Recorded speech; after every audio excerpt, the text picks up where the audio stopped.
Hello everybody and welcome to round number 9 of the Tata Steel Masters. My name is Gustafsson. This is Super Grandmaster Peter Svidler. How's our hair days?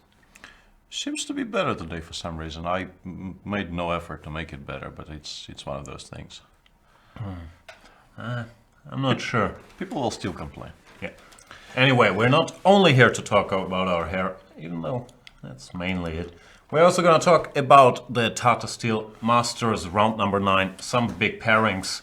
Caruana, Kayakin, Carlsen against Mickey Adams. Which games are you looking forward to? All of them. Although today it seems like we're not getting as lucky as usual with the openings in terms of things I know enough to talk about. Don't you worry. We'll find stuff to talk about. I like all openings equally. No discrimination there. Yeah, you're a famous egalitarian here. We've established that. That is what people say about me. Let's have a look at Adams against Magnus Carlsen. Not his favorite matchup, especially with the black pieces we can see by the overall score. And by his you mean Mickey's, because Magnus has an overwhelming score against Michael, I think, of a very, very good score. Yep, it's 11.5, 4.5 with white. It's something insane like 8.5, 1.5. Even though Mickey did survive their last game in the London Chess Classic, where he was under tremendous pressure as well, but managed to hold. Today it looks like we're gonna get a classical opening. No 1G3s from Mr. Carlsen as he played against Fabiano Caruana. Instead, normal stuff. Good old Rui Lopez? No, a Gioco Piano, yeah. That's a surprise. I was slightly worried we're going to get a trifecta of anti-Berlins because we have two very similar positions in other games today. But Magnus not a huge fan of playing the Berlin today, and I applaud him for this decision. 3 would be too much. Castle. This is an intriguing move order because sometimes after knight f6. They go d4. Yeah, you can play d4 here, but it's not supposed to give you anything serious. This is an opening it was played regularly against me in junior tournaments, let's put it like this. And I don't think it loses, but with accurate play, I think black should be perfectly fine. No, maybe I agree. E takes d4 is dangerous after e5, but bishop takes d4. Bishop takes, knight takes, bishop g5, and here it's important. No, you don't go bishop g5. You start with f4 normally. You sure? Yes. Because I thought bishop g5 is, at least, in my childhood, it was considered to be clever to start with bishop g5, setting this trap. If black plays h6, you have f4 anyway. That was kind of the point. Okay.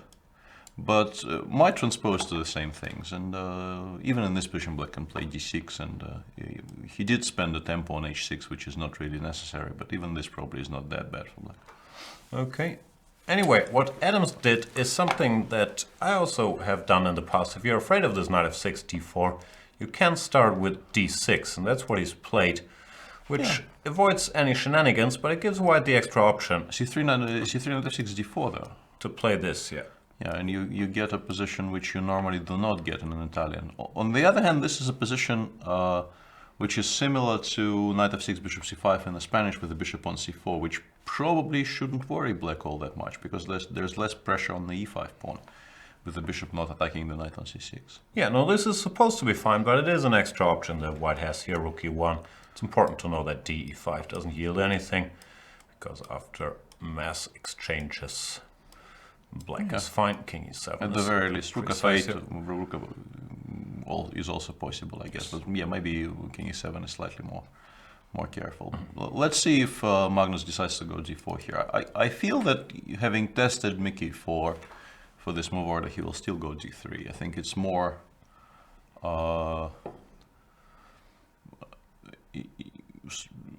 it fits him generally better than going for some forced variations. And after d4, play does become a lot more forced than after d3 because white center can be under severe pressure if he does nothing at all. Bishop g4, next move after bishop b6. Black is basically getting a bishop c5 Spanish without all the drawbacks because there's no pawn on b5 for white to attack and perhaps even capture. No, I agree. It's a playable line for black. Still, we'll see what Magnus does. He could also make a case for b4, a4 here, because often black plays a6 before. But he's played d3. He's played d3, and yeah, after this slight attempt to force Mickey to play unfamiliar positions, we're back on terra firma, so to speak, in gioco piano. This is a very, very normal setup. Black plays. We had this discussion during one of the earlier rounds. You can go a6, bishop a7. You can also try and save time on all of this just by playing castles, h6, rook e8, bishop a6, and pretending that the bishop on c5 is not really a liability at all. Yeah, and Mickey has been one of the pioneers of going a5. We also talked about this earlier, just grabbing more space on the queen side, arguing that's more important than weakening this square. So yeah, curious what's gonna happen. We haven't seen Magnus play the gioco piano much, but this structure, of course, is very much up his wheelhouse. Yeah. Let's go to some other game, and I'm excited about the car battle. As I mentioned, also a well-established structure.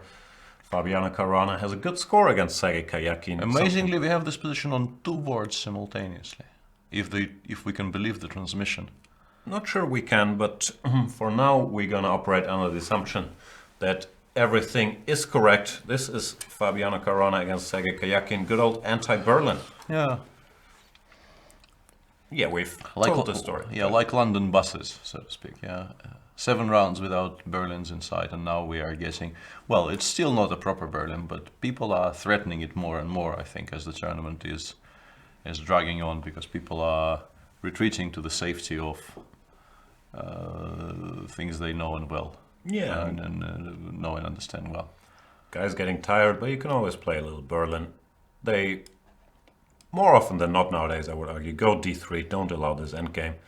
Bishop c5, and here it's the eternal decision, c3, castles, or bishop c6, all favored by different guys. Yeah, I think bishop takes c6 is the fashionable thing to do here, because I think the positions after c3 in particular have been exhausted almost to the point of being completely dead in many lines.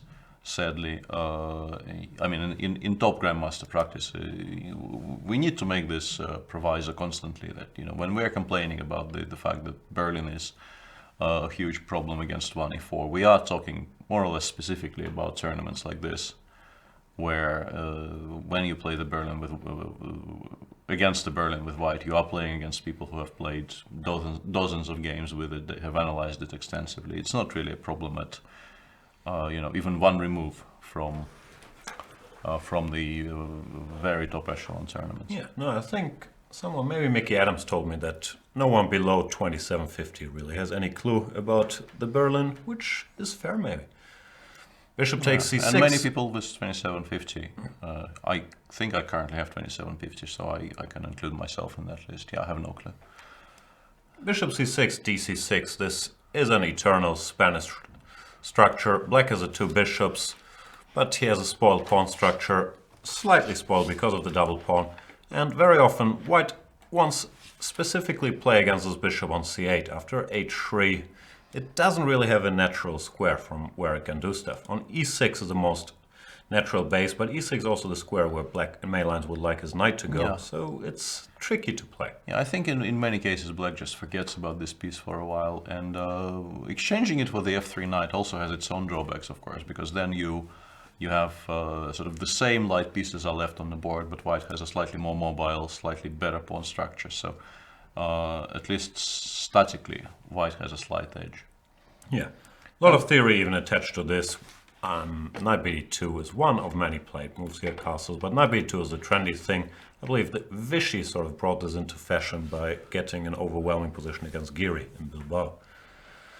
Also here there's tons of alternatives. Bishop e6 has been tried, any legal move has been tried, but this is the most typical setup. Yeah. Put the knight on d7, long term you want to go rook e8, maybe bishop d6, knight f8, bishop e6. Yeah. If the knight gets to e6, black generally feels he solved his opening problem successfully.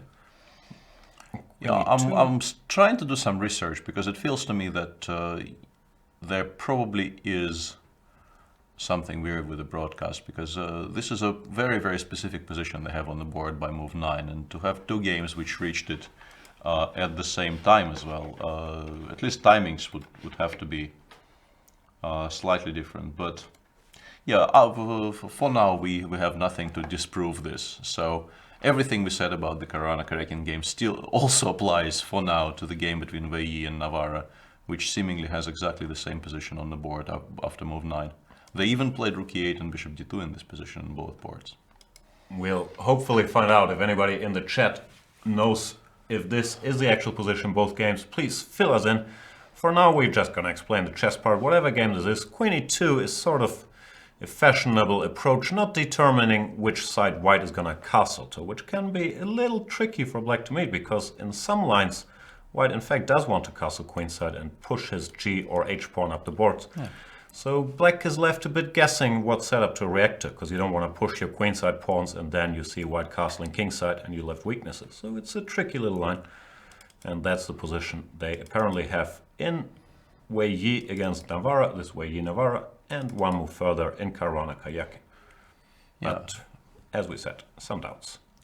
Some slight doubts, but now that the timings are differing and that there is an additional move in Caruana-Karekin, I think it's safer to assume that this is now so topical that people are playing it in the same round. Okay. Or maybe Wei Yi has just decided, you know what, I don't think Caruana's gonna lose to Karekin. I'm gonna copy every single move he makes until Navarra deviates. That could also be true, although somewhat less likely, I would say. Bishop d6, yeah, this move might look a little strange, but this bishop, even though it looks nice, it's sort of standing in the way for some knight maneuvers, or even pushing the pawn to c5, and you want to defend the e5 pawn. f6 is also a theoretical move here, but after f6, one drawback is that it opens the door for this knight maneuver, knight h4 and knight f5, which is a little unpleasant in many cases, while bishop d6 allows his queen to still control the h4 square, therefore not risking that. Of course, white could capture on d6 anytime he wants, but generally, if there's no super concrete follow-up, that's just an attempt to equalize. It's very difficult to get anything after, once again, making sure that the light pieces remaining on the board are exactly the same for both sides, and also improving black structure by taking on d6. And Fabiano plays h4 more or less immediately, signaling that probably the king is going queenside. That's Mickey's move. Mickey played this against Nakamura in the London chess tournament. Wasn't too happy about it, actually. He later on he pushed his pawn to h6 and later lost it and had to defend an endgame a pawn down. But it is a very interesting attempt that's slightly over my head to go h4, h5, leave the king in the center for now and then determine what to do. Mickey in his post-game analysis mentioned many lines where even after going h5 he was considering kingside castles should black attack here. So advanced stuff, I don't really get it. No, but I started by saying that these structures are very, very difficult for me, and although not as difficult as Berlin proper, here at least I feel I have some grasp of the plans of both sides. Let's have a look at something else. There are 4 more games we haven't discussed at all. Let's start with Elyanov-Giri. Elyanov had a difficult couple of days running into the rest day they all had yesterday. First, he lost a very interesting but well, a tough game to Magnus Carlsen with white, and then he managed not to win a game with black against Michael Adams, which he, for the first 60 moves or so, he played an absolutely tremendous game with black in the Berlin. And when victory was absolutely within his grasp more than once, he was winning in one move there, he started making mistakes out of, I guess, sheer tiredness more than anything else, and eventually did not win that game. So today he is white against Anish, and he's playing the Catalan, which is his repertoire opening. And Anish has reacted in a very concrete fashion. D takes c4 followed by c5 is a line which, I mean, it's been very well known for ages, but it's not particularly fashionable these days, I think. It goes back and forth. There's some guys who play it regularly. Nidich plays it a lot, but Crow, the highest level, once in a while it has an outing. Not saying these guys aren't at the highest level, but yeah. The super tournaments, you see it once in a while. The problem is white has a big choice between lines that are all more or less risk-free, so this is a very direct attempt to make a draw. One major drawback is that this d takes c5, takes, bishop c5, knight bd2. You have to know what you're doing. c3 takes, and white is slightly better. The usual problem, this bishop on the diagonal is pretty strong. Yeah. So you have to be careful here, even though people have been defending this. Yeah, I once found myself playing this position with black when I needed to draw with black against Fabiano Caruana in a World Cup. And I honestly, I think Fabiano flat out disbelieved me when I told him this after the game. After g4, knight f6, c4, I found myself holding an e-pawn in my hand. I was planning to play the Grunfeld, and then for some reason I realized Grunfeld is no longer available, so I had to go for something else. These things happen to me occasionally. I honestly don't know why. I ended up winning the game, but I was much worse out of the opening here because I didn't know the precise move orders. Yeah, so this is one of white's options. Another option is what Caruana himself did recently. Queen a4, bishop d7, queen takes c4. cd is supposed to be a little better for white, so they try b5 here. And it's unclear if this is fully equal, as Caruana had tried a new move, queen c3 here. There's theory debates going on here.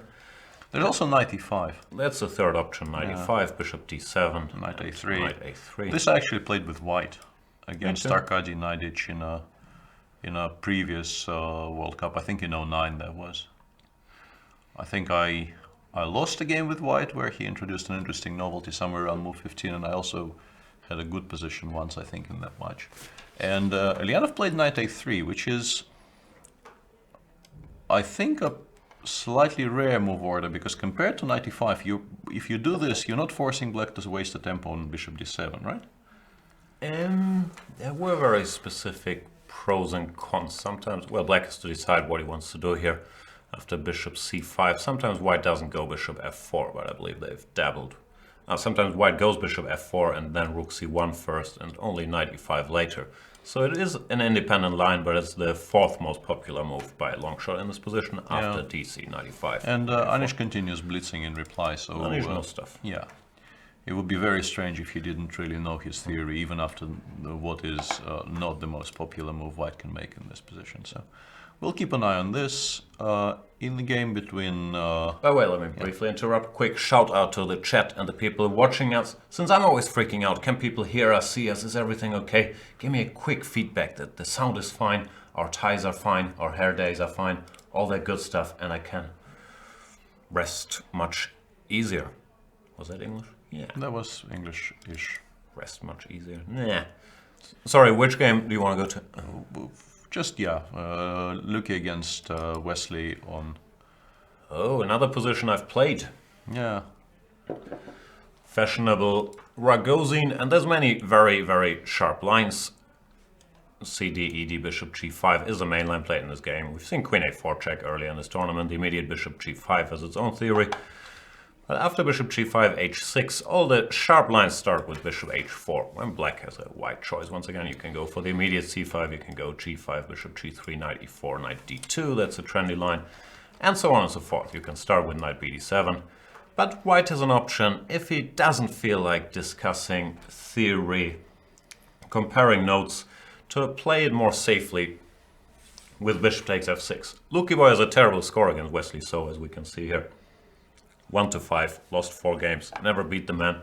So I'm not that surprised he's striving for solidity. I'm also somewhat surprised they played so much. And they played, I forgot where they played, but I recall a couple games that didn't end very well for Luke. Some Benonis where the score it speaks for itself. I just I am somewhat at a loss as to where they could have amassed all this amount of practice, but I'll look it up in the break. All right. So queen a4 check, typical idea, forcing knight c6, which is not what black wants in the structure. He wants his pawn on c6 or c5, but the queen also is going to have to return later. e3, castles, bishop e2, all of this is mainstream theory. Bishop e6, short castles, a6, useful little move directly against bishop b5 or even bishop a6 sometimes. You want to control that square. Rook fc1 might look strange at first sight, but the point is now the queen can retreat to d1 with a clear conscience without blocking this rook on f1, which is what you want to do. And despite appearances, this sometimes gets very sharp, because if black wants counterplay, he very often goes for some very sharp ideas with knight e7 followed by, or maybe queen e7 followed by g5, f5, and on occasion I've seen this variation become a bloodbath by move 25. Absolutely. So don't get fooled by appearances here. No. Luke plays a3, which I believe is the latest fashion. This is how Magnus Carlsen beat Levon Aronian, even though wasn't Aronian's very best game, was a very nice game by Carlsen. The old move, which I myself have played, is Queen d1, intending to go Knight a4 and Knight c5. Typically you get something like Knight e7, Knight a4, b6, and White tries to make something happen. I think I played some strange Queen f1 against Sargsyan here to force some weaknesses on the queen side, but Black tends to be in time to organize counterplay. And as you can see, I was correct on the I sneaked in this appearances remark the 10 seconds before appearances matched my words. Yeah, Wesley plays g5 straight away, so it's going to get much sharper. What do you normally do in reaction to g5? Do you play g3? Do you ignore it? That's a big question. Normally I think you ignore it for now. It's g4 immediately is probably not a threat yet, even though sometimes I just go g4, not h5 without the worry in the world. I would probably go queen d1, but I'm very defensive minded. But I think more than g4, the idea is to move the queen somewhere, perhaps g7, and start the f-pawn match. Yes. Yeah. That's a game Aronian against Vichy, which Aronian won, but Vichy got an overwhelming position. Then he blundered, but he I remember played. that. There are some other games in this variation which I remember vaguely. I think Hismatulin at some point won an extremely beautiful game against somebody, and I apologize for the somebody, but my memory is not what it used to be. So yeah, this is more an ideas-based position. Black has the two bishops, he has his awkward knight. White long term either wants to go b4, b5, or put his knight on c5. Black wants to checkmate him in the meantime. Interesting battle, and I think it suits Luke, because yeah, I've talked about this before. I think Luke is a tremendous technical player, and he understands these structures very well. While in a theoretical discussion or in a tactical shootout against Wesley, so I wouldn't like his chances. So I like his choice of line. However, Grandmaster practice recently, Black was more than holding his own. Yeah, I think it's fair. and also there's really no reason to be unhappy as Black for Wesley, because he does get potentially very interesting counterplay on the king side here. So it's not a position in which he will be forced to hold some slightly passive structure for 5 hours. Very likely, especially now that he's played g5, very likely it will become very concrete and very sharp at some point. Yeah, so we're looking for action here. We got a question in the chat. Where is Fiona? Which I can answer. Fiona is actually in Wijk aan Zee. Fiona Steele Anthony, our new colleague. We sent her all the way to cold, windy Wijk aan Zee. And hopefully today during the show, we're gonna provide you guys with some videos, maybe some interviews, some impression from over there collected by Fiona. So stay tuned for more on that front. For now, it's just the two of us and our ties and our mediocre hair days talking about the openings. And we haven't talked about another line very close to my heart, the opening in Mamedyarov against Dingliren. Perfect day for me today. I can just stay silent for the first half an hour whilst you explain all those intricacies But of come on, Mogadis. you know how this show works. I pretend to be a chess player the first hour by dropping some opening knowledge. Then I lean back and let you do all the heavy lifting. I honestly wasn't complaining there. No. I'm enjoying this. Okay, listen and learn, young Padawan. The Meran. And here, most people recently have been playing Queen c2. We've seen a couple examples in this tournament, but Queen c2 has dried up a little bit because here Black introduced this neutralizing weapon e5. We've seen it in the game, I think. Navarra against Kayakin. Yeah, that is correct. And yeah, therefore, some people, me included, have returned to the quote-unquote old line bishop d3, the direct move threatening e4. So Black has to react and go for the good old Meran. The old plan here was to go a6, preparing c5. When play becomes very sharp, e4, c5, e5. If you're interested in this, check out some games from the Kramnik-Anand World Championship match, where Vichy won some beautiful games here. But if you computerize it very heavily, there could be some questions. Definitely, yeah. Bishop b7 is more modern, and actually the position they have on the board, I used to know something about, but I don't anymore. After bishop b7, White has a choice, obviously. You can still go e4, and Black, I think, replies by b4, knight a4, c5, and this is a whole different subject. E5, knight g5, castle, c takes d4, and this is a very, very interesting position to analyze. And I actually did analyze it at one point in my life, but that was many, many years ago, and I only remember the vague outlines of what's going on here. I'm booked up to the eyeballs here. This is fine for black, but it is very, very sharp. They used to try all kinds of things, some pawn sacrifices. Yeah, all of these moves are very possible. And what Shahryar Mamedyarov did is also arguably is the main line here, the move a2, a3. I'm not sure about that. Castle still has a strong following when normally black after a6, e4, c5, d5 it transposes to one of these a6 lines, but a3 is a way to play it a little more positionally. The point is after bishop b7, black typically wants to go b4 and c5 as we've seen. So a3 fights against that b4 in some way, and it also fights against the other plan a6 and c5 because here you go b4. Now you can finally play b4. And this is another line which I've played myself with black. It's not clear, but there's two main moves here, bishop d6 and b4 as played by Ding. Yeah. But what he has done since is somewhat curious, because when I was looking at this last, and admittedly it has been a while, this was supposed to be very, very risky. In this position he went knight f6, which is still fine. Although I think the main move is b takes a3 castles and bishop d6, I think. Waiting for white to choose either b3 or b4. There are all those knight d2, all of those moves. But instead of all this, he went knight f6 first. This is the main line, b takes a castles and bishop d6. The main move, there's some alternatives. And here the trendy move is the move knight d2. They used to play ba3, this is the Karpov days. Then they tried to improve it with b3, b4. The latest word is this, knight d2. The difference to an immediate knight f6 is that now in many lines you want to drop the bishop back to f3. Yeah. Still, knight f6 is also supposed to have some drawbacks. Now the bishop has to go to d3, b takes a, short castles. But here you can already see with the eye test, if you go bishop d6 here, then you run into e4, e5 with potential double attack. So bishop d6 is off the table.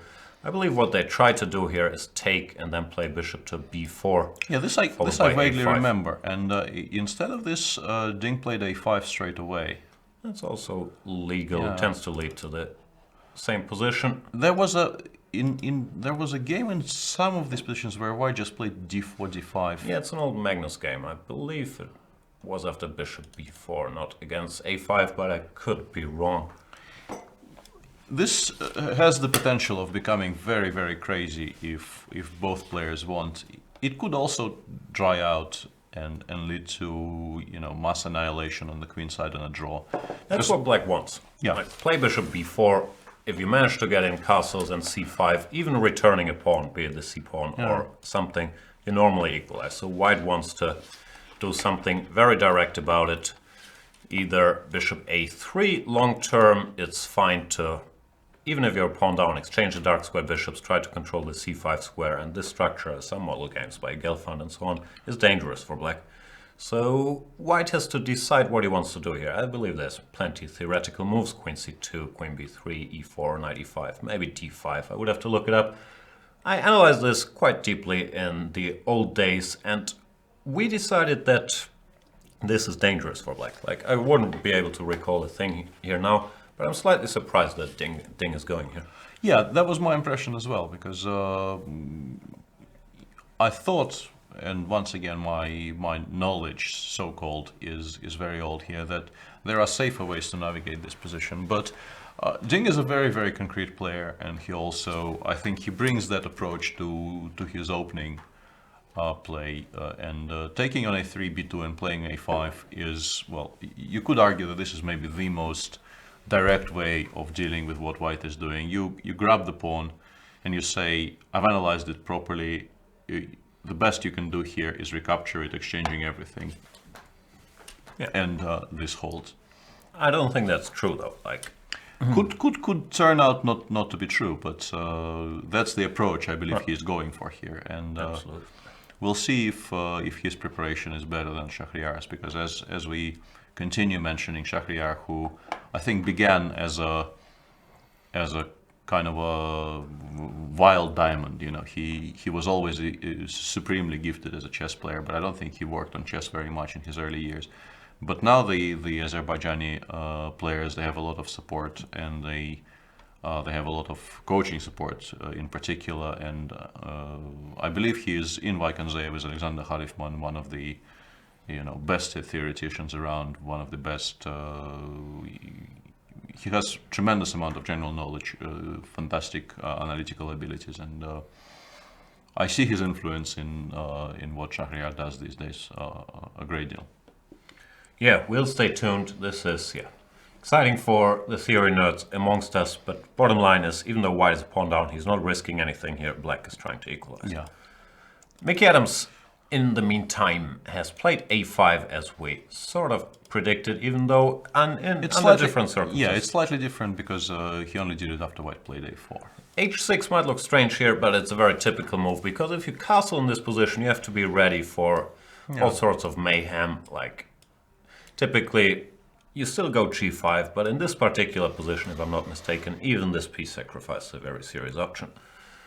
Therefore, h6 is a very typical precaution against g5. Also, although probably not in this game, but it has to be mentioned that especially if white makes a mistake of playing h2, h3 here, whilst the king is still on e8, you can suddenly go for full attack mode on the king's side, and g5 is a very serious and a strong move in these types of positions. But if nobody plays h3, of course. No, that's very cooperative.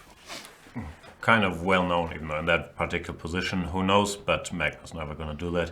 He played a4, trying to win the bishop. Yeah, it's a very direct idea. And it could be... Sorry, go ahead. Yeah. No, what I wanted to say is that normally they would start with b4, and the fact that he went a4, it does give black this additional option of stopping b4 altogether by playing a5, which is what Mickey has done. So now the structure on the queen side is somewhat frozen, and you sort of expect the entire focus to shift to the center and maybe the king side, but mainly the center. I feel black should be fine here. No, I don't think Magnus is trying to win the game in the opening. Could it be that he's taken a page out of Wesley So's play? Because we've seen Wesley So play the Giuco piano twice and playing an early a4. Well, if he goes knight a3, knight c2 here, we will know for sure. But and actually, having played a4, a5, I think you are tempted to follow this maneuver, because it becomes slightly more natural than wasting all those moves on knight bd2, rook e1, knight f1 to achieve more or less the same thing. Yeah. And who knows, you're never gonna put your knight here, but it's nice to at least eye the square for a second. Maybe there's a slight change of trends, because pretty much all my life they've played bishop b3 at some point in knight the e2, opening. knight c4 was okay. If you didn't want to put it on f1, you developed it to g2, and then you developed it to c4, and then perhaps it went to e3, or it supported the bishop e3 move. But before we go into too much detail in Giuco piano, there's one more game we haven't discussed yet, so let's do that, and then we'll switch to everything else. Yeah, I'm a big Hu Yi fan, so always happy to see her game. The Nimzo Indian. You missed the word fan there. Oh, sorry. No, I call her Hu Yi. It's short for Hu Yi fan. Ah, okay. Nimzo. Tomaszewski, the professor, not having a great tournament, but stabilized a little bit after not a so shaky far, start. yeah. And waiting for you to tell me what's going on, because in particular his last move, with Yevgeny, you always start by assuming he's still repeating his home preparation, but it is slightly odd to my eyes, so please take me through this, because Let's get there. Even though I have to admit, in e3 I'm not as booked up as in every other opening. So this is the classical reply to this e3, whatever it's called, the Rubinstein system. White just develops his pieces, bishop d3, knight f3, and black, the main reply, there's many other things, is to go castles d5 and c5. Castles, yeah, and here black avoided going for the tabia by going knight c6, to which, I mean, the main reply is a3, bishop c3, b takes c3, and yeah, this used to be the absolute main position of the Nimzo for, let's say 50, 60 years ago. They would start from here. But this is a position only Russians understand, so the rest of us, we have to avoid it because it's just too complex strategically. I've tried to understand it like once or twice, but I never get it. So CD4, ED, and DC4 is a more direct reply. Yeah, this is I think a very topical line, and a line which is supposed to equalize against E3, Bishop D3, Knight F3, B6 here, followed by Bishop B7, and a very direct approach. Black wants to develop his pieces naturally. Bishop goes to B7, Knight goes to D7. The B4 bishop sometimes returns to E7, sometimes takes on C3. And if White tries to solve, stop this development somehow, all the forced variations there seem to end in a draw. Like after Bishop G5, Bishop B7, which we did see in this game, there is a move Knight E5. After which Black allows White to spoil his structure on the king side by going Knight BD7 anyway. But the positions after takes, Bishop F6, GF6, I think they are supposed to be more or less a forced draw. Yeah, all of these complications have been worked out, and I think Black equalizes without any trouble. Yeah, this line with B6 got a slightly bad rep for a while because Kasparov lost a crucial game against Kramnik in the year 2000 in their World Championship match, but it wasn't a theoretical problem, it was just, yeah, he mixed something up, I believe, that game, when something like Rook C1 followed by Rook E1 and then Queen B3, set up that later others copied. But Black is supposed to be fine there. So Tomaszewski plays a bit of a sideline. It's natural enough, but it's not that popular here. Queen E2, intending to put a Rook on D1. And Hu Yifan decides to clarify the structure immediately. I think this is the main line, even though there must be alternatives.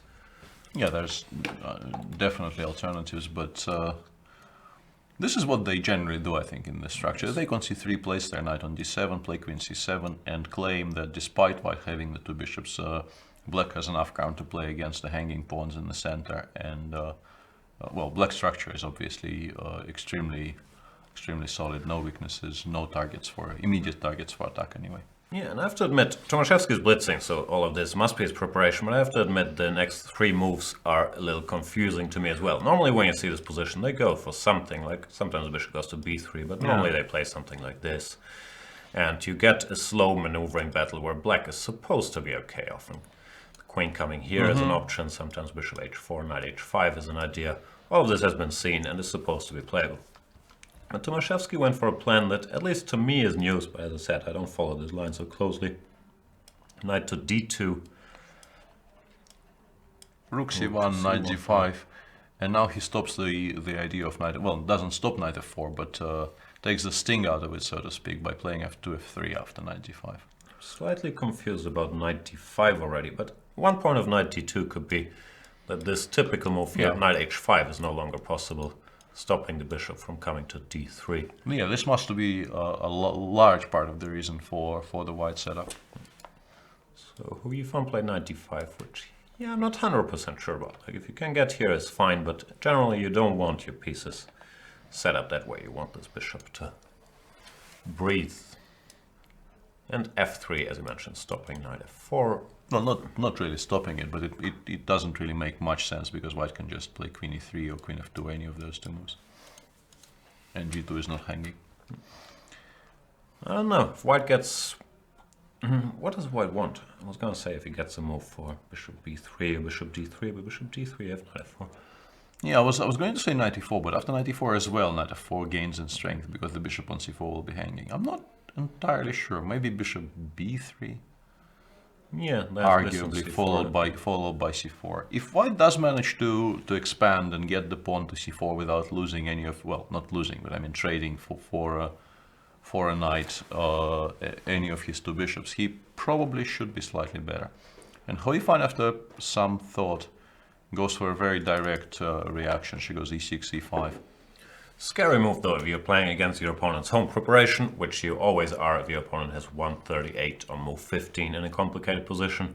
To open it up you feel like, okay, if this works fine, but if he's checked it, ooh, I'm scared. Also it is I think very committal and very dangerous strategically, because you don't really want to take on d4 that much with your queen on c7 and the rook on c1. You're just giving White a lot of tempi, and also your knight on g5 is currently not supported as well as it sometimes is in these structures. Your second knight is still on d7, not on f6.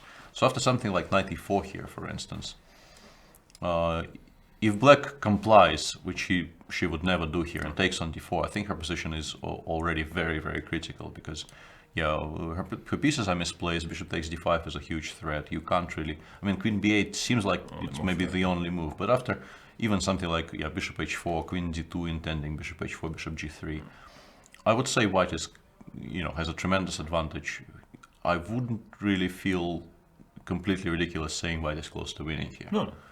So you play e5 not with the intention of taking on d4, at least not immediately. You play e5 to, well, why do you? I don't know, like it's maybe an instinct. You see your opponent's plans. Oh, he can improve bishop b3, c4. I gotta do something. e5. Yeah, maybe this is e8, this is the reason. Bishop b3. Maybe we can take on c3 now. If white goes bishop b3 here, we can take on c3. Queen goes to anywhere. Well, d3, let's say, and I take on d4. And this way, I support my c3 knight. And yeah, as you correctly drew on the board, queen takes d4, knight d2 check works out perfectly. Our friend Lawrence Trent is in the chat, whom we hope is gonna come in one of those days, join us on the show. He says, question to P. Svidler. If Navarra copies Kayakin's moves and they follow the same game, is it legal? I'm not the biggest, legal scholar in terms of chess, legality of chess actions, but I don't think you can actually do very much about it. It would be extremely weird. But I don't think there's anything in the book which says you can't do this. I mean, the situation is very, very rare. There's a famous match between Russia and Argentina in one of the Olympiads. I want to say 56, but I'm probably wrong. Where the Argentinians prepared a very, very forcing line in the Najdorf, and the match featured, I think, maybe 4 of those games. 3, I believe. Yeah, 3 probably. And turned out that the Soviet team, not the Russian team, the Soviet team in those years prepared that line better, and white won, I think, all of those games by virtue of repeating the same novelty somewhere around move 15, which the Argentinians did not foresee. But these days, it's it's not a usual occurrence to have the exact same position by move, let's say 12 to 13. So no, it's tricky because I think this once happened in, I don't know, a German Bundesliga match. If you have 2 players on the same team, one is white, the other is black, and their opponents play the same opening, then you can try to copy the stronger opponent's moves sometimes, and it gets murky, but it can always be avoided by one side thinking so long that you panic. Therefore, yeah, I don't think it's going to happen. Yeah. But it's not illegal as far as I don't think you can actually do anything against it. But it's not a particularly frequent occurrence, and they will probably deviate today as well. I mean, Navarra has been thinking after h4 for a very, very long time now. I'll check in a second, but it feels like around, well, not very, very long time, but it feels like something like 20 minutes already. Absolutely. Let's do a brief tour and update what's going on. Magnus Carlsen has indeed played the So maneuver, so-called knight a3, knight c2. And yeah, he's paying attention to his rival's ideas, Wesley So, always something up his sleeve. Elyanov Giri followed, I believe, non-theory. I even believe I might have had this position, but I have a terrible memory. a3 intending b4 and using this bishop here. a5 has to stop it. Bishop d2. Now you switch to this plan. Castles rook c1. Also theory. White is good compensation for the pawn, but does he have more is the open question. Many lines you return it on c6 or somewhere and finish your development. Yeah, optically I always feel I would be very happy with white, but once you start analyzing these positions, you realize that black has a very resilient position. His only real problem is the bishop on c8, which is currently completely out of play. But he does have an extra pawn, and he, apart from that bishop, finishes development reasonably comfortably. So yeah, typically you start with knight d5 here, and then you think if you want to go bishop d7. I was trying to calculate knight takes a5 here, but I think a very decent reaction to that would be to take on a5 with the rook, take with the queen, take on b4 with the c knight, and take with the queen. And the knight is about to land on c3, and if it does, black will be doing extremely well here. We'll see. Still a theory debate between two great theoreticians. I believe they've both seen this position and are just taking some time to recall their conclusions. We have the two weird h4, c5 positions in Wei Yi Navarra and in Caruana Kayakin, which is slightly more progressed. Yeah, in Caruana Karakin we are further on the same road, down the same road, and Queen f1 is a curious little move. White renews the threat of knight takes e5, which was impossible one move previously. Let's show why. If you take on e5 here, black will play knight g4 and then collect this knight on e5. There's no way to support it properly. And after c5, queen f1, black needs to react to this somehow, because the pawn is hanging. If you go knight g4, white will probably take and follow it up by, yeah, I want to say f4 immediately, although it allows bishop g4 and f6, so it's a bishop might get lost there. Yeah, bishop might get lost there. If it stays there for too long, it might get, well, it will get picked up after f5, so you can't really do this. And this very direct plan seems to be decent. If black plays f6, as you pointed out, this makes it easier to play against the black king side, because finally white has a target for pawn breaks. Well, not breaks, but for pawn contact, let's put it like this, which will force black to open some files. So an important decision here for Sergei. There's also queen f6 in their current position, trying to avoid both of those two pitfalls, but I guess knight e3 is a move. Bishop c3 is maybe a move. Although this does run into knight g4. Knight g4 is much improved if you play bishop c3. So queen f6 is definitely an option here for black, I feel.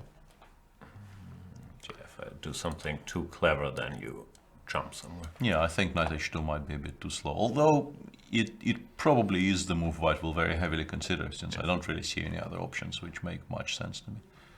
We shall see.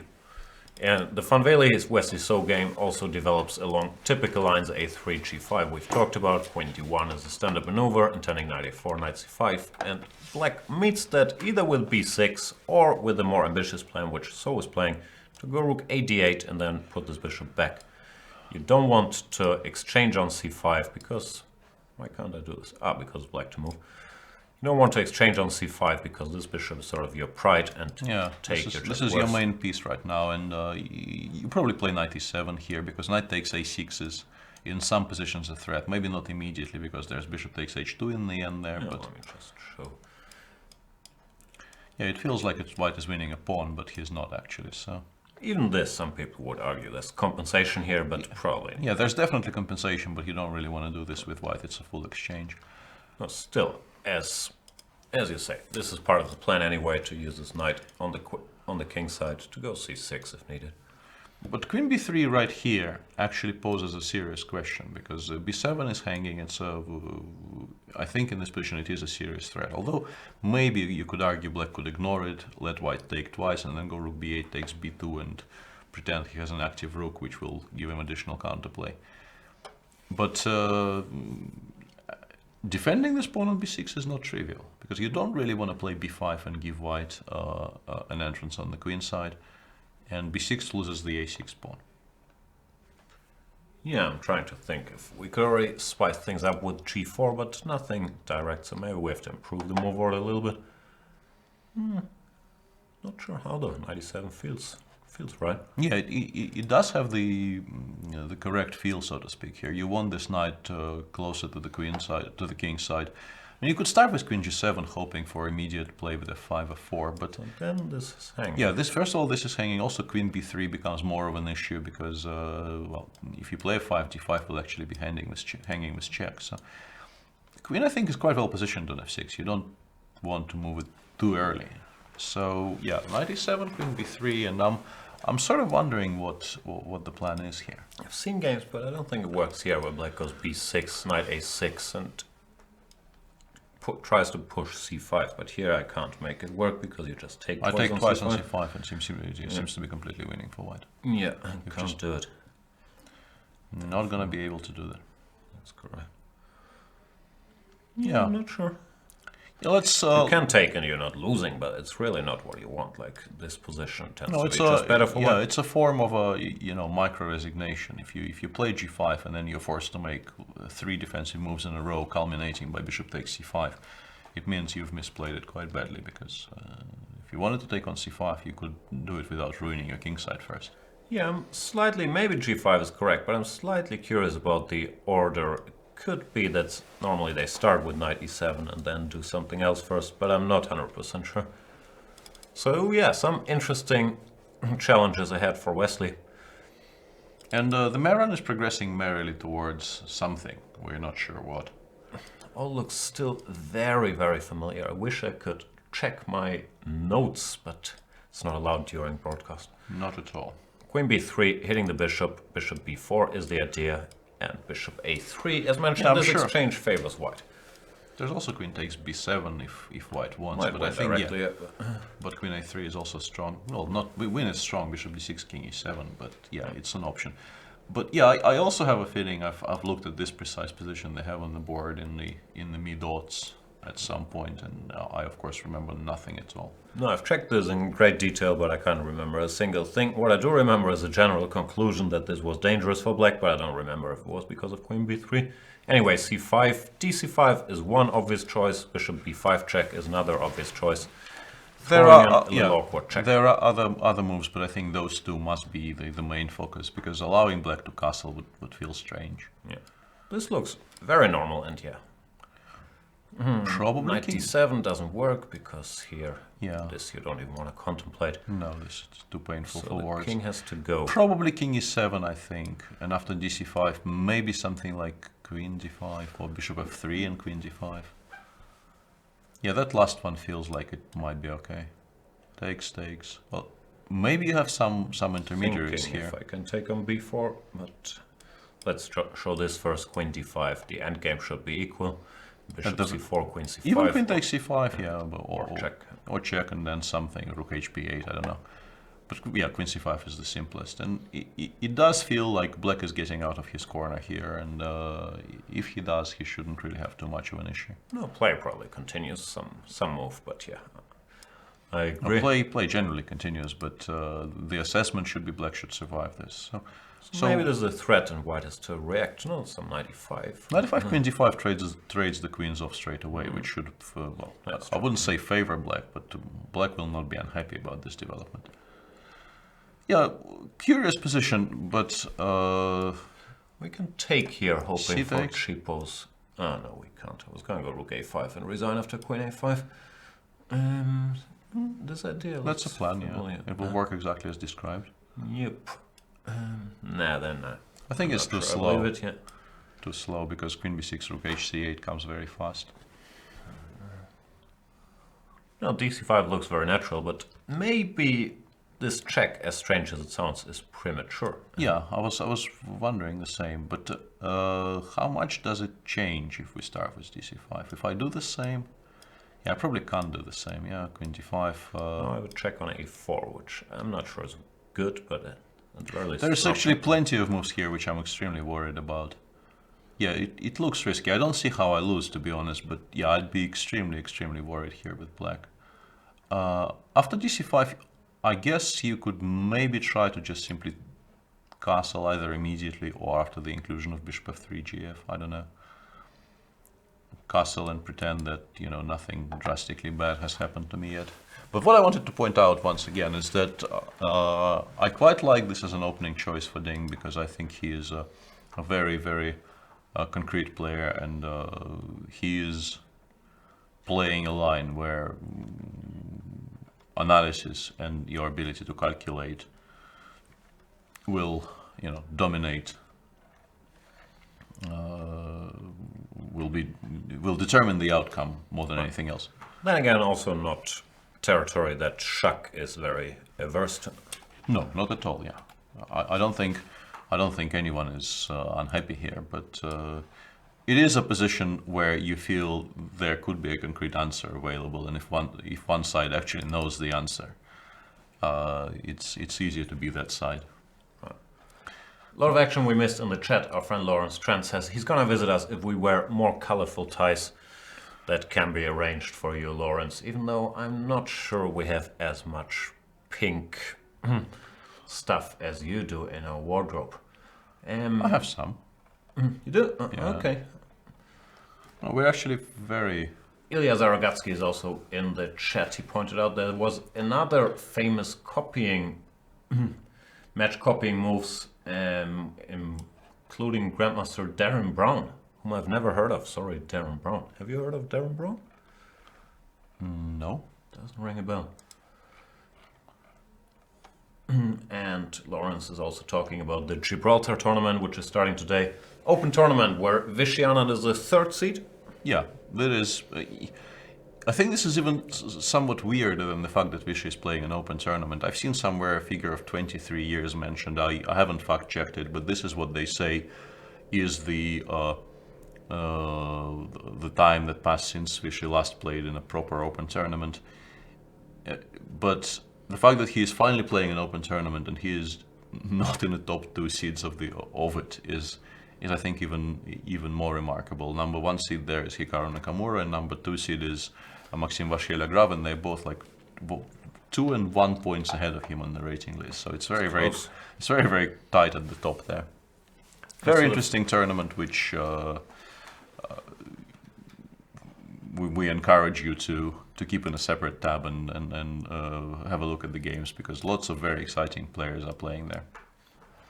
Absolutely. There are some moves. Bishop b5 check has been played in the Mamedyarov Dingliren game. Natural move, but yeah, we still don't know the solution. Yeah, after king e7, it seems to me that, if anything, this slightly improves Black's situation, because the rooks are now connected, and in many variations it may be very, very important that Black has the rook on h8 supporting the rook on a8. Lawrence is asking us what happened with Li Chao, which is a strangely non-specific question. Could you elaborate? Do you mean Li Chao A or Li Chao B for starters? I think it's Li Chao B, and we still don't know how to reply to that question. He was born, raised, became a very strong grandmaster. Lost in Qatar to Magnus Carlsen and hasn't played since for almost 3 weeks. Maybe Lawrence is panicking. But yeah, maybe he knows something we don't know, so I shouldn't joke too early. He's fine, and 2750 as far as I know. Yeah. Not really aware of anything particular happening to him, and well, we hope nothing did happen to him, obviously. Yeah. Rook f8 played by Wesley, so probably because he didn't like the knight e7, queen b3 this actually stuff. Creates some ideas of g4 and knight takes d4 if queen leaves the d1 square. So that is an interesting choice, because, as we mentioned, Black's counterplay generally, in many cases in this line, comes along the f-file, but Wesley is also using the semi-open e-file to make it harder for Luki to well, create any threats on the queen side here. Rook f8 could have drawbacks though. If I switch plans now, I go for b4, maybe intending to go b5. But now I will play knight e7. No, you can do this. Yeah. Now I will play knight e7, probably followed by knight f5. And in this variation, the idea of knight f5 takes e3 is not actually unheard of. No. Because if you manage to destroy the white kingside structure, those bishops on c8 and d6 become big trumps for Black. So. Yeah, we'll see what Luke does. Well, another typical maneuver, which slightly scares me, because you always have to think about bishop h2, is this. It's always an idea, at the very least, trying to pick up all the pawns and create an attack at the same time. Could be possible. Yeah, a very interesting position, which we will be following closely, because out of the opening, you have to say this is probably the sharpest position out of the 7. The position in the Mamedyarov Dingliren game is also very sharp, but you get the feeling there at least one of the players is still following his home preparation, and there is great potential in that game for all the pieces to be exchanged by move 20. Yes. I have a feeling it might be time for your move here, move g3, just to stop any bishop h2 shenanigans. And then prepare this maneuver, which is quite typical, either bishop g4 or knight to d3. Yeah. We'll see. It's very then Black, I think, generally switches to queen somewhere 5 f4. Yep. But for that plan, the rook is the maybe rook not is ideal on the edge. somewhat misplaced, yeah. Somewhat misplaced. And we have a finally we have a divergence in structure in our two weird anti-Berlins. David, after I think about half an hour of heavy thought here, went for h5, h6, whereas Sergei Karyakin in the second game placed his f7 pawn on f6, supporting the e5 pawn that way. So Lawrence no longer has to worry about these, cheeky super grandmasters copying each other's moves. Yeah, second game only between Wei Yi and Navarra. First ended in a draw, so this is not the result, it's their head-to-head score leading into this game. David Navarra, fantastic game on the day before yesterday, nice technical victory against Caruana. We've praised him properly, I like his play throughout the tournament. Wei Yi, 8 draws in a row, not many people expected that. But he's been showing some, chess maturity, he's able to defend, play different positions. No, I've been quietly impressed with what he was doing. He's been doing here because, yes, the result is unspectacular. Although, for me personally, it's assuming threatening proportions. As I mentioned during one of the earlier broadcasts, I once made 11 draws out of 13 in a bike tournament, and he already has 8, and there are 5 rounds to go. He might beat me. Massive respect. Yeah, but as you can see from his today's opening, for instance, he's clearly not been playing for draws. It's just how it's coming out. And the same was kind of true for me. I remember somewhere around 7 in that tournament, I was so stir crazy that I started going for almost lost by force variations with black just not to make a draw. And they would still end in a draw, which drove me even crazier. You do feel... It's a just somewhat strange feeling when you play sharp positions and you play every day to your best, and every single game ends in a draw. I'm not sure if it's as annoying to Wei Yi as it was to me in '99, but I can't relate at all. I don't know what you're talking about. I always play for a draw, and then sometimes it doesn't happen. That's very unpleasant. What's also very unpleasant is you're too well prepared because you're so scared that you want to have everything prepared at home, and then you have a good position out of the opening, and it becomes morally questionable to offer a draw. That's my problems. yeah. Anyway, I have no idea what's going on. h6, a little double-edged. First of all, gives a hook for this g4, g5. Secondly, if you have to go f6 somewhere down the line, your light squares become very weak. I'm not sure. I liked Black's play better in that Nakamura game I mentioned earlier, where Nakamura just allowed h6 when g6 said, I'm worried about nothing. Sergei in the second game is also completely ignoring the h-pawn, and white can play h6 at any point there. Yeah, I'm slightly curious about h6, because even immediately, if I do something like g4, f6, knight h4, place my knight on f5 and keep it there forever, because you can't really take it. It will be very, very difficult for white to break through, but... It's a free roll, you just play forever, you prepare all kinds of breaks. I don't like it, man. Yeah, it's a strange choice, and also, you have to wonder whether Navarra was feeling, increasingly awkward repeating the same moves as he sees in the Karyakin game. Maybe. I don't think many people would care, but David is always very worried about behaving absolutely correctly, not offending your opponent, not even, coming into grey territory. And for him it could be. He is the most correct of chess players. It is a big thing with him to always be on the up and up. To his detriment, I mean, in history there were incidents where he, in his desire to be sort of beyond any reproach, he did things on the board which were unnecessary. Right. I once offered him a draw, continuing my love of draws, and he declined, as he should have, but he didn't just decline, he said, I am very sorry, Grandmaster Gustafsson, but if you don't mind too much, I would like to continue the game for a little bit. Which is the politest turning down of a draw offer I've ever received. Yeah, he is exceedingly polite, and I've expressed my admiration for him as a human being before, and I'm very willing to go on the record there. I think he's a fantastic guy. Yeah. The game was a draw, though. I exchanged some more pieces, and then after the game he apologized for not accepting my draw offer because he didn't expect my prowess of exchanging so many more pieces. Yeah. D takes c5 is on the board in the Mamedyarov Dinglirin game, and I still like this blitzed out suggestion, bishop f3. Shall we try to do something else? I thought was about curious bishop, about this. I don't know if but I think it I works can, out. I can even play bishop d5. Yeah, that I was think my I can be worry. greedy. c6 I take on b4. Oh, rook a8 though. This is a problem. I forgot about rook a8.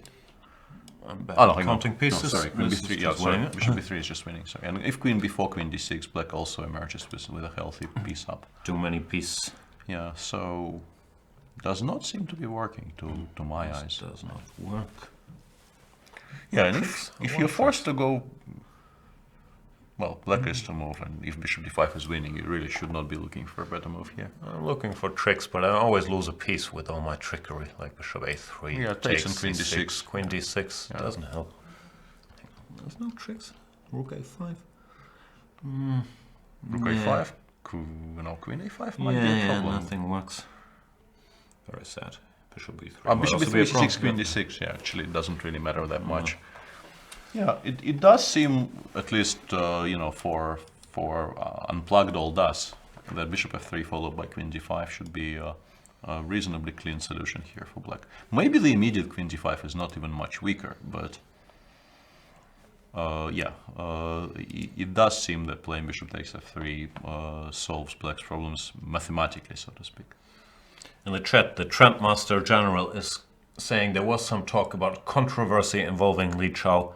I haven't heard about it. Let us know if anybody knows any details on that. I'm not aware of any. Yeah, I'm just happy it wasn't. Chao controversies. January has not been a good month, and Yeah, we're increasingly worried about more bad health news. It's been a strange one. Back to Tomaszewski. I'm not sure if our board is frozen or if he sunk into a 35-minute thought after e5, which is possible though. Let's check. It's reasonably easy to check.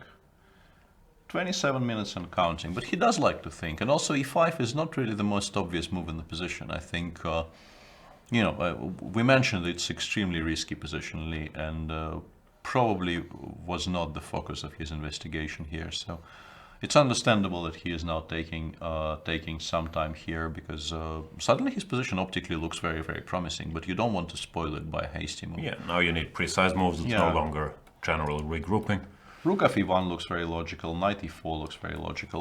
All of these moves suddenly make a lot of sense. Bishop b3, we can make it Bishop work. b3, yeah, it kind of depends on the outcome of complications, starting with knight takes c3. I don't see any refutation there. So one thing you probably don't want to do, but just to explain, is go for this, which might look tempting because you get a pass pawn, but it's not I that don't stupid. think it's enough. Yeah, it's not that stupid, but it feels like you're selling your position short here. It feels like giving up on one of your bishops exactly, half a move after black opens some diagonals for them is strange. You would prefer to keep them alive. So yeah, I think even here white could be slightly better. You could argue about that, right? Yeah, even here I probably like white, but I take white, but it's not enough. I agree. Yeah, I would start by calculating all the other options first. And Dingleren does take on f3. So as we suspected. This is homework. He's blitzing out stuff. Yeah. And it does seem like this position is very likely to just finish with everything getting traded off.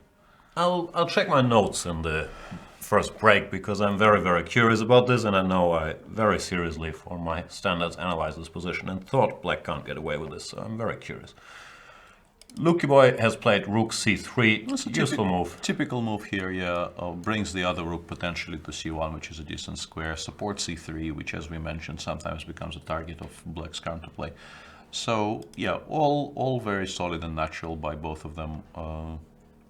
Decision time for black to a degree, because Wesley needs to start doing something concrete on the king side here. Either move the queen away and go for f5 or 4, or play knight e7. I think those two ideas are the likeliest. There maybe could be some argument made for playing h5 here, moving it sort of anticipating white playing g3, but I feel it's a bit too slow. It doesn't really feel right to me. It feels very brazen, yeah. Yeah. Maybe one again we'll have to calculate. But also, I want to point out that once the rook lands on c1, knight takes a6 does become a huge threat. So maybe you want to anticipate it and play knight e7 as early as possible. That looks like the natural regrouping, if you got an answer for queen b3, no? Yeah, that is the big question. But maybe knight f5 there. If you take on b7, I once again want to go takes g4 and maybe knight takes d4 or something. But yeah, I'm not sure I'm going to enjoy what comes out. Yeah, bishop takes g4 is direct, you're in trouble. But yeah, if I don't collect some material here somehow, yeah, my black's position is, well, strategically completely ruined. Yeah, it's becoming very, very concrete actually for black, because he wants to start doing something on the king side, but he needs to pay attention to those little moves which create pressure on the queen side. Yep, we'll keep you posted. Dinglieren keeps blitzing out his moves. Queen d5 on the board. No excitement there. In the Elyanov Giri game, slightly, I'm not sure, strange decision. I'm not booked up enough here. Slightly surprising decision for me has been taken after rook c1. Giri played bishop d6 back instantly. Let's instantly? Well, not instantly, like how instantly blitzed it out, but he removed the bishop without it being attacked. He actually did spend a reasonably serious amount of time on this move, and the explanation for it is, I guess, the bishop goes to c7. If it's not immediately taken, it goes to c7, and it covers all the black squares which sometimes are used by white to create tension. The f3 knight no longer has the e5 square to operate from. Bishop f4 is much less attractive because it's a trade, and also it creates a weakness on f4, perhaps for black to play against. Although I once did that, but maybe not in this position, but a very similar position. I had this structure against Berkish. It's not that easy if this pawn doesn't become a target, because this is much weaker. I think it does immediately by playing knight g5. Right, that's the question. Yeah, and queen g2 maybe it becomes strange. Queen d2, queen f6 there. Yeah, it's a difficult position. I mean, it's an interesting choice for white, but I'm not sure if it works right here. But bishop g5, I'm very, very sure black wants to go bishop c7, because bishop g5 probably is the most natural move in the position, creating a lot of immediate threats. But I think bishop c7 solves more or less all of them immediately. Can you go e5? Yeah, you can also go e5. e5, e3 though, but probably not horrible for black. Yeah, probably very playable for black as well. Yeah, I don't know why I was so happy about bishop c7. You can I'm curious if I can take. I'm not sure. Bishop f4, e5, rook c6 or what? Really not sure. I would like to make b4 work, but I think you can just take twice. I don't have a follow.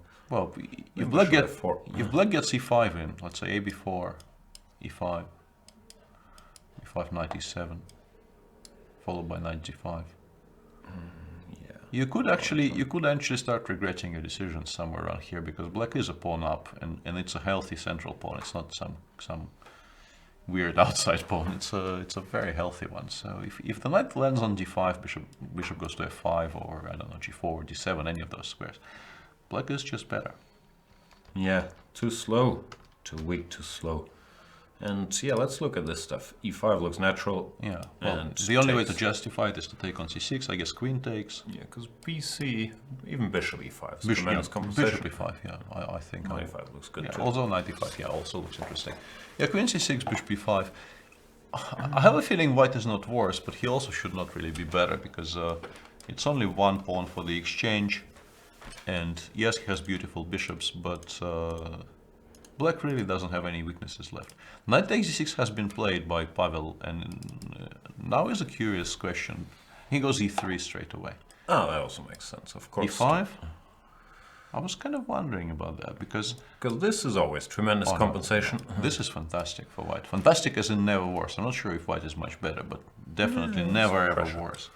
Well, knight g5, even this position I think maybe is holdable. Knight g5, bishop c5, rook d8, followed by bishop d7. I agree, but this is standard stuff. Knight d2, and the knight jumps around, and we always have good compensation.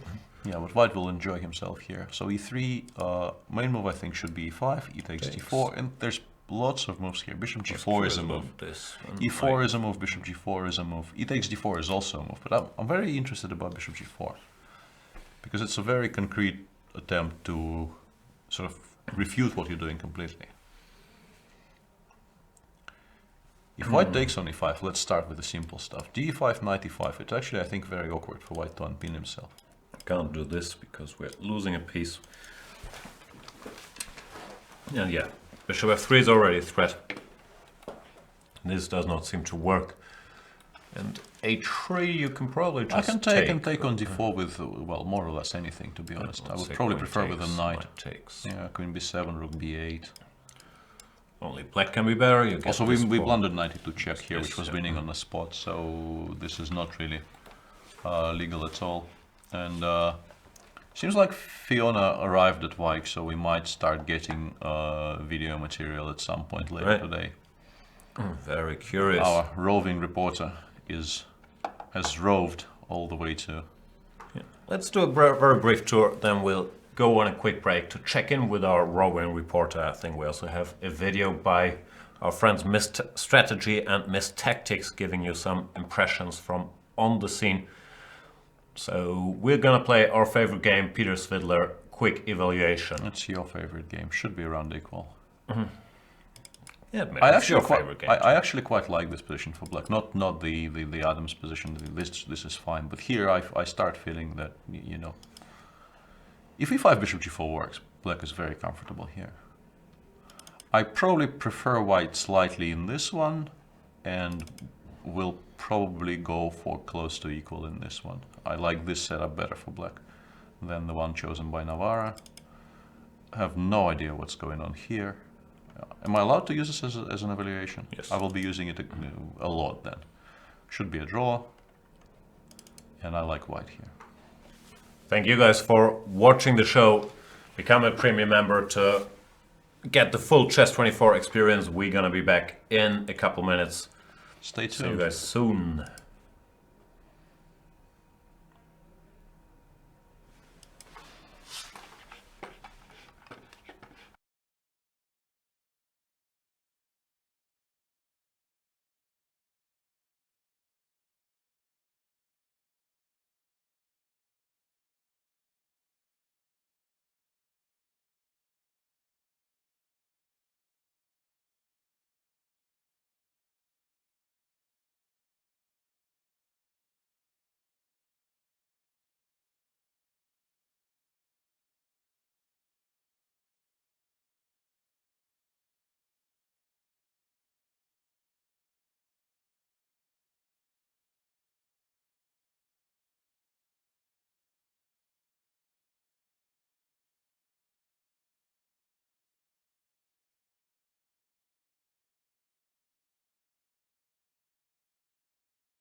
Welcome back.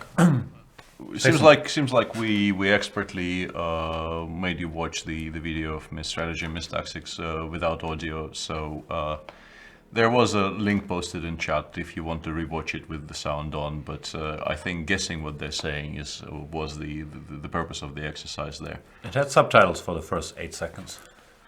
Precisely. So we're gonna keep talking about the chess. Which chess do we want to talk about? Hu Yifan put her rook on e8 in reply to rook fe1, which Tomaszewski unleashed after long thought.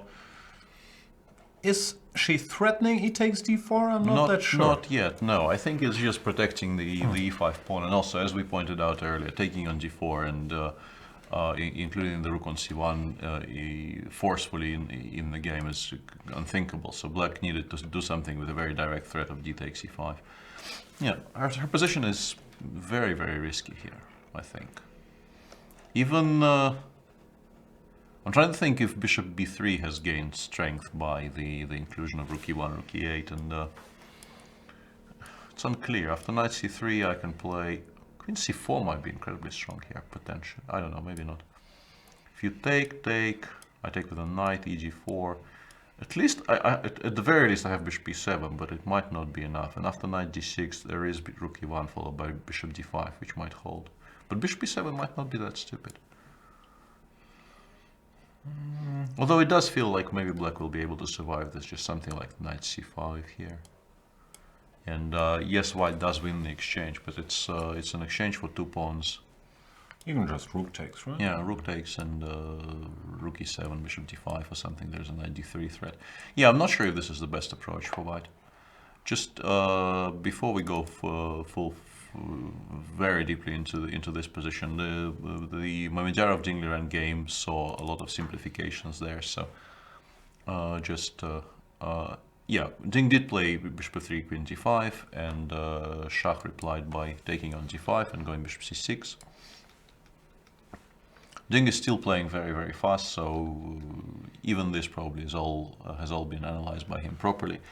And yeah, right now the position is rook d1, king e6, and should be a draw. But if anyone has to worry, it's probably actually white, not black, because black has the outside passer here, and if black manages, let's say, if you imagine the same position with a black king on c6, not e6, you would definitely feel that white should start paying careful attention to his position before he gets into some trouble. Still, yeah, I'd put a lot of money on a draw here. I don't think black has enough to work with. Rook b1 is on the board. Yeah, no, draw is of course a heavy favorite here. Rook c8, rook b5, a4, and then trade off the a pawn for the c pawn seems to be maybe the simplest way of doing this here. Yeah, check first. Rook b6 check doesn't really change very much. I still play a4, rook a7, rook ac7, followed by rook takes c5, and yeah, we don't really expect any earth-shattering revelations in this game. Nope. We expect earth-shattering revelations from Luke Van Velde, who's trying to score his first win against Wesley So after 4 defeats and 2 draws. Played rook ac1, which is a little nondescript, even though it's a useful move, of course. And So has to decide what he wants to do. Knight f5, g4, h5, c6. Many moves come to mind. Yeah, lots of possible ideas for black here. You kind of want to tidy up your structure on the queen side by playing c6, but the c7 pawn is not actually the problem here. It more bigger problem here is protecting b7. So it kind of feels like maybe a waste of a tempo even, because after queen b3, you still need to make a decision as to what you want to do with your queen side. Then again, do they ever play a5 here, followed by b6, driving the knight away this way? I remember a game, once again, it's not an exact comparison, but something like this, and Magnus Carlsen in a very similar position just took on c7 here. And white tends to have very decent compensation for the exchange. Yeah. Because, yeah, these pawns are potentially weak. You eliminate the main enemy, the knight bishop from d6. Knight is a square here. So I'm not particularly happy about the idea of going a5. I was just wondering if in this fashion black would sort of forcibly remove the knight from c5, where it's a bit annoying. c6, there's still this queen b3. There's still queen b3. You could play b5 here, but yeah, you don't really want to.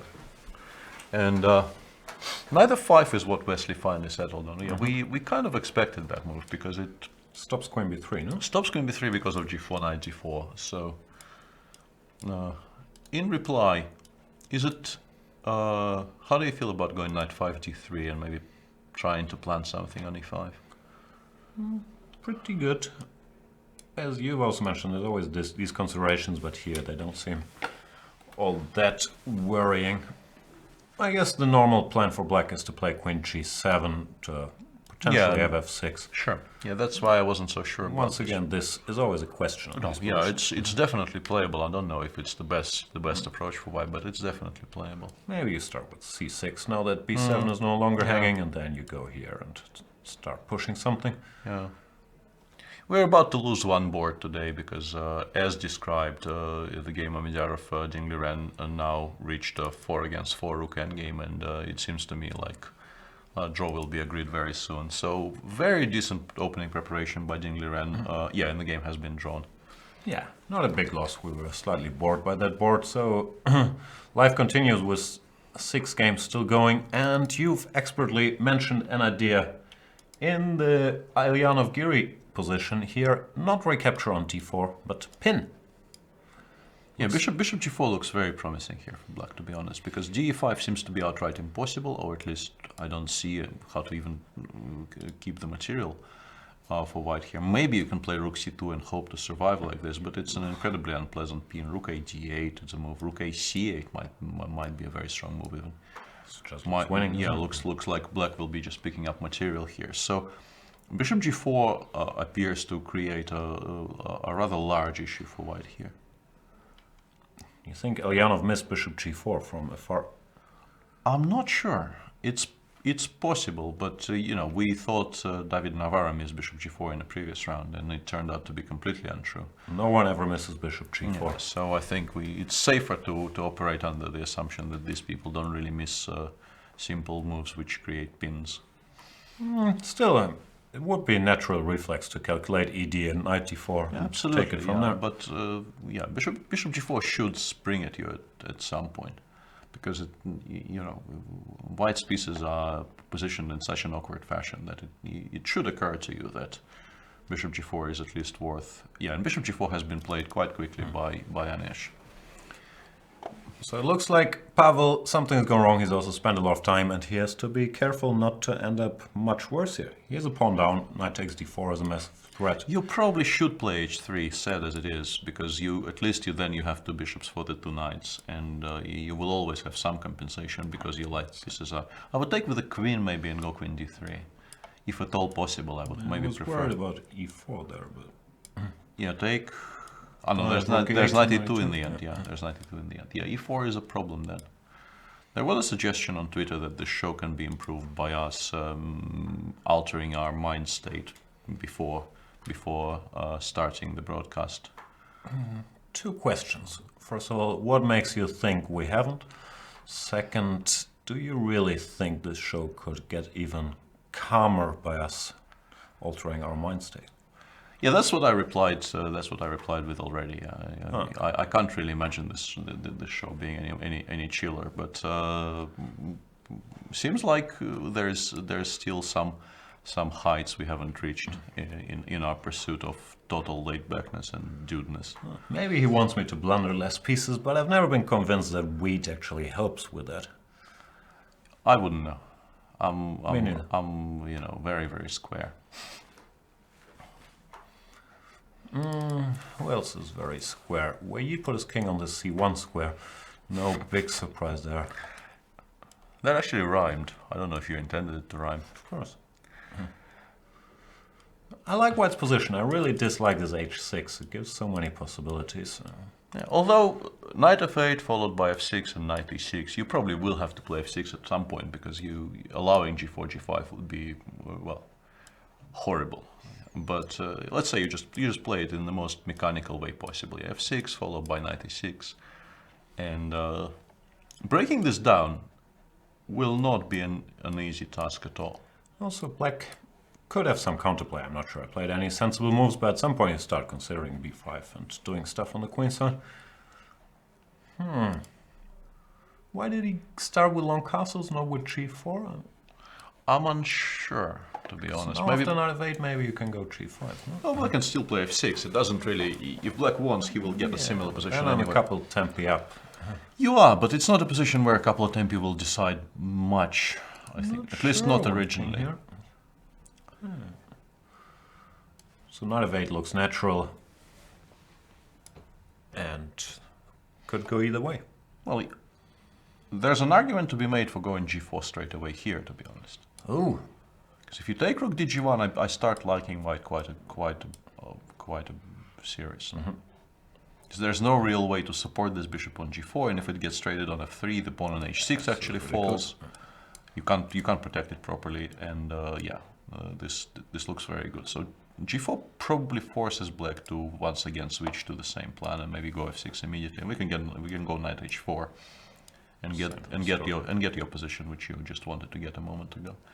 Yeah, but still, if white goes g4 early, the only way to really break down the kingside defenses that Black has erected here would be to push for f4, and f4 is not an easy break to achieve here. no, I don't know. It's a little over my head. These structures always have been. It's been a bit of a problem.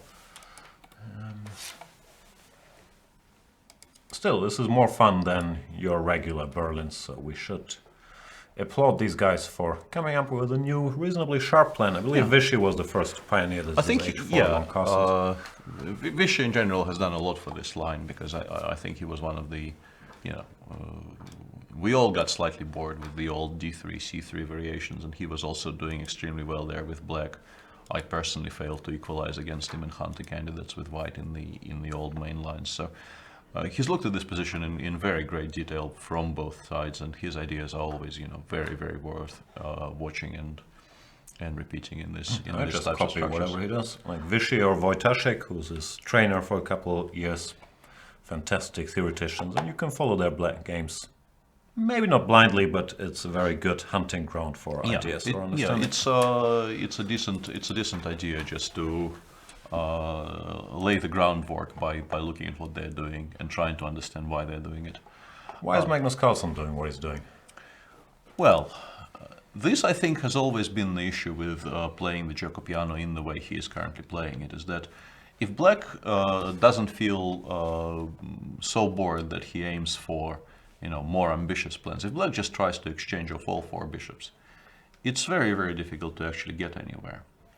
You feel that what Wesley got against Shahryar Mamedov a couple of days ago, when Shahryar, I think, misplayed the exchanges a little bit and allowed white to get a position where d4, e4 happened, and white had the structure with the pawn on e4 against the pawn on d6. But even there, Wesley wasn't able really to achieve very much.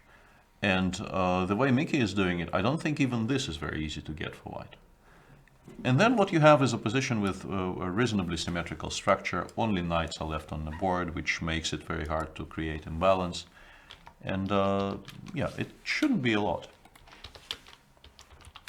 I'm typing a bit, don't let it bother you. Not bothering me very much, I'm just trying to steal the mouse. I'm not sure what we can say about this position. One pair of bishops came off already. I would probably continue along the same path by playing bishop e6. Once again, it's important to make sure that white can't comfortably play d4 and recapture with a piece. But right here, I think we actually discussed this position in a Mamedov game. It could be it's the same position here. It's they would have reached it via a different move order, because in the Magnus Carlsen versus Mickey Adams game, there was an inclusion of bishop b5, bishop d7, then the bishops returned. But I'm pretty sure we had this. We might have had it with a pawn on a6. But yeah, we had this on the screen. Rook e8, f3, and we mentioned that d5 equalizes, well, at least equalizes immediately here, but also Black can continue even without that. Yeah. So in a position like this, if white cannot play d3, d4, he doesn't really have very much to aim for. Something like knight e3, knight c6, and maybe queen b3. Followed by, I don't know, rook a1, but Black shouldn't really be in any kind of serious trouble. Never very dangerous, yeah. Yeah, although, I mean, some attention still of course, is required from Black here. It's not, but, there are still pieces left on the board, and you need to play carefully, but it's not a lot. Over to you, Agris. Well, yeah, I don't have that much to add. In general, knight f5 plans are also not very dangerous. You exchange one of them, let's say, whatever, here. You can normally take and then go for something like king h7, King h7 knight followed by g6, you don't even knight c7. occasionally don't even need knight g8. So yeah, it's a position where objectively white doesn't really have very much, but his position, I mean, pieces are marginally more active, and Magnus will try to squeeze the most out of that current, current small advantage in, in piece placement, because he doesn't really have any structural advantage here. Let's go to, where do we go? I don't know. To Elyanov Giri, maybe brief update here. h3, bishop f3 is on the board. Elyanov faces the unpleasant decision how to recapture. Yeah, maybe you were right. Maybe bishop takes is better. I wasn't sure if knight d4, this probably should be ignored, right? Because yeah, comes here. Then again, this pawn is hanging, so I'm not but sure. there's knight e2 in some of those positions. Also, queen takes a3. If nothing else, black will be able to take on a3, and probably white will. We should start with bishop. No, bishop c3 was impossible. Here knight e2 doesn't yield any benefits yet because this queen is still under attack. Yeah, but queen a3 is unpleasant. This is very unpleasant. No, this is a threat. This is a threat. You probably don't lose immediately after rook a1, but you're a pawn down and you must suffer. Yes, this is, I mean, the outcome of the opening is quite clearly not what Pavel would have wanted, but he does have two bishops against the two knights, so his position is not that bad, despite, seemingly being just a full pawn down. Let's say knight g4, just return it to g2. Yeah, that's what I was wondering, if you can just do this. If black is in time, if you could give black two moves to play rook a d8 and b6, then I think you could start saying black is a great deal better, because the knight on d4 dominates the board, and it's not that easy for white to create much counterplay. But the rook on a8 is awkwardly placed, and if you move it away, a5 will fall. So there are still some decisions that black needs to take here. Play a beautiful active move like knight, rook to a7, but Yeah. you don't want to. Bishop takes f3 is on the board. Also should be mentioned, Giri has other options. ED you don't want strategically. No, ED because bishop f4, you suddenly start feeling white is doing quite well. e4 Bishop is f4 isn't probably a bit immediate. early. Yeah, I think you don't really need that. No. And it gives white objects to play. Once again, even the immediate bishop g2 followed by maybe bishop c3 or bishop e3, you feel like you've given white sort of a comeback mechanism. Still, even this, I feel it's white who has to equalize. Like Sure, but black has no rook problem. e1 and white probably will equalize here. Yeah. No, if you can avoid it, you shouldn't put your pawn on e4. Knight takes d4, and Pavel's gonna have to suffer. Who else is gonna have to suffer? Arrive to c6 in these positions, but knight made it there anyway. Knight f5, bishop takes, ef. And now Sergei h6. plays h6, but now it's understandable why he does, because now h6. allowing h6 would be a strange decision. And here you feel that the knight needs to get from c4 to e4 pronto.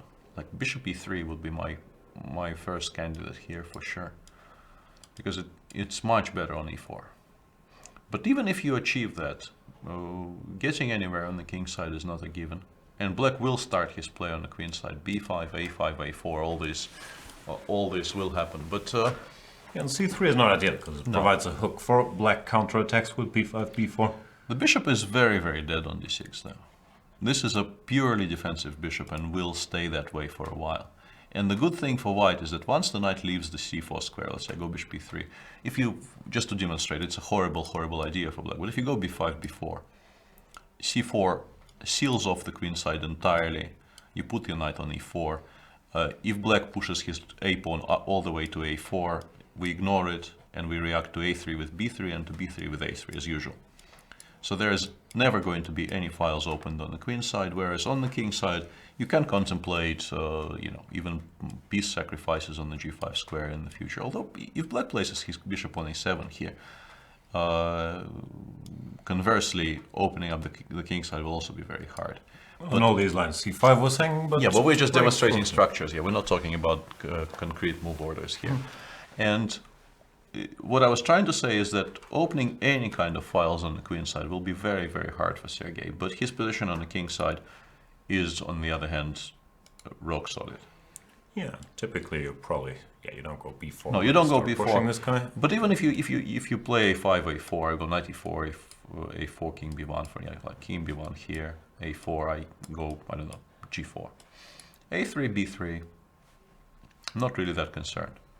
Yeah, we keep on losing the moves, but yeah, Fabiano started with g4, which is a bit curious, but maybe he wants to play queen g2 to make it slightly awkward for black to develop his queenside initiative. But I honestly thought that preparing the g2 square for the retreat of the c4 knight was important.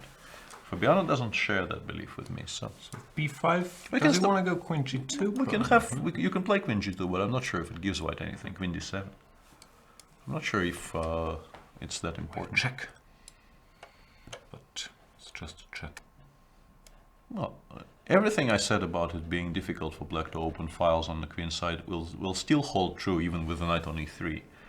But I'm a bit curious as to why he didn't want to have it on what seems to me to be a better square. We will never know. And Tomaszewski went for a structure change which we felt was not necessary. But we He's gone for this. yeah, well, with the inclusion of rook e1, rook e8, which is probably slightly better for him, but Is it? well, not sure. Both moves are very sensible, so you know both sides sort of improved their position. And now he goes for bishop e3 because well, active plans here will have to be on the queen side, either the c5 push somehow or a4, a5, hoping to soften up the black queen side play against the b6 pawn. What does black do? I don't know. She's not in time, or I don't think, to do anything on the king side. The position is too open for that. So probably f4 is a little premature. Strategically, I guess you also don't want to go e4. White might ignore it, but even if white closed the position with f4, I don't think you would. No, I think you don't touch those pawns for now. You look for ways to improve your pieces somehow. This bishop is kind of dead. I'm not sure if you put it here and hope it finds work, or if you try some bishop a6, but that looks... Yeah.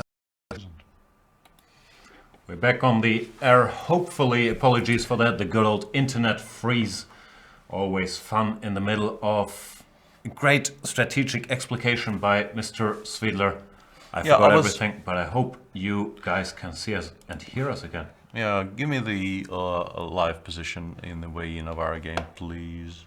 Please weigh in on that one. I want to go g4 once again. And you probably want to play f6.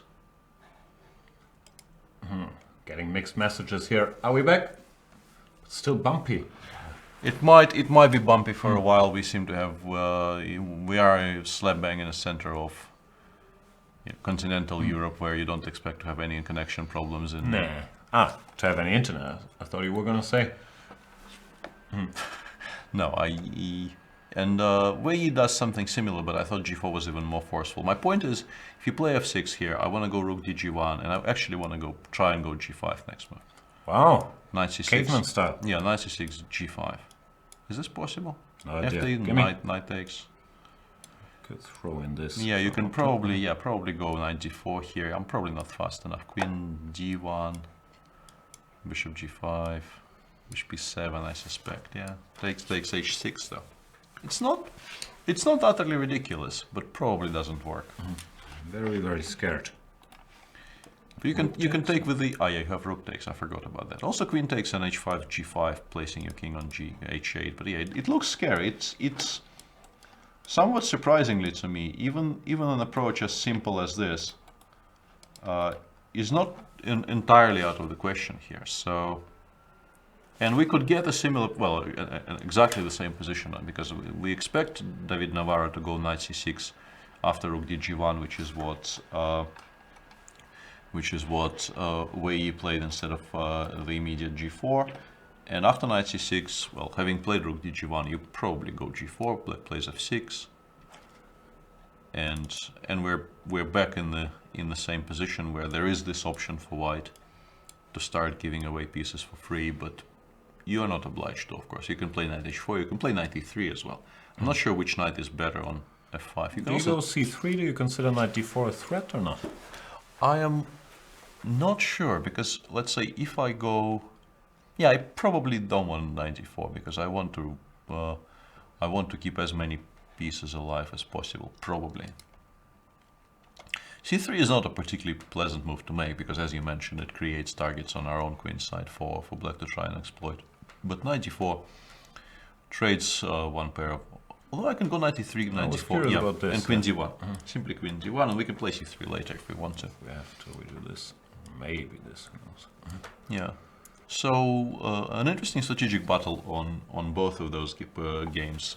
Both Caruana Karyakin and Wei Navarro seem to be following the general strategic ideas, and similar strategic ideas is what I wanted to say. And yeah, potential for later explosions if white finds a way to break open the black king side in both games, but it does look very solid.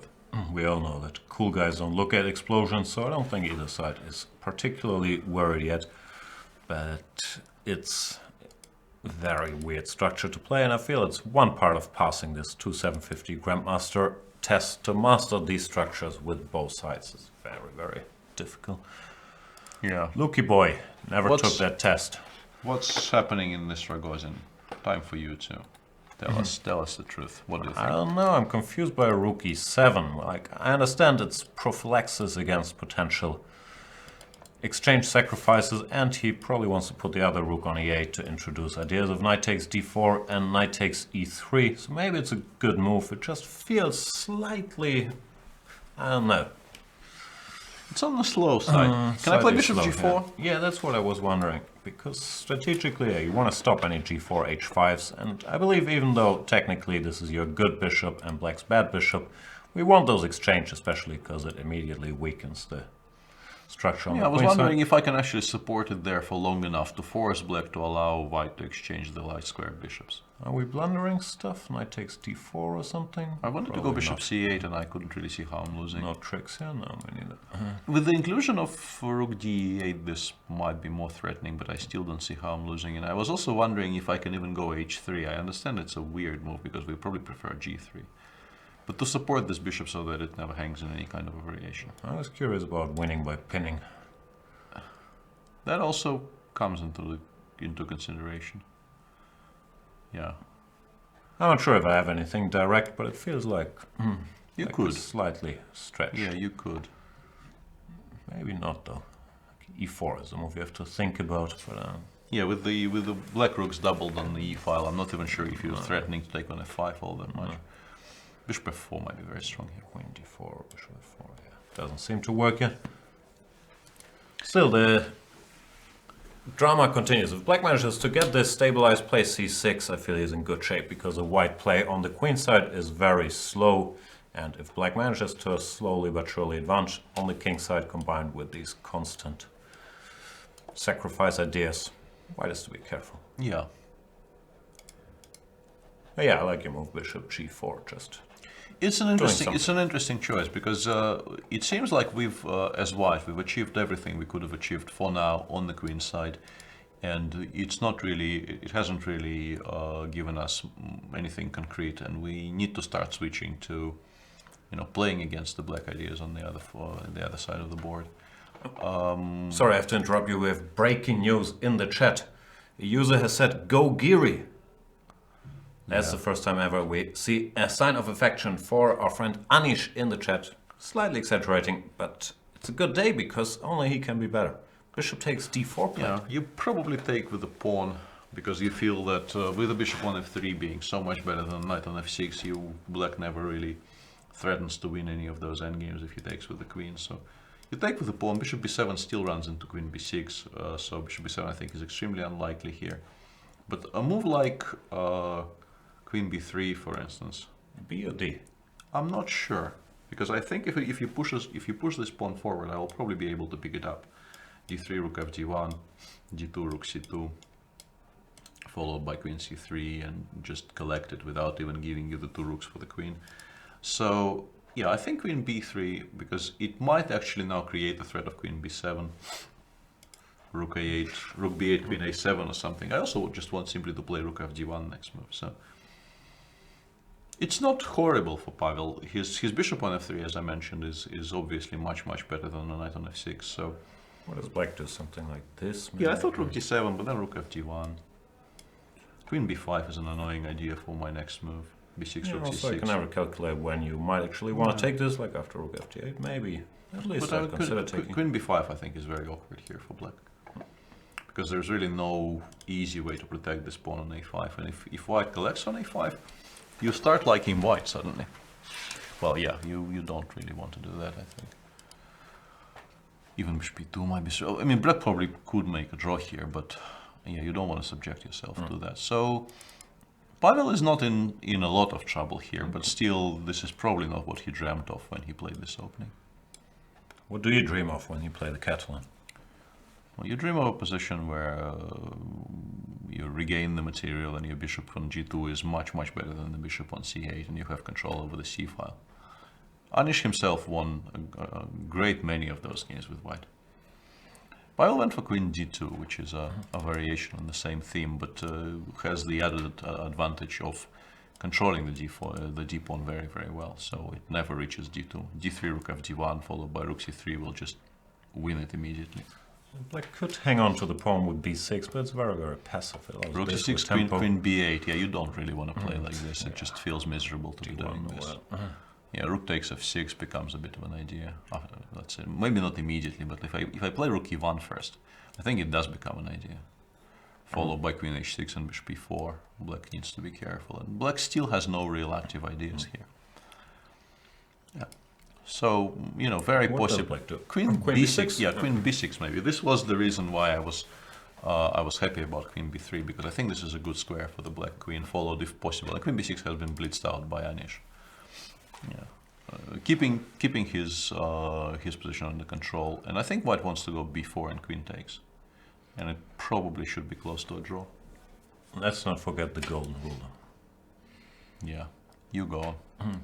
Never play b4 is any good. You've thrown in any there. You're improving. All your golden rules. It's a living mechanism. Yeah, chess keeps developing. You can't stick to the same views every day. If you learn something, you gotta add it in there. It's science. They grow in the retelling. Knight d5, rook c4, I think is fine for white. We are close to. I think knight d5 is, yeah, no, I think knight d5 is slightly inaccurate, but what do you want to do? Rook d7, yeah, rook d7, rook fd8, because black is a pawn up. There's no reason to give white an easy immediate draw. But yeah, rook how d3. Do you ever progress? That is exactly my point. The knight on f6 will take 3 moves to get anywhere, and I'm not sure That's even. a good square, like e6, the best I can think of. But even then, even if you played knight f6, e6, I don't think you're winning here. Not winning, but you are slightly better, I guess. You bring the king to the center, you hope to trade 1 pair of rooks without losing the b7 pawn. If that happens, then you are better. So, what else is going on? In the Tomaszewski Hoi Fan game, she played rook e8, c8, which is a bit vague. That's a surprise. Yeah, the rook was, I felt, very decently placed on e8, but I guess she is worried about the c5 breaks, and she wants to potentially maybe go queen d6, rook c7, rook fc8, put as much pressure as possible on the c4 pawn, follow it up by bishop a6 maybe.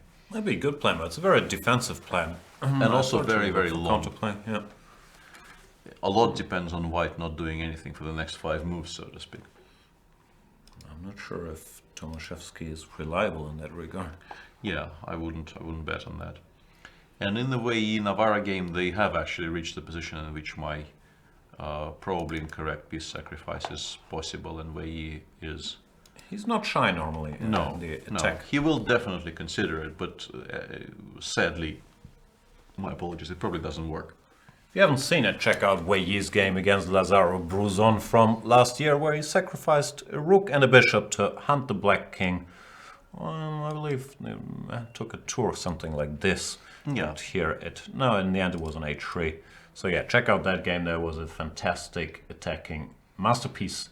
Yes, Wei definitely knows how to sacrifice material and how to attack properly. But in this position, compared to his game against Bruzon, Black is, I think, much better prepared for these eventualities and should probably be able to weather the storm there. Absolument. Alors, Magnus, Mickey, yeah, it's playing for microscopic things in these positions. I'm not sure what the Black Knight does on c8, but probably it wants to go to e7 and maybe maintain some flexibility to play some c6. c6, it might go to b6, maybe in some positions controlling the d5 square better, and maybe after queen d7, making it harder for white to develop the rook from a1 because the pawn on a4 is a potential target. Magnus went knight f5 here, which is interesting because I think for him it's very important to keep as many pieces on the board as possible. With every piece that gets exchanged, I think Black's life becomes that much easier. Yeah, you only do this if you have a direct idea here normally, because I was talking earlier, these knight h4 positions normally are pretty harmless, even though this knight looks nice there. What could the idea be? Queen b3? Or I don't know. Queen b3, Black can play b6 and I think feel quite content about life in general because, well, as we keep on saying, the structure is so solid that... d4 here, can we make this work somehow? Takes on d4. I was thinking about knight to f3, d4. You have a knight 3, yeah, but rook e4, let's try and calculate. Yeah. I wasn't sure. Some candidates here, queen g4, maybe knight h6, maybe knight e7. Let me try this first. I wanted to go knight f5 and knight g5. But I do lose the h6 pawn. That far, and yeah, worst case scenario is this, which I'm not sure is anything, but only white can be. Yeah, king f8, knight f5, followed by rook e1. White is definitely slightly better. It's not a great deal, but exchanging a central pawn for the pawn near the king with your pieces still active, I think, is a very decent deal for white. So, was this forced? It looked sort of reasonable. No, forced I think is an overstatement. But yeah, just this position smells a little bit, so I'm wondering if this could be even something better. Maybe not. No, I don't see it. If we take and try to pin, then Black isn't time to go rook e8, whatever, rook e1, and queen anywhere. Queen d7 followed by knight f6. Yeah, you don't really want to do that. No. Knight g7 and stuff like that looks fancy, but I also don't think it yields that much here. Yeah, h4. Like this can always be tricky, but like I don't know, I don't see it. Yeah, generally I think after knight g6 followed by queen takes g5, you're not gonna get too far with white. No. There is still compensation. I mean, you can play something like queen f3 and pretend you have decent positional compensation because Black is somewhat awkward, but you do, but Black also has some play. Yeah, no. I think objectively this should be okay. Somewhat gratifyingly for me, Fabiano finally does play bishop d2, e3, preparing knight d2, knight f4, knight e4. I was wondering why he wasn't doing that earlier. I do not know. Where's Fabi? Here we go.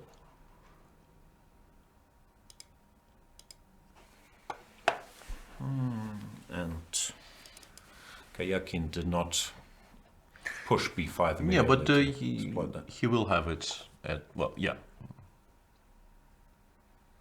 b5 is possible at all times, but... Yeah. No, what I'm saying is if you go for it here, this knight doesn't have this convenient way to e4. That's what we were arguing for. But with the bishop on e3 in particular, b5 is actually a very committal decision because c5, as you pointed out earlier, will be hanging. And it's not that easy to protect. So if we don't believe Black gets any actual attack on the queen side, and I don't know about you, I don't feel it's particularly likely that Black will get anywhere on the queen side, then what you're doing by playing b5 is actually creating a weakness for white to try and exploit. Therefore, he might just play rook a d8, b6, a5, and say, sort of, do your worst. You probably need to keep the d3 pawn alive, but yeah, I'm not sure. Rook a d8 is an interesting starting move in that respect, because it makes you know, the most obvious white's next move is now somewhat difficult to. Yeah, maybe Well, king yeah. c2, but it's a little Yeah, open. I'm very happy about this. I saw this from. He went for it. I saw this from some way off. Yeah. Skills. Let's stay with this one. A piece sacrifice on the board. Where you adding fuel to the flames. I think you probably should start by 94. I don't think there's any. It's very hard to imagine this being bad for black because you bring the knight closer to the e6. Yeah, to the e6 square. You also drive the queen to a square, which is not better than e2. So it looks like an extra tempo for black to do something. I would definitely. I think you gotta go to d1 here because there's maybe some argument for queen e3, yeah, but I'm not sure what that argument is. Because I thought maybe later I will play queen g3, but knight e2 fork is. It means that I will have to waste another tempo on playing c3 even, which is way, way, way too slow. So, very interesting development here. Yeah, let's say queen g1. We gotta take. Yeah, you gotta take. You can't afford to keep the g file open for no material loss for white. Bishop takes, I would assume. Yes, I would play that. Although, can you make a case for this? Or? Well, it's not our pieces, and you can make a case for anything. But I think this case probably will fall apart under questioning. Here we have some options. We have this, for example. Yeah, bishop h6 might be very decent, followed by bishop g7 and h6 immediately. Yeah, good point. This could be mate. Queen comes. Yeah, this looks very, very scary for black. We probably misplayed it somewhat, but actually bishop h6 or bishop f6 followed by bishop g7 is a reply to almost anything. If you play queen d7 here, bishop f6, same thing, yeah. And it's very close to the. And actually h6 here is, you don't even need to sacrifice, it looks crushing because the pawn just gets to h8, yeah. Knight d4, queen d1. Is it possible to go rook f8 first? But even c3 is annoying. Go back. If you have to go back after knight f3, I think you're strategically lost. Because yeah, now with the g file open, there's it's very difficult for me to believe you can survive this. All the weaknesses on the king side that white is now exploiting for free. Yeah, this is a difference between putting your knight on e6 and on c6, because on c6 you don't stop the immediate piece sacrifice. Navarro in trouble. Earlier was him in the tournament who sacrificed against Anish Giri, but he already lost a game with black where Hu Yifan sacrificed a rook at some point against him. Today a piece is thrown at him.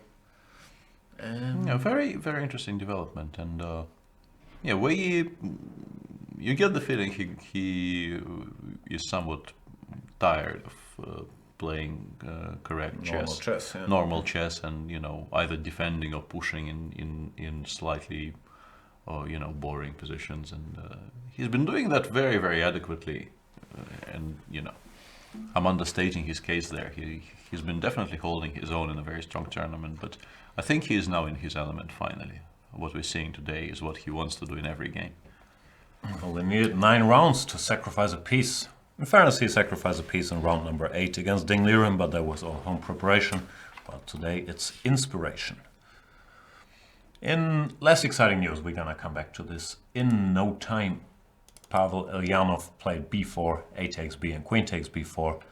Yeah, going for this. We type of expected ending. that because takes rook d7, and we've talked about this. This is very close to equal. Yeah, well, That's it. Probably very, very drawable for white. Yeah, the game Mamedyarov Ding Liren is already over for a while. Excellent homework by Ding Liren. And yeah, I have to do my homework, check my files there. Lucky Boy keeps maneuvering. He's played knight f1, also typical move to shore up these weaknesses. The big question is whether white wants to go knight g3. I'm somewhat on the fence there because Let's say this. Yeah, black takes and goes h5, for instance, immediately. Bishop h5, rook h8. It's probably worrying for white. Although you can play g4, and once again we get the situation with the marooned bishop. Maroon h5. Yeah, Queen h6, f5. It's an interesting question because I think on purely positional grounds, knight g3 is justified. But if black will manage somehow to open up the king side, you will potentially regret this a great deal because the pawn on g3 is a target for black to open some files on the king side. I have a very positional idea. Please don't. I understand it's not your position and you occasionally root for Luki not to do particularly well when you have a... No, that's not true. I always root for him to do well. I just don't expect him to. Well, didn't you have a little flutter with him on you don't know the expression. Yeah, okay. Flutter? Yeah. No, I don't speak English. Please elaborate. I thought you had a bet going with him at a tournament somewhere that he will do... I don't know, something to do with him scoring 50%. No, I didn't recently. think he would score 50%. Yeah, but that's what I'm saying. I'm rooting for him, but I don't expect him to do well, so I will bet against him doing well. Well, And it's flutter earned only. me a very nice dinner that he didn't get 50% in the World Blitz Championship. Yeah. But I was rooting for him. Like, okay, I was a little torn because I really didn't want to pay for dinner, but I still want him to do well, normally. Also, normally... I need to work going Dutch somehow into this conversation, but I can't seem to work out how. Going Dutch? Yeah. I also don't know that expression. Seriously? Don't think I You want to don't- know it. You don't know what going Dutch means? No, I've never been there. Going Dutch is splitting the bill after having a dinner. Splitting the bill. Oh, yeah, they do that. Yeah. No, actually, they don't do that. It's like one guy brings like 18 beers and pays them all, and then everyone's expected to drink 18 so that everyone can pay around. So they don't split the bill normally. It's just someone pays it all. I don't hang out with people. I don't know really what any of that entails, but Nothing. It's just Dutch culture. Like in Germany, normally people split the bill. Well, in Holland, it's very normal. Someone, pays a round, and then someone else pays the next round. Luki doesn't drink though, so he's a bad example for all this stuff. And I don't know what he's supposed to do after Rook D8. Rook D8 hasn't been played yet. You get That the looks natural. Bishop G4 maybe, or Again.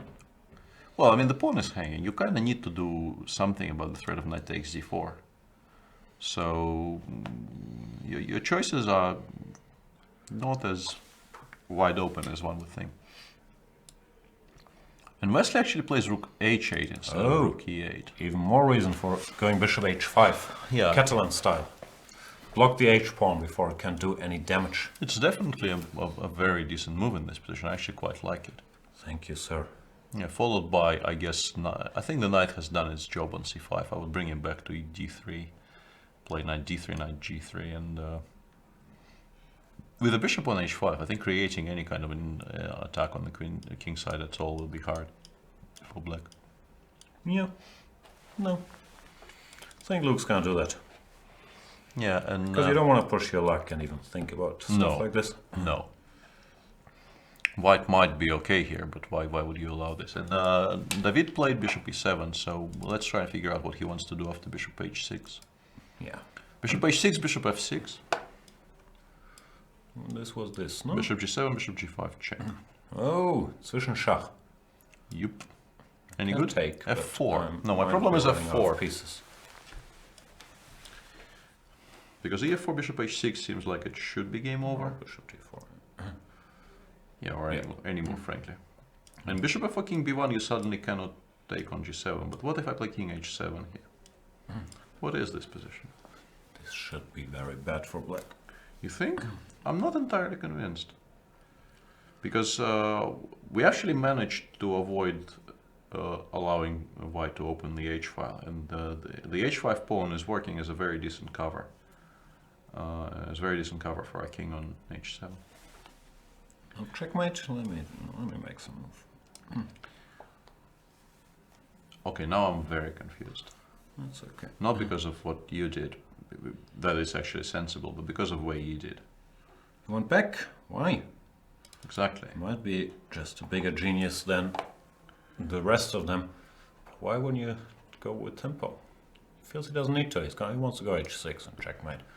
Yes, but Don't need that bishop. you do give black a full tempo to decide on some things.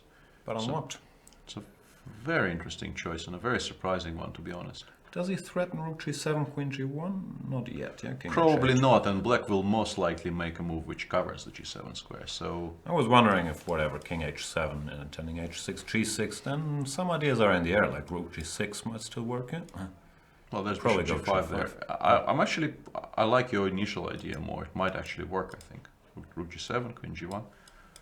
You need to go king h8, queen g6. Might be quite decent here. Although bishop f8 seems to hold things together. Rook g1 maybe. No, rook g1 knight to check. Sorry, I was going crazy there. Here is also... I don't know, it's too complicated for me. Yeah, it's a very, very difficult position to calculate your way out of properly. No, but let's say we play bishop b3, bishop f6.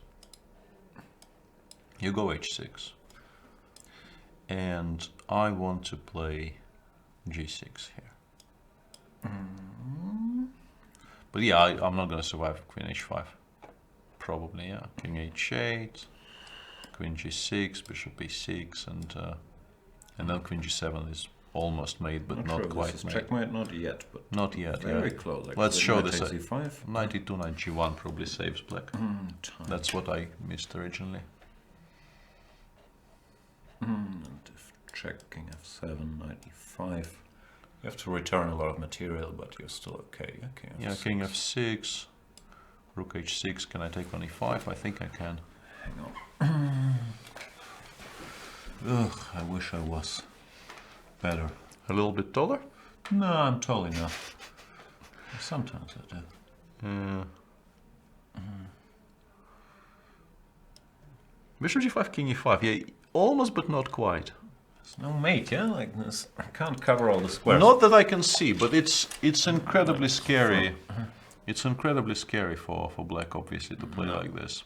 No mate. But very brief cheating operation says rook takes g6 is lethal here. But not surprised. Yeah, you're not surprised because you actually only sacrificed a piece for 2 pawns here. You're not 3 pieces down, and your attack is extremely dangerous. Kinds of obvious continuations like h7 threatening rook g8. h7, rook g8, or rook g7, similar to what we were discussing earlier. So, yeah, David will have to think about his options very carefully here because his position is still incredibly dangerous despite the fact that we went for what looks at first glance to be a slightly less forcing continuation. You mind if I get a brief computer opinion on this? Sure, go ahead. Computer likes white. Says white is winning actually. After bishop e3. That's impressive. That is, and he also says bishop e3 is the best move. Bishop e3 or bishop d2. That kid is pretty good.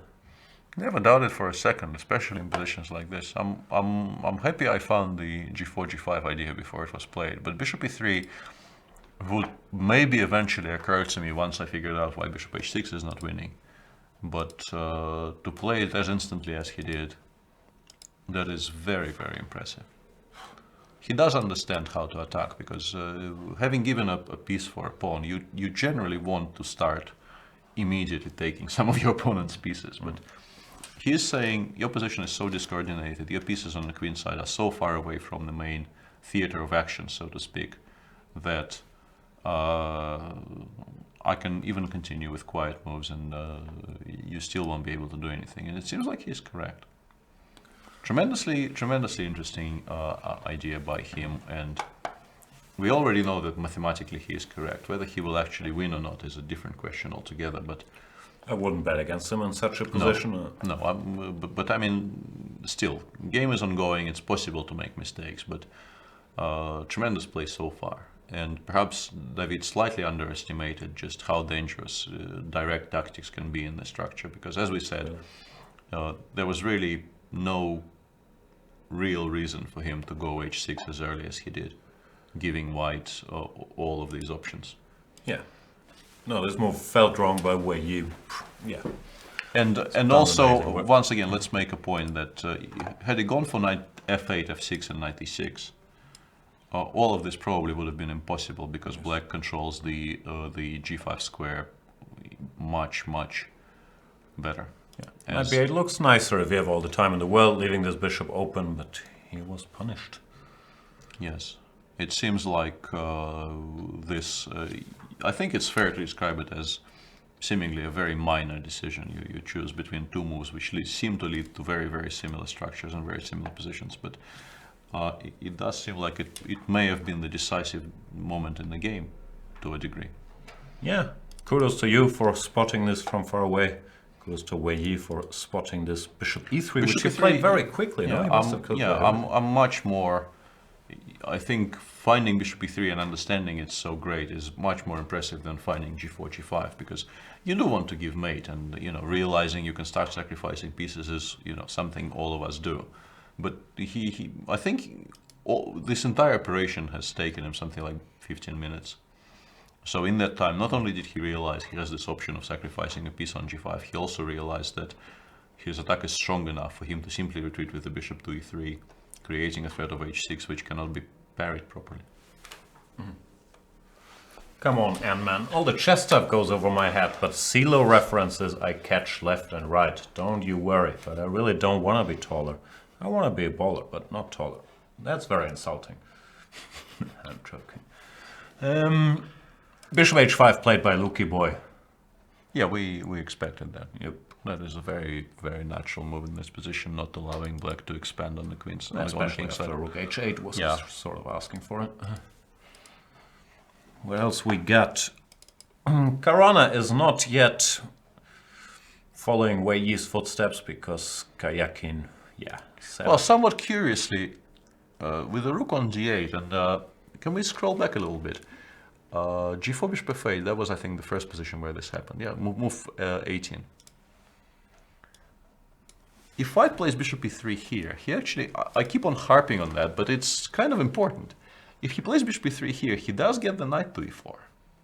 But what we have on the screen right now, after he hasn't done that, although maybe queen d5 here is strong, maybe it's still the same. But in the position they have on the board, it seems like black will at some point play b5, and white will simply be unable to go knight g2, so he will have to go to a3, or give up the g3 Are pawn. we sure he can't go... well, no, it's white to move, so let's make some dumb move. Are we sure he can't do this? Well, he can. No, he's still running no risks, yeah. Maybe it's even very good. This feels unpleasant for black, unless there's something direct. Yeah, this is true. So maybe I was overexcited there for no real reason, but... Obviously, he's not going to play king b1, but yeah.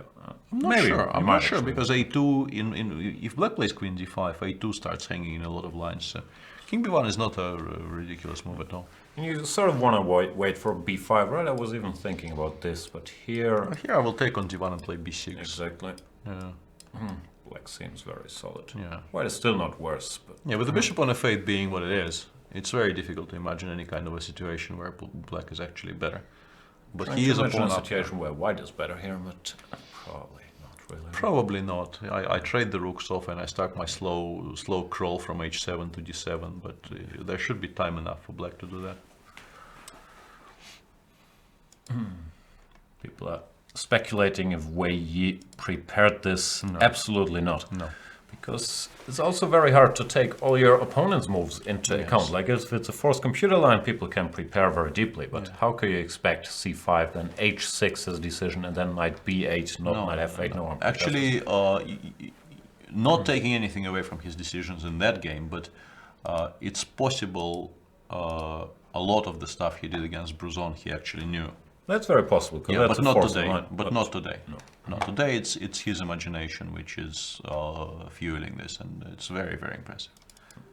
Yes, this position on the board, bishop e3, and yeah, we checked with the computer earlier. The computer says white is winning. The attack just can't be stopped. So, yeah, but once again, if you consider this carefully and you don't just count the pieces, but you count the activity of the pieces, the rook on a8 and the bishop on c8, they just never ever rejoin the action. Whereas all five of white's remaining pieces will participate in the attack. The knight on c4 very often takes on e5 in variations which follow, and the bishop is, of course, black often plays g5 here once white plays h6, and the bishop on e3 is required to deal with this, and the rooks on g1 and h1 speak for themselves. So if you count the pieces participating in play on the king side, arguably white is a piece up.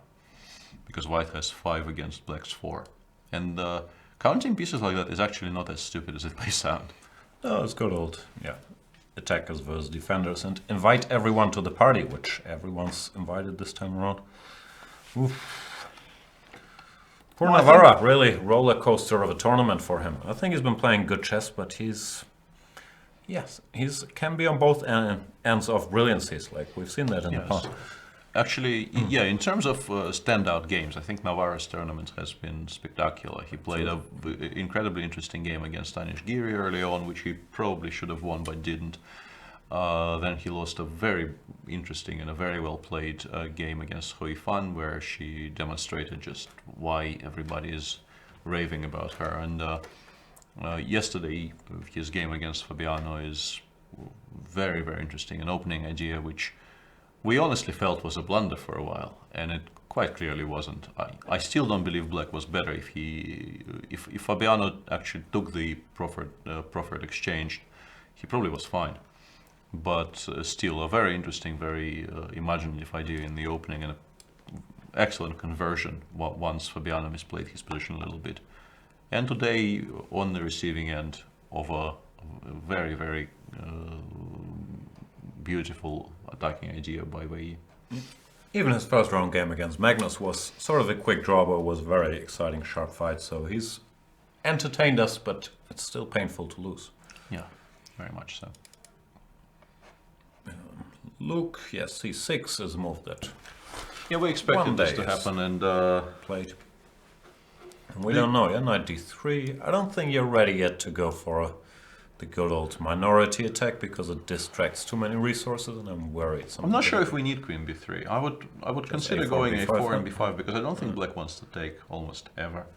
Right. But by the same token, I'm not sure if it achieves very much. Me neither. This, is the textbook stuff, of course. Go a4, b5 to create weaknesses in black's camp. Black has a couple possible replies, but in this position he would normally, I don't know, let's make, this is an ugly move. Yeah, kicking f8 is an extremely unfortunate move to have to make. A good waiting move. Well, the bishop on h5, bishop on h5 is a very strong piece. Yeah, bishop b8 followed by knight d6. I like this though. Yeah, this is a very sensible plan. b5. Let's say I was going to talk about the ideas here, but here I believe AB is the only logical. Like sometimes you can get away with this, but not against two rooks lined up on the c file. Probably not. Yeah, knight e4 even. Yeah, I don't like this.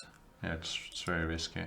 So you probably want to just take, so you only are left with one weakness, and then try to play around it, like knight d6. Although I quite like white here, knight g3. Yeah, I agree, knight d3 or knight g3. Knight g3, maybe I want to play bishop g4 next, now that there are target. Yeah, and Luki does play a4, somewhat unsurprisingly, because I mean, he managed to stifle black's impending attack on the king side, and now he wants to start, I'm not sure about rook h8. It was sort of forcing white to do what he probably should have done either way, to just stop these pawns. It's a strange position for this rook, because you're probably not going to get h5, anytime soon. So why are you placing your rook on such a passive square? Magnus actually achieved the structure we discussed earlier by your knight f5, knight e7, d4 little petit combinaison. Succeeded in getting him the same structure that Wesley got against Shahryar Mamedov, but with an extra pair of knights on the board, which is, I probably shouldn't be talking about it without the board, so let's go there. This is the position in the Carlsen-Adams game. No, he didn't take on e4. He didn't take on e4 because he felt probably that the variation we've shown is quite good for white. So he went rook e5, and now Magnus just retreated to g3, securing the structure in the center, creating a threat of f4, which was stopped by knight g6, and now queen c2. And just as in Soma Mijarov game, now white is slightly better unless black can equalize on the spot by playing d5, but probably not, because knight f3 looks strong. Knight f3 push the rook back, and maybe even rook ag1, but even simple e5, e6 actually is quite strong here, because the knight on g6 is hanging. So if you cannot push d5 straight away, you will find it difficult to equalize on the spot, and you will have to defend this slightly passive position for a while. Yeah, so what do you do, like queen d7, right? Probably something like queen d7, intending rook a8. Yeah, still hinting at pressure against the e4 pawn and potential d5 breaks. I think this might be a better version than what Yarov got somehow. I feel like black is in time. Go rook a8. It's and not. then It's b6 not tragic. d5 or It's c6 not d5. tragic by any means. And actually, the fact that you can double on the e file immediately is quite relevant here. I think black is okay. Yeah, seems like a very playable position for.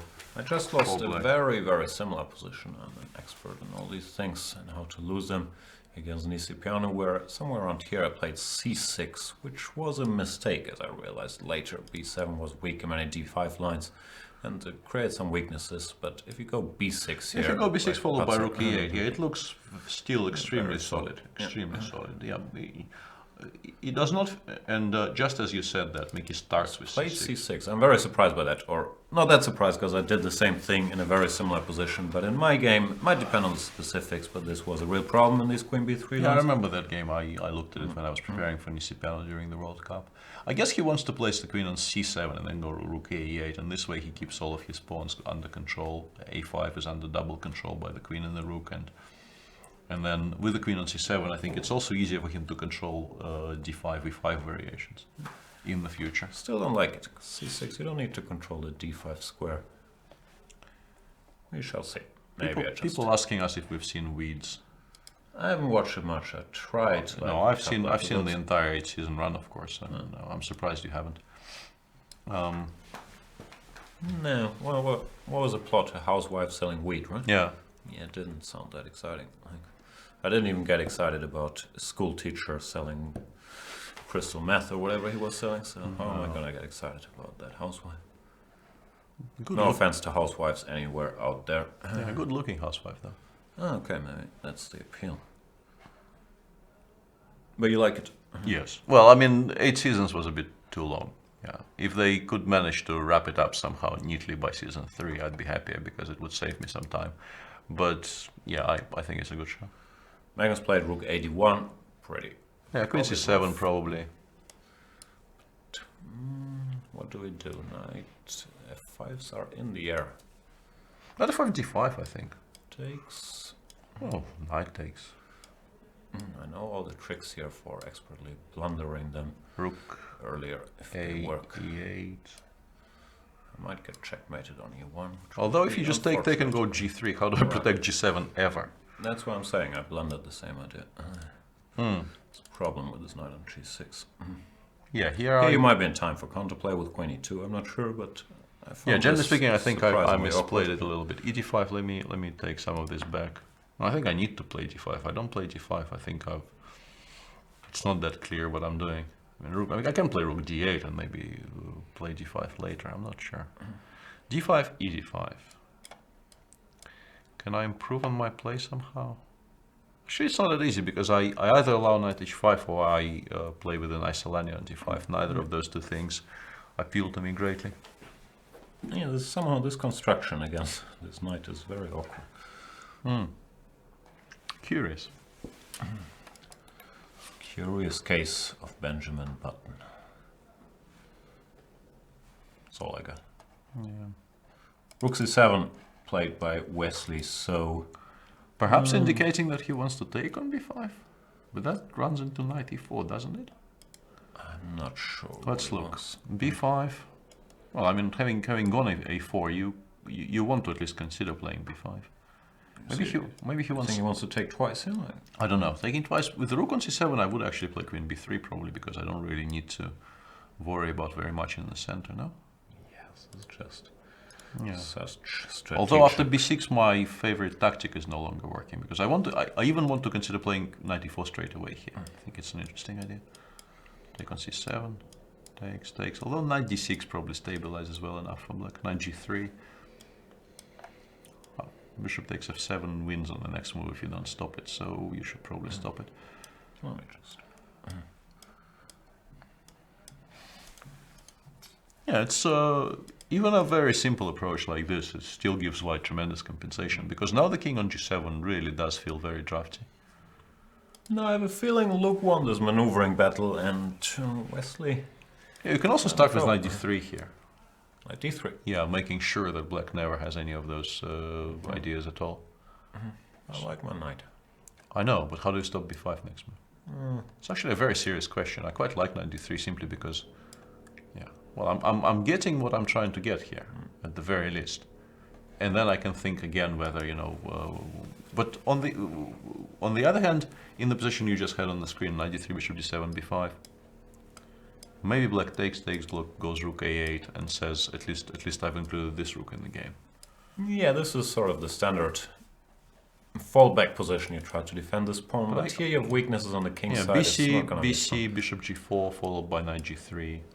Yeah. To be honest, looks kind of horrible. No, you want the pawn on g6, a5, h5, then you're slightly worse, but here you might just be lost. Yeah, d3 is by far the best square on the board for the knight on which was on c5, because it protects f2. Let's say rook a2, I can still go knight g3 because there are no tactics. The knight on d3 is a very, very well placed stabilizing mechanism.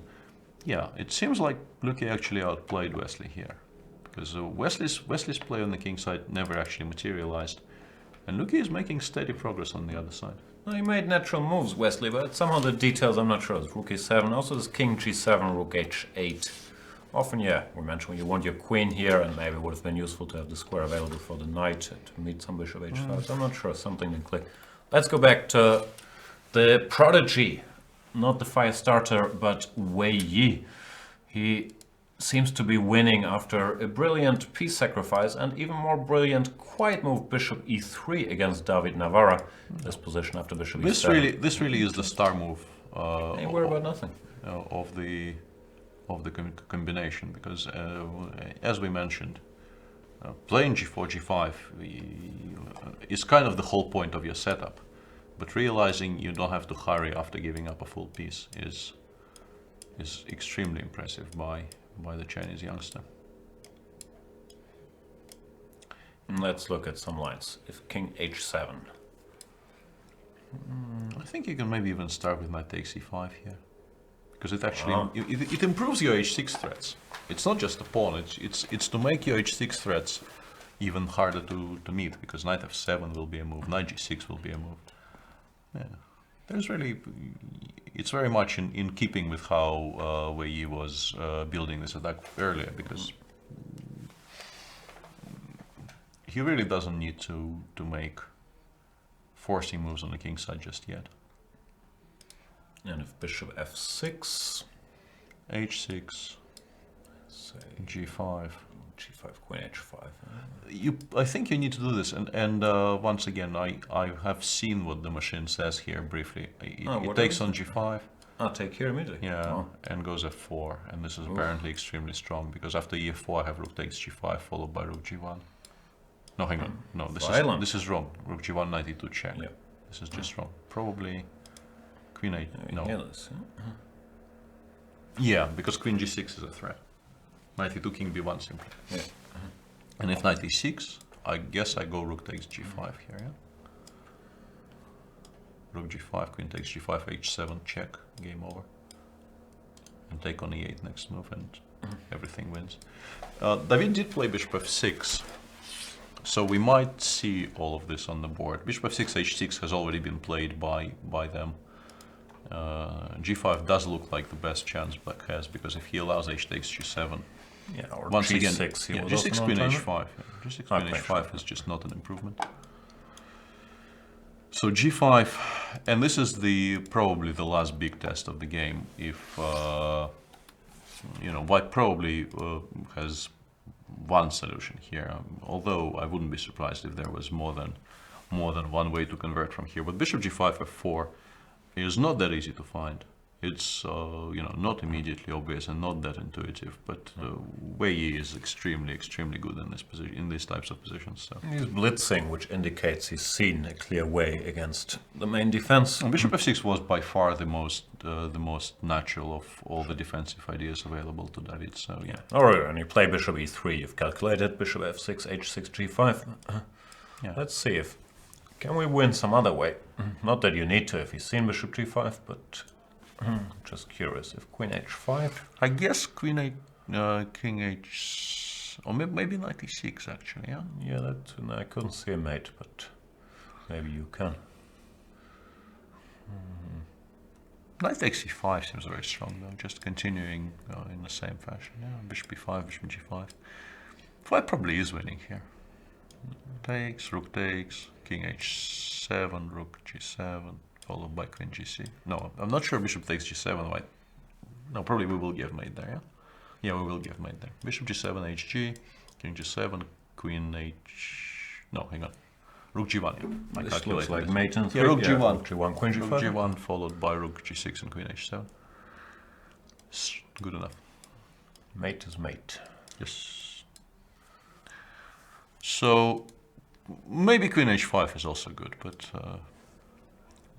additional style points. No, additional style points if he goes bishop g5 and f4. Although he probably doesn't need too many additional style points today. No, I think he's shown plenty of style, and I don't only mean his Adidas training jacket, which he was rocking during the World Cup. I liked it. I was commentating in the same jacket when he was playing against you. How did it feel to play the guy? Were you like deadly worried of his tactical prowess? Did you feel like, okay, he has enough strategic weaknesses? Did you just... Well,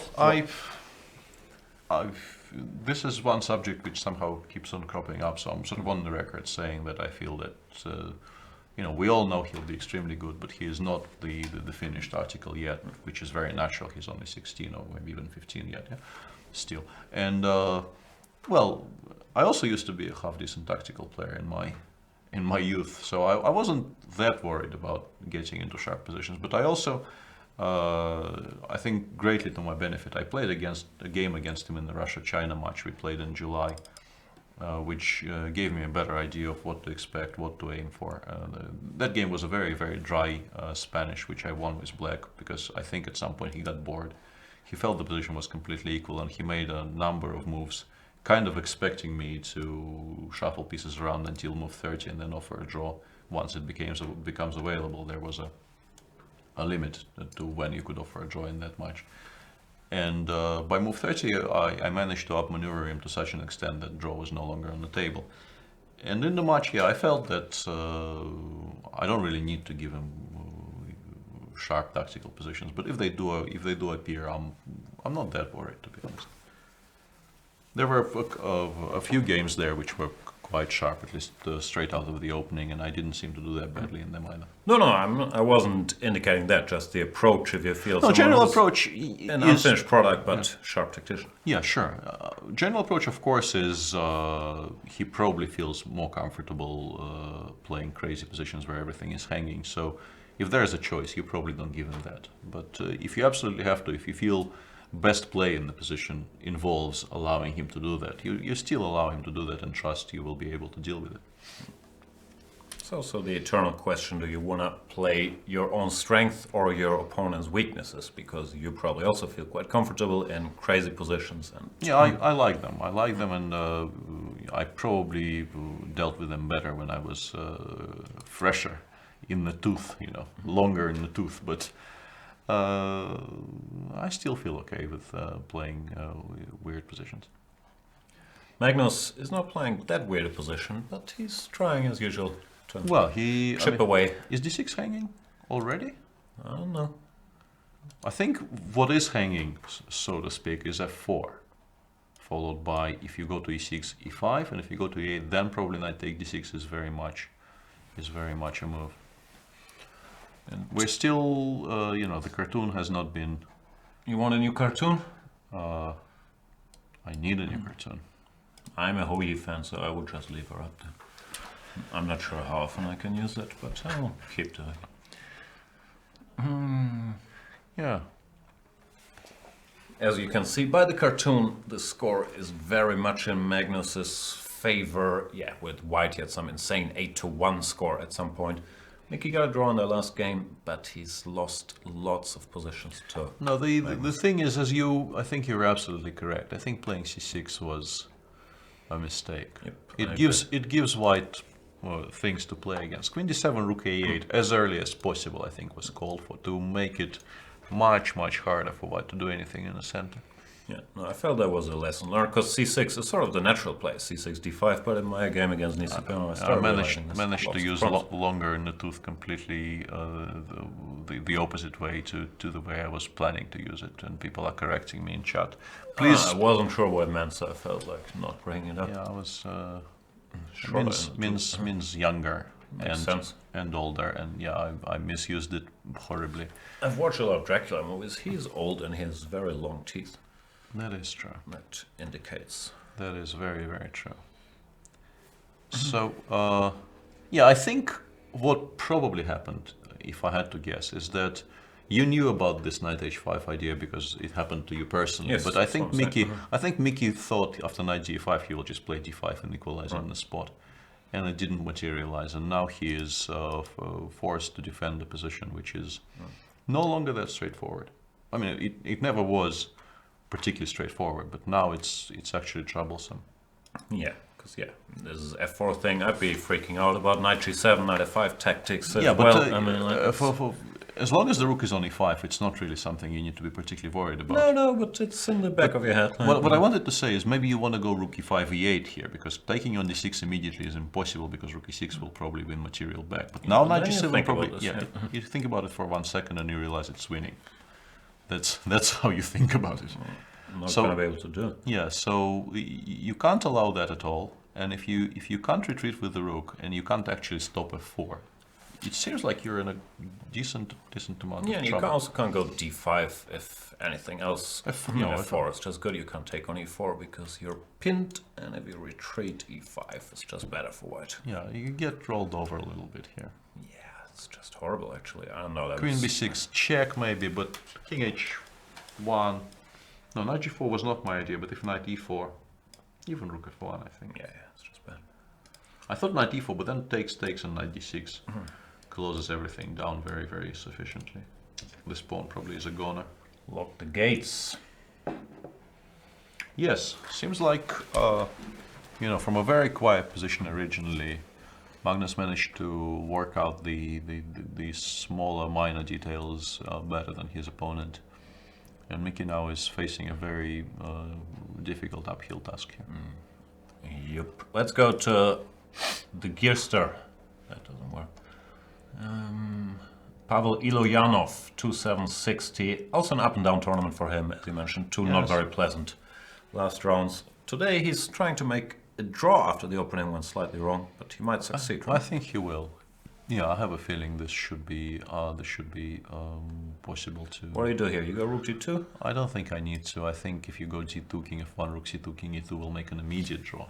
So I'm debating with myself whether b5, b6, rook c7 is an idea, because you can't actually attack the d3 pawn more than the bishop on f3 can't really rejoin. Not rejoin. Join. Then the knight jumps around. Yeah. So you can play rook c3 here, and I think the correct reply to that would be rook e d8. But that's the extent of how much pressure you can put on this pawn. And in order to finally completely equalize and liquidate everything, I'm looking for a plan. One plan would be to go king f1, king e1, king d2. Let me just illustrate why trying to win this pawn doesn't work. Even though I'm probably making ridiculous moves, but you're never in time to... Yeah, the bishop absolutely is required to stay on f3 to control all the good squares the knight on f6 can jump to. Therefore, you either embark on a very slow plan here of bringing, after rook e d8, of bringing the king from f1, from g1 to d2, which is not a bad plan, because once it's on d2, the rook on d1 is free to, I don't know, go to a1, a7, or c1, c7, or anywhere, or a1, a3, as you correctly pointed out, and the pawn on d3 is in grave danger. But also there is this plan of just going b5, using the fact that, no, not using the fact, I was going to say b6, rook c6 loses the b pawn, but there's rook d6 there. Which probably means... want to go b6. Yeah. And then at least Black has some dream of putting his knight on c5 in the future, yeah, which this turn the tables. Probably means we shouldn't be playing b5. You get the feeling this is not ideal. Probably king f1 then. Bring the king.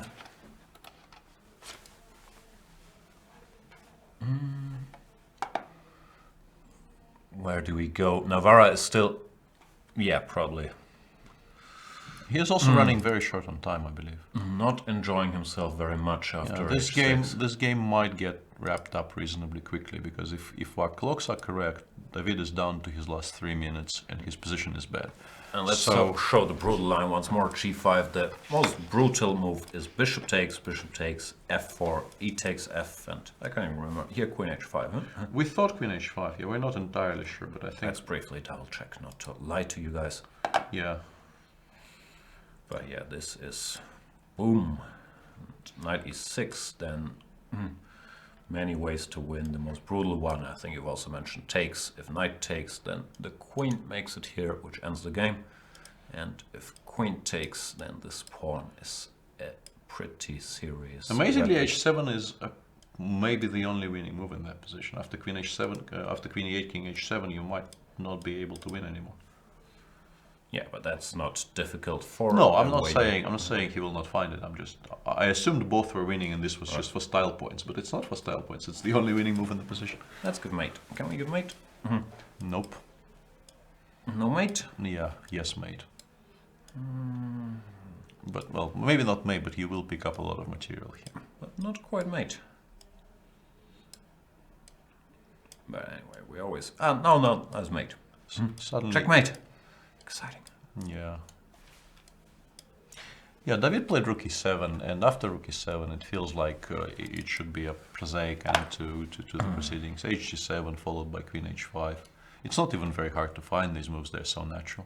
You don't even have to calculate that much, you just have too many attackers. Yeah, all of your pieces participate in the attack here. Yeah, it's just incredibly easy to convert from here, because you make all the natural decisions.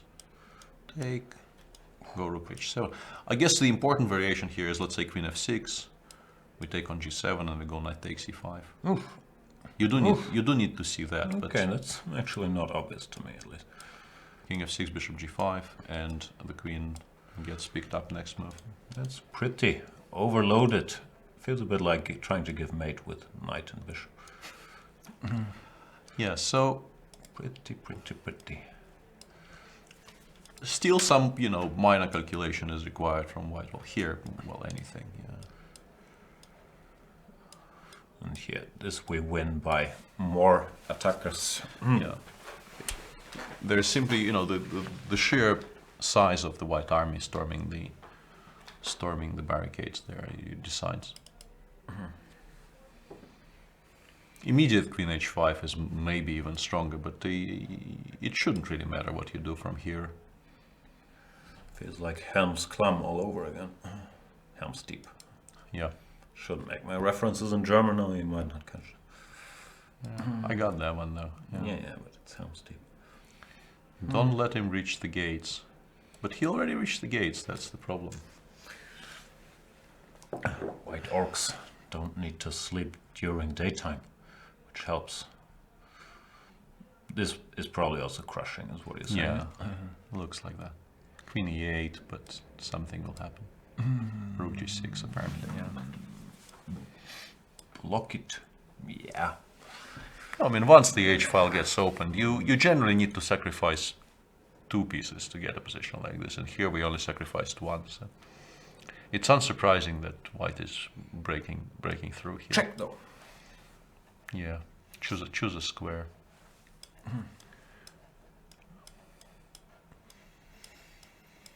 No, I think it really is a matter of taste from here. I guess queen h5 is a more unpleasant move to face in severe time trouble, because,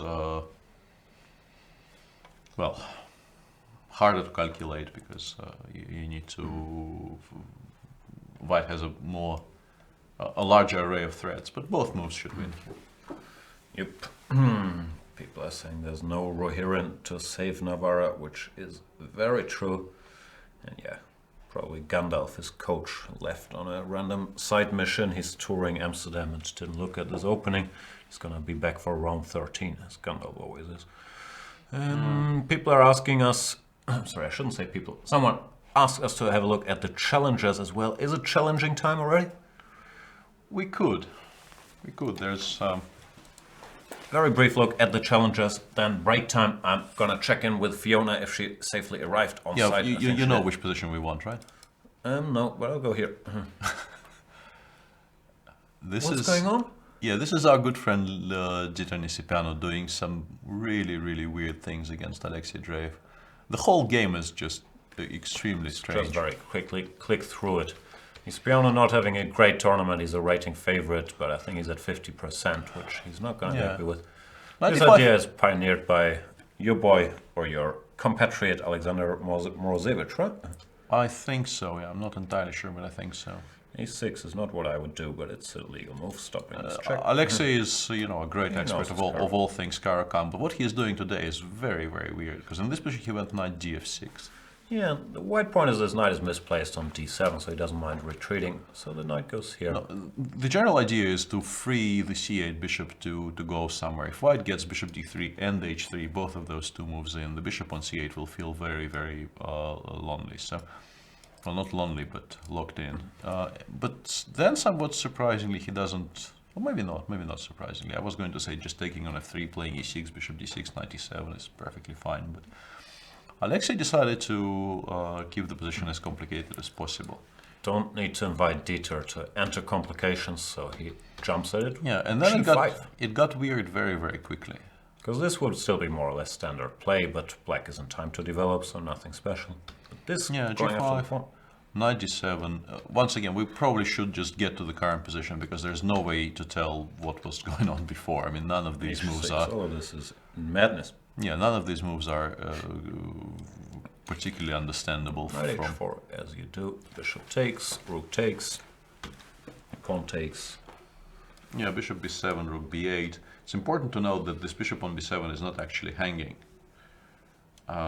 because queen c8 checks. So Dieter went queen, knight f3, Alexei went queen f5, and here instead of just making something, some sensible move like knight d2 or rook a1, just protecting his...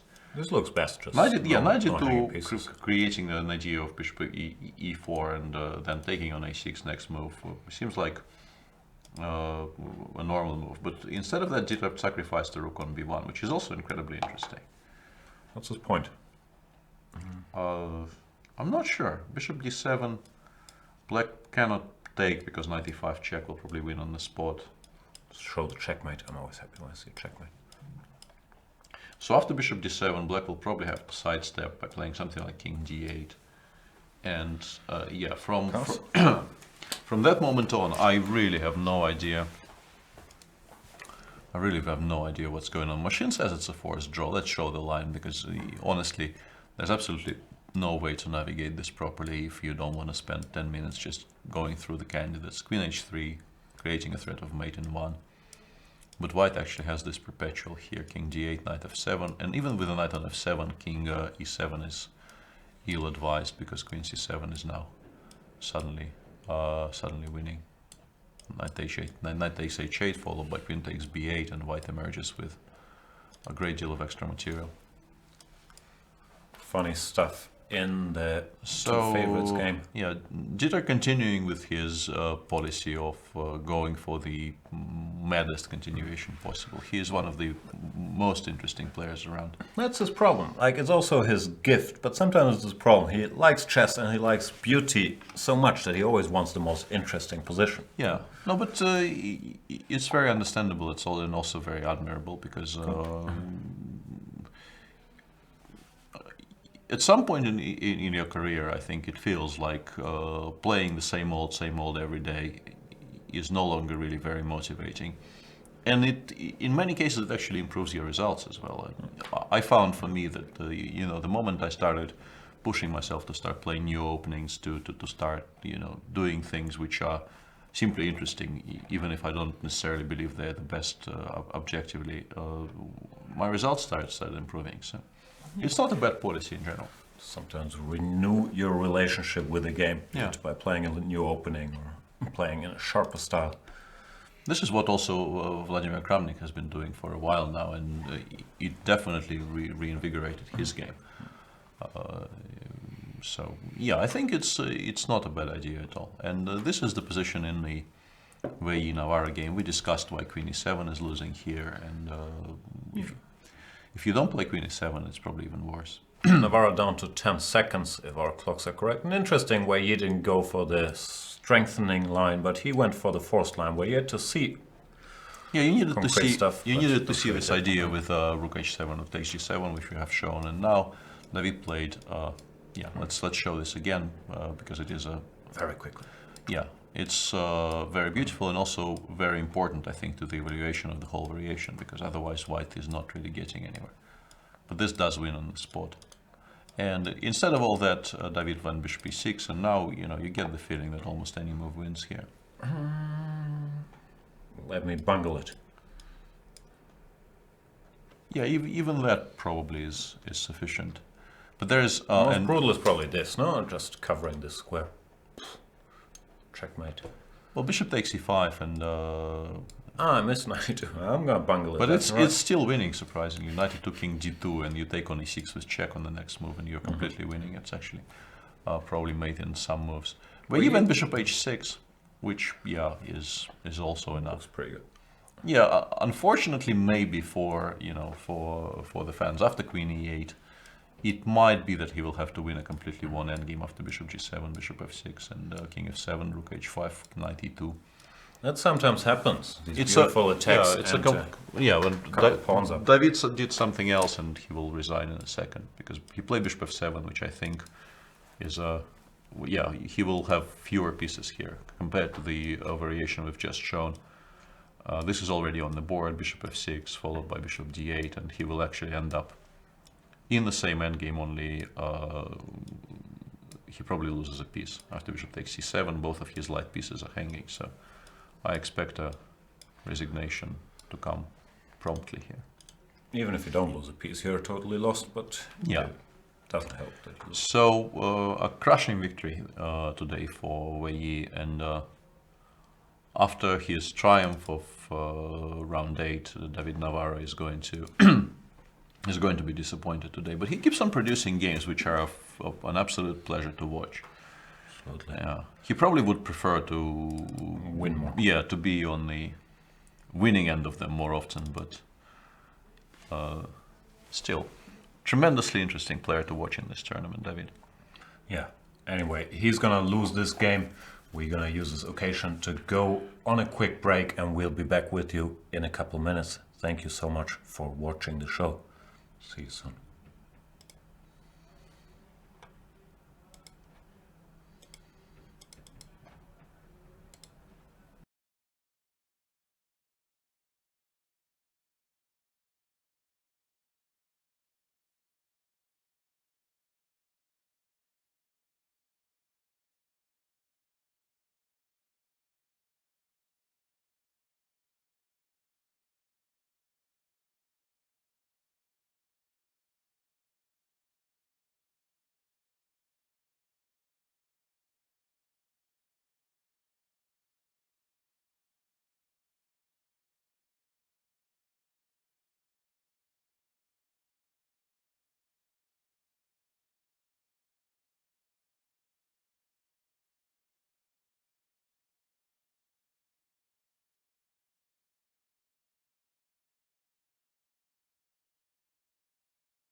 Welcome back to our coverage of round 9 of Tata Steel Vaikanzei tournament, where we've already seen one brilliant game today. Wei Yi won in fantastic style against David Navarre, who continues providing uh, excellent entertainment for the viewers, both on the winning and on the losing side, and occasionally with draws as well. All of his games were, well, not all, but many of his 9 games were tremendous to watch this year. He resigned here because he's out of material against Wei Yi. Wei Yi also has a knack for creating the occasional masterpiece after drawing his first 8 games. He's now on +1. Yeah, I have to say I'm slightly disappointed in him though. He really doesn't understand where his priorities lie in chess. He was 4 draws away from beating a long-standing record, and after today, I think he's in grave danger of not getting anywhere near. I might be the only person alive who agrees with you there, having won the title of draw champion in my first German championship under 11. I've valued these titles for a long, long time.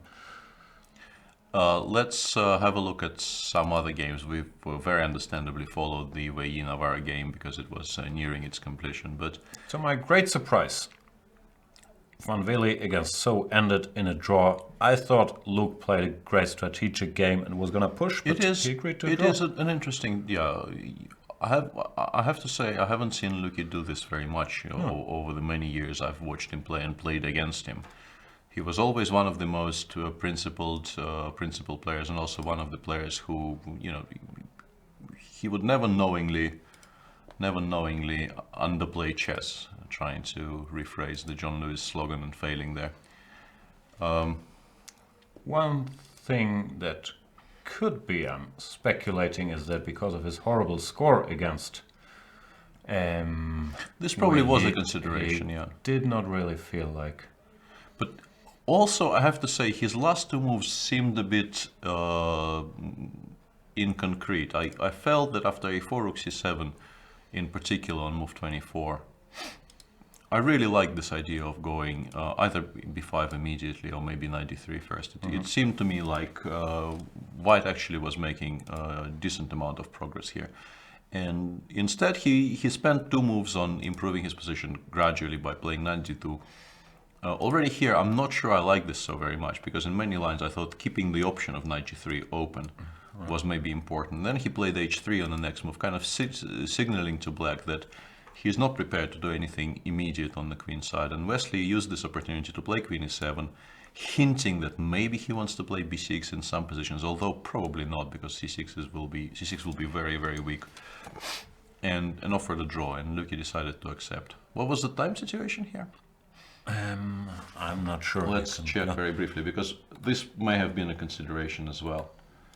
Yeah, Luke was down to 14 minutes, and in this position, if you want to start taking concrete decisions, shuffling pieces around 15 minutes is not really very critical. But if you want to go for some pawn breaks somewhere, you do have less than a minute to move here. So an understandable decision from Luke, but still, Yes, out of character. Against me, he never really took any draws anywhere. So this game is over. The Mamedyarov Dingliren game has been over for a while. That leaves us with the game Tomaszewski Who You Fun, which we haven't looked at much, has progressed a lot. The game Karana Kayakin, and the game between Magnus Carlsen and Michael Adams, and also Ilyanov Giri, which might end soon, I have a feeling. Yeah, bishop takes b7, I think, is the cleanest way to make a draw here.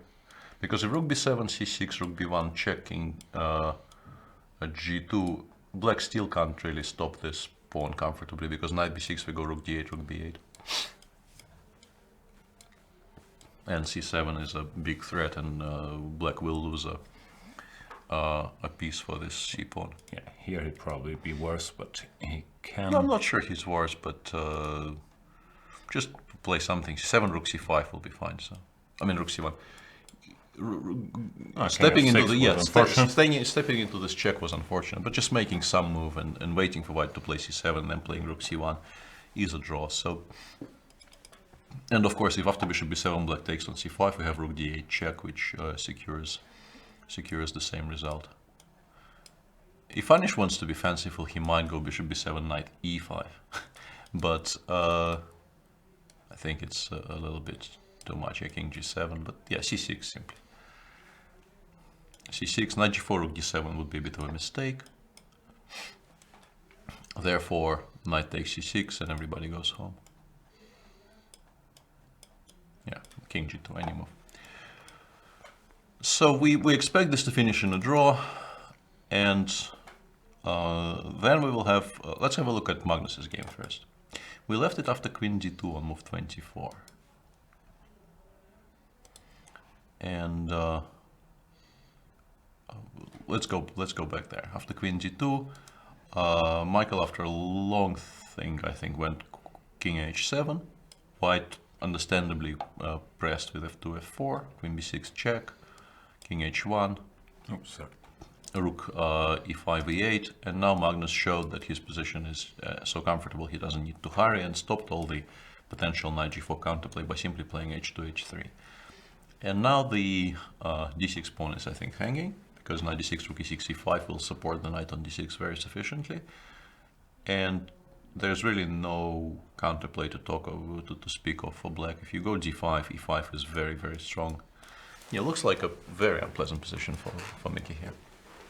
No queens. Knight g6. Why are you avoiding the most obvious move in the position? Looks very critical for black, to be honest. It doesn't really look. E takes. Yeah, I don't like it much. Just yeah. Maybe you have to go for something like this, hoping these, because here there's rook e6, and you might actually survive this. So maybe black actually needs to enter these complications and hope they work out fine for him. Because if he plays a waiting game after h3, maybe you can still play rook e6 and hope. No, rook e6, e5. What I'm talking about. In the position they have on the board currently, I think g5 might be the only move which doesn't lose the d6 pawn on the spot. And after e5 you need to go knight e4, because if you go back anywhere, back g7, g8, you will get rolled over. First of all, knight h5 picks up the g7 pawn, which should be reason enough not to do it. Yeah, knight e4, takes. Maybe your move is also very strong, yeah, queen c2. But I want to take on f4 and go back to g6. Maybe throw in rook takes d1 somewhere. I don't know. Rook d1, knight g6. e5 is hanging. Yeah. Giving up on f4 is something you should calculate very carefully, because you might end up regretting it. Did not do that.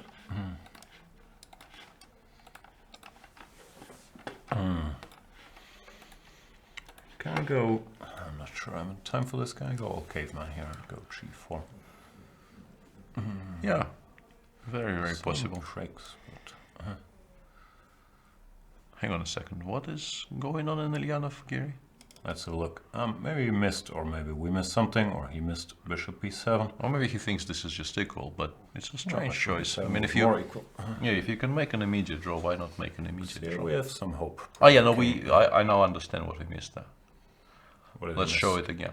Knight d7, bishop b7, rook b7, c6, rook b1, king g2. Knight f8.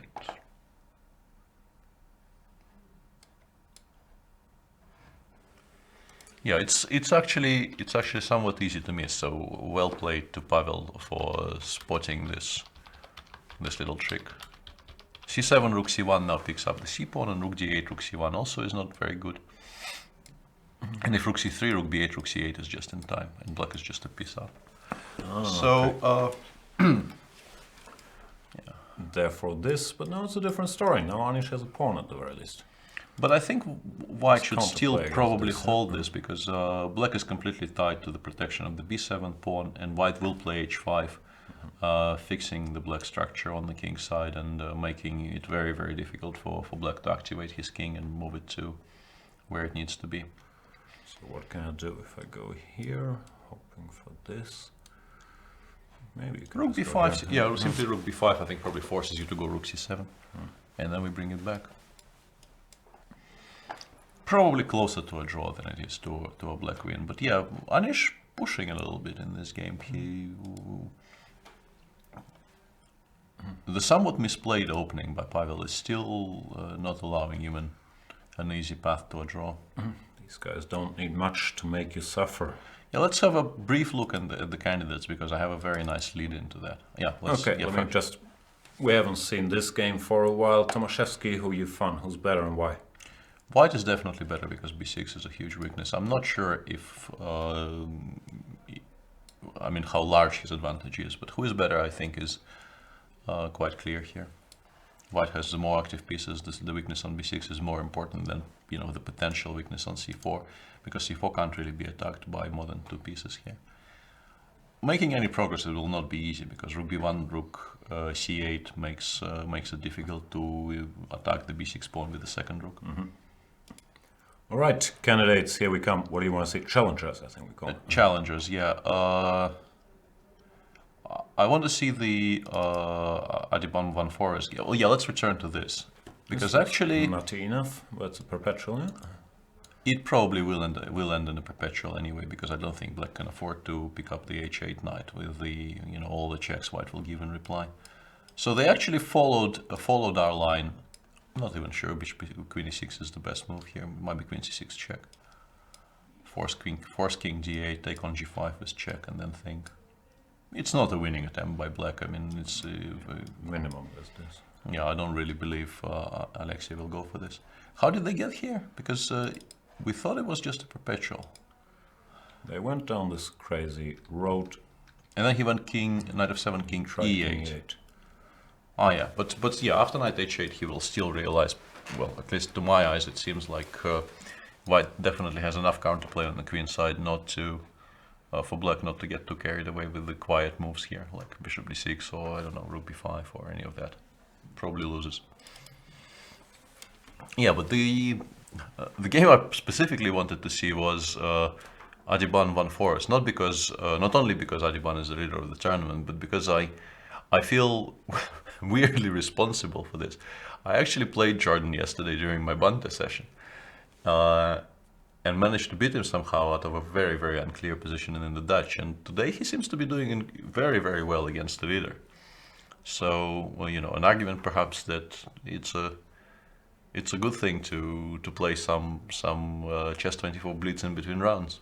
Absolutely. Go premium and you'll get the chance to play against Peter Svidler, who has become much stronger at Bante Blitz recently, I have to say. You crushed everybody yesterday. You've become faster. The days where you lost on time are over. Well, I cheat by stopping talking when I run low on time. That's what you do. And in this position, I think the king needs to leave the corner immediately, because knight e5, knight f3 is a huge, big threat here. So you need to actually waste at least one tempo on going rook king g1 as early as possible, and after knight e5, play something like rook b6 and hope that black gets distracted enough that you can push your pawns. But I guess even knight f3, knight takes g5 should win reasonably comfortably for black. Can I win this pawn? I really want that guy. Yeah, you want that guy more than the g pawn, obviously. Rook, I don't know, c6, rook c8, rook a8, but you can play knight b4 because the king is in the corner. Yeah, no, it does feel like black should be technically winning here somehow, which will be a major turnaround in what's going on in this tournament, because Bhaskar Adibon has been doing exceedingly well leading up to the rest day after round 8, and if he loses today, I guess Eltaj Safarli has a chance to catch up with him immediately. He made a draw against Lamy. He made a draw, but that probably will be enough for him to join the lead if Adibon loses. I haven't checked the standings, but it could be. It was only half a point behind. I think so, yeah. And Van Forest actually found an even neater way to collect white's pawns. He went knight f4 here, putting white's rook in a position of Zugzwang, so to speak, and he can then play knight in rook a5 and knight takes d5 simply. Just resigns it. Yeah, it seems like he's just totally winning here.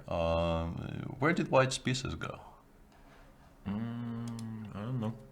Already by this point he was a piece down. Yeah, it was some kind of a weird Slav, I guess. Yeah. I don't know what happened. He just sacrificed here, but if you're left with a bishop on d2 against two knights, yeah, it's not unclear. It's not unclear why he was so excited by this piece sacrifice, because yeah, trying to attack with your bishop which has no moves, and I mean he was lucky he had this tactic which allowed him to to give it away for a pawn. But even after that, he ended up in a position where black basically is facing a technical task. Yeah. A strange game by Adhiban, but I think he does occasionally perhaps get overly excited by a chance to sacrifice something. That's also how he wins a lot of games. He Yes. puts a lot of pressure, and more often than not it works. But today it did not. Let's go back to the Masters. We haven't checked in with the car battle for a while. They arguably both aren't the top car because Magnus Carlsen is around as well. But who's better and why here? Who's pawns up? I like white. White is pawn down, yeah? G3 will fall. There's no way black can keep G3. But the thing is, white does recapture it, but he probably will need to trade rooks to do that. And once the rooks come off, how do you win this position? I don't know. White has a very, very comfortable position, of course. Put your king on d5, play f4, there's ideas. That implies black has absolutely nothing to do in the meantime, but it might very well be true, to be honest, because changing the structure will be very, very difficult for black here. Can we scroll back a little bit and have the position where black took on d3 straight away? Because I think we kind of discussed a very similar position. And I'm a bit surprised. Yeah, Queen King b1, he took on d3 here, which he should do. Takes, knight e4. I'm very surprised he played c4. Why didn't he play... This is time, huh? It's because the king is on h7. Yeah, I wanted to do this, but then after rook d7 you have to make a very ugly move, rook e7, and then rook d8 is extremely strong. King g8, at least rook a8, rook takes a6, it's just not fun. Yeah, because knight takes f6 was a threat. Because if black is on time after rook d7 to play rook c8 and king g8, he will slowly come out of the corner, it feels, and it's actually better for him structurally to keep the pawn on c5. But he played c4, and here Fabiano made a very clever move, using the fact that you can only take en passant the moment it's offered. He went b4 here. cb3, rook takes d3 obviously loses the rook. So he improved his structure by doing this a great deal. And looks like Sergei thinks that he can't passively wait in this position, because if we go back to the live position, Sergei played b6 here, which I think is a fair indication of what he thinks about his position. If takes, he wants rook b8. He wants rook b8 followed by a5, I guess, yes. But there's also all kinds of tactics, because knight on e4 will be hanging. I wanted to suggest bishop c7 followed by bishop d6, but maybe black can... although I don't see how. Maybe still rook b7? Rook b7, bishop d6, can I... No, I can't play that. Knight b4, just c takes b4, right? That's right. And if a5? That is the question.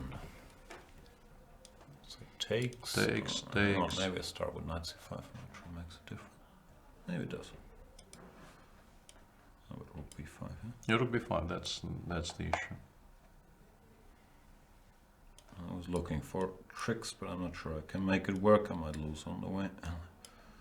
Something like this, but... Yeah, rook c5 looks extremely attractive, but probably doesn't work. Yeah, bc3, rook d3, c2, knight g4, yeah, I don't know. This might be it. No, f4 will come, I guess. We're getting very, very far away. I think this ceased being forced a while ago. That's fun now. ABCB on the board. Also, there's rook a1 right now. Is this a move? It is a legal move. Trying to force you to play a5 and meet it with b5.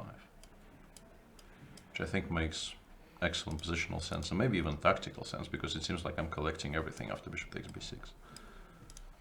Yeah. Rook a1 might be very, very strong here. It's also a move it's very easy to miss, because the rook is so natural on d1. It's collapsing, right? What can you do? a5, b5? I'm not sure. I'm not sure. It might be very, very problematic for black from here.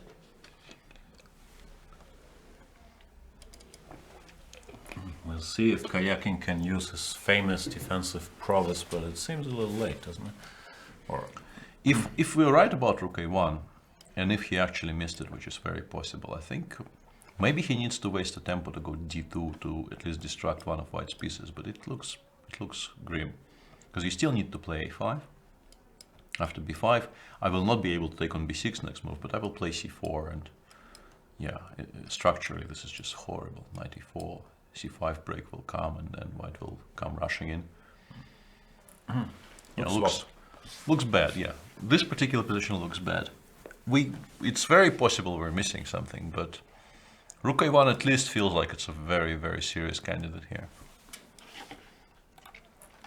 We'll see if Mr. Fabi comes up with it. Could also be that these lines work. We haven't calculated that deeply, but yeah, No. pleasant choice for sure. But if at all possible, you of course want to preserve as many pawns on the queen side as possible, because this is where your easy conversion will come from. If you're left with just let's say the good bishop and the knight against the bad bishop and the knight with pawns only on the king side, white can still press, especially if rooks are still on the board, but he probably won't win. No, it's not enough weaknesses. Where do we go from here? Let's check in with Magnus, because many things have happened. Yeah, Magnus is an exchange up. How did this come about? We've seen this h3. So Mickey went for an exchange sacrifice by just playing rook d7, and here he took on d6 and went queen f2. So it's an interesting idea we missed.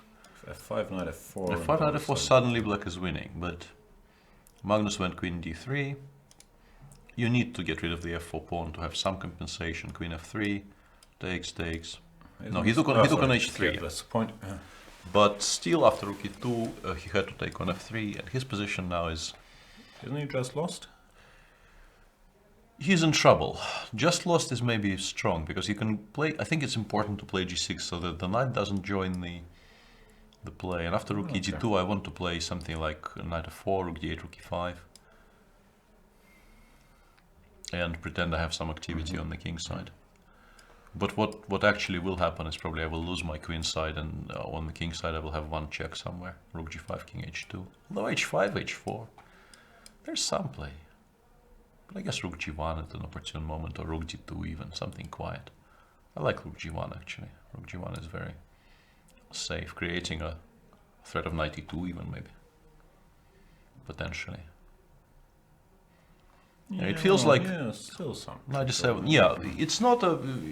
But I think he needs to go for something like this, because passive defense will not save him this position. Once again, if we start with the position they have on the board right now, and if you can imagine black playing g6 and white, let's say, wasting a lot of time in this position, not doubling on the d file, or just in this position make a thought experiment and teleport the black king from h7 to e7. There are some drawing chances. It's probably still unpleasant, but you control the squares where white can penetrate along the d file, and it will take a while for white to break through. But with the king on h7, if you need to play knight e6, you're probably in a lot of trouble. And if a pair of rooks come off, then you're definitely in a lot of trouble. So either knight e6, or maybe you can make an argument for doing this, because this way at least you control the squares along the d file. I'm not buying this. Knight to c4 or to b3, and I eat your queen side. Yeah, no, I don't disagree. I'm just trying to find plans for black which don't lose on the spot. Yeah, it does look somewhat grim for Mickey. Not as grim as it looked yesterday though, and he held that one. So not all hope is lost. The question is if we will see Mickey the Revenant come back from -4 again. Yeah, it's not been the greatest tournament for Mickey, and he's always struggled, as have most other guys. Except for you, actually. You have a good score, but most other people don't have a great score against the world champion Magnus Carlsen. That's why he's the world champion. Yeah, I don't expect him to come back from this against Magnus. Yeah, it's difficult to... I mean, Magnus doesn't misplay these positions very often. Knight g5 is on the board. Yeah, king g2, knight e6. It's a similar idea, trying to control the squares along the d file. But white will strengthen his position slowly. He is in no hurry, and then probably something will start falling on the queen side. Very briefly, why didn't Pavel play h5? This is something I'm very, very curious about. We left it here, and white in this position had an opportunity to play h4, h5, creating targets on the other side of the board. Instead he went king g2, black played f6, king g3, black played g5. And here as well, I would actually go h5, I think. Yeah, this is one rule that you want to exchange pawns as a defender, but I would agree that seems more important to fix the weaknesses on the black king side so you have counterplay should the king come over. Yeah, And also take away the g6. it's an interesting choice. I don't really understand why he would, but I guess he felt I that think he just even thinks after it's so close to a draw, he's going to do yeah, bishop he went d5, yeah, f4. he went rook b6 here, and he feels that black really has no moves. And just very briefly, we're jumping around a lot, but Fabiano did play rook a1, the move we advocated for, and Sergei could not find anything better than return the d pawn immediately, once again, as we described, to at least stop the immediate bishop takes b6. But I think his position is quite bad. Just b5 and knight e7, c4, or even knight c4, but probably you don't want to allow any knight d5s or any activity. Yeah, b5 has been played. It depends. Maybe there's an argument to play knight b8 here, but yeah, no. He went knight a7, which is very similar. c4, bishop c5, Yeah, this is no, bishop takes c5, rook d2, king c3 wins on the spot, so you can't really do that. He will still play knight c8, I think. Yeah, this is game over because the pawn on b6 falls. Knight c8, I think knight e4 is, you know, obvious and strong. Bishop b4, because knight d6, rook b6, knight d6 I take, I play c5, should be winning, I think. c5, rook takes a5, and then the king starts coming up the board. The difference in the bishop quality is very, very stark here. So probably bishop b4, but even c5, bc5, bishop c5 might be winning. You get the although, you know, here takes rook d5 here. Takes rook d5, and I could run into trouble. Still some work. No, Sergei never gives up. Sergei is very, very tenacious in defense, but objectively, I think this has to be rather bad for black. How do we win though? Because now king c2, I'm not so sure even. Here I can. No, here bishop b6. Yeah, you can't really do that, but. Yeah, and we have confirmation about the challengers group. Adiban does resign in his game against Jordan Van Forest, and Eltash Safarlik catches him up on 6.5 out of 9. JF is half a point behind, and there are 2 people on 5 out of 9, Jordan Van Forest being one of them. But that's half a point and a half of the leaders, so difficult to catch them up. Seemingly, it will be a 3-horse race, so to speak, for the qualification for 2017 Masters between Safarli, Adiban and Jade.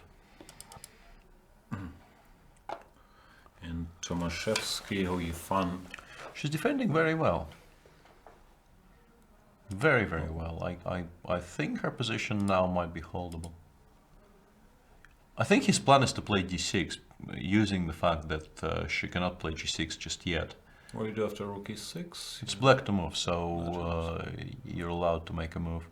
I think you go rook c8, force white to play d6, because otherwise c4 is hanging. You play rook e8 here.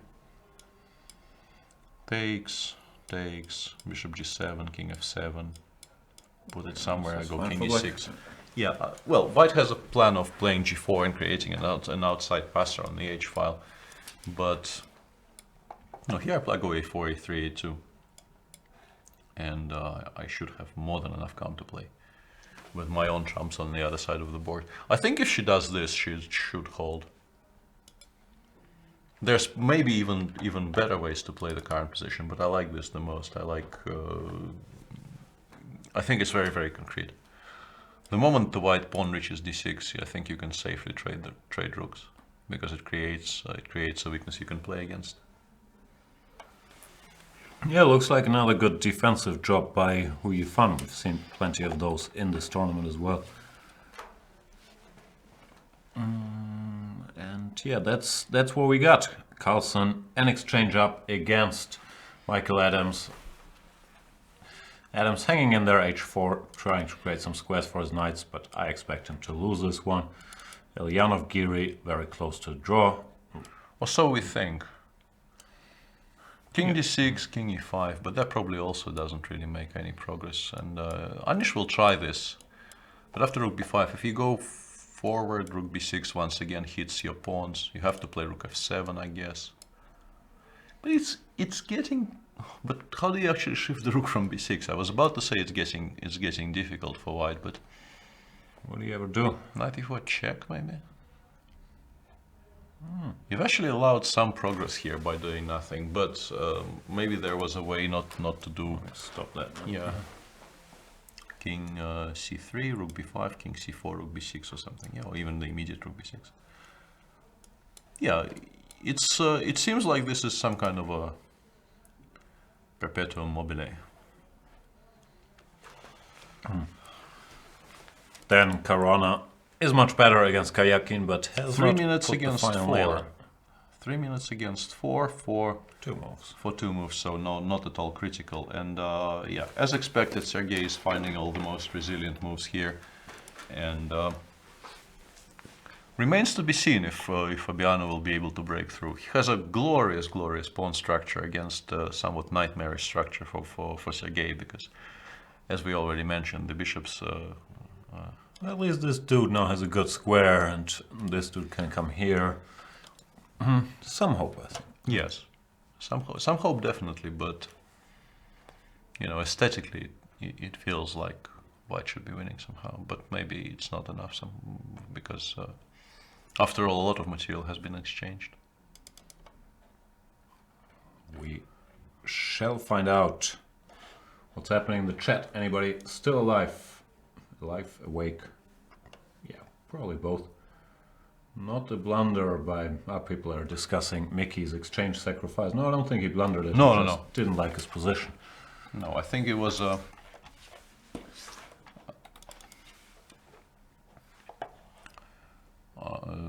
I think, yeah, he just felt his position, if he does nothing, will crumble, and he went for this, feeling that this endgame gives him the best chances of holding. And it will take a while for white to break through here, because black does have counterplay on the king side. Yeah, the Elyanov-Giri game goes down that path. But I do not really see. But one thing you should not allow is this trick with the rook on b6 and the rook on f7. Allowing knight e4 with check, I think, creates large problems for him. Yeah, but we can prevent that, right? Yeah. Here, rook b6, rook f7, rook b4 check. You're not gonna get there. King c3, rook b6, king c4, bishop e2. There's just no way to... hang on. Maybe here I've triangulated myself a little bit. Yeah, I think you shouldn't be going bishop e2 check here. You should play... Still don't see how you make progress, in fairness, but... King c3. Yeah, king c3 would be a bit of a problem. Although it doesn't really lose a piece. You can go king d2.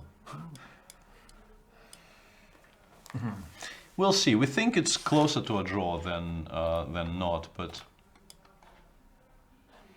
Anish can... Yeah, he's gonna keep trying for a while. Why wouldn't he? He can't really lose. Well... Magnus, being greedy as he is, has grabbed a pawn, ignoring the king side for now. Doesn't look like he's gonna get checkmated there. No. Pawn is a pawn. Yeah, and a5 is not that important, but b7 will be. So black needs to do something immediately. And even, not sure if this makes any sense or is necessary at all, but you could, in some lines, contemplate this. No, I don't think you want to. I don't think you want to. No, I think it's unnecessary. No, he's gonna win slowly but surely. Black doesn't have a pawn for the exchange. He has one nice square, but it's not enough.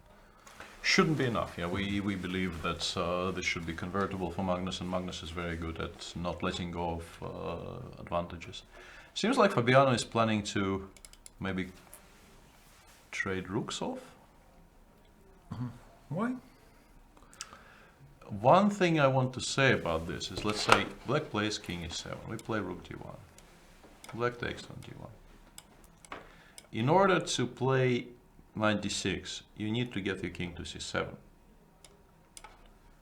And in this position, this might become an actual issue. So for black to coordinate all of his moves so that he can free himself is not at all easy. Maybe he doesn't want to free himself, he just wants to Well, if you do sit and wait. If you do nothing at all, let's say, I'm not even sure I can't do this with the king on d7, but let's assume I can't. How do you sit and wait? Go back. Yeah, I want to go king b3. Go back. And I thought at some point I might consider going f4, open up more diagonals. Although, yeah, I'm not at all sure how I'm winning here, but... Yeah, whenever you go f4, I take a knight d6. Yeah, I'm not sure. So this is... Well, as you mentioned, maybe even with the king on d7, bishop h6, or knight f6 and bishop h6 could work, who knows? So, Sergei went king e8. And now we'll see if Fabiano, especially considering this is... no, this is already move 41. I was about to say he will definitely not take this decision while they're still in well, sort of time trouble. But now that they reach the time control, he can take some time figuring out which pieces he wants to leave on the board. Maybe he's looked at the Wei Yi game and he's trying to go for this plan. I don't know. Michael Adams goes for last-ditch activity, g4. As long as this white knight is off collecting pawns, he wants to generate some counterplay. I'm not sure how last ditch it is, though. Maybe it's one knight, yeah? FG looks sort of FG knight takes e2. I mean, knight takes e4, I thought. What's the big point? Knight. I'm trying to do this properly and failing. Maybe I should start with knight g5 actually. The previous move. Let me take this back. Fg. I want to go knight 6 g5.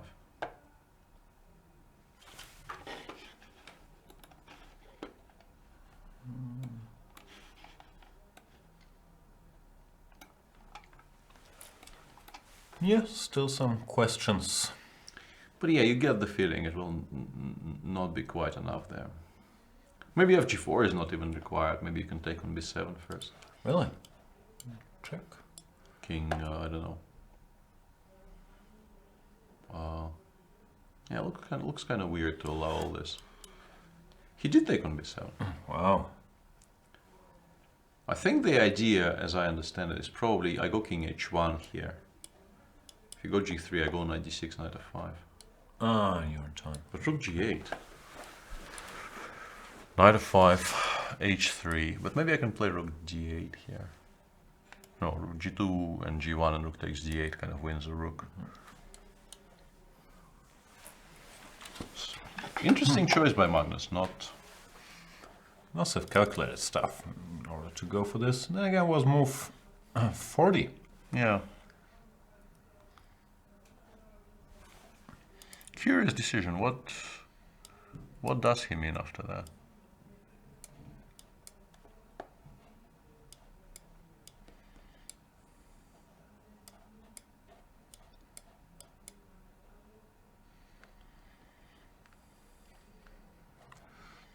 Yeah, there is no direct threat. Yeah. Just do nothing here and win.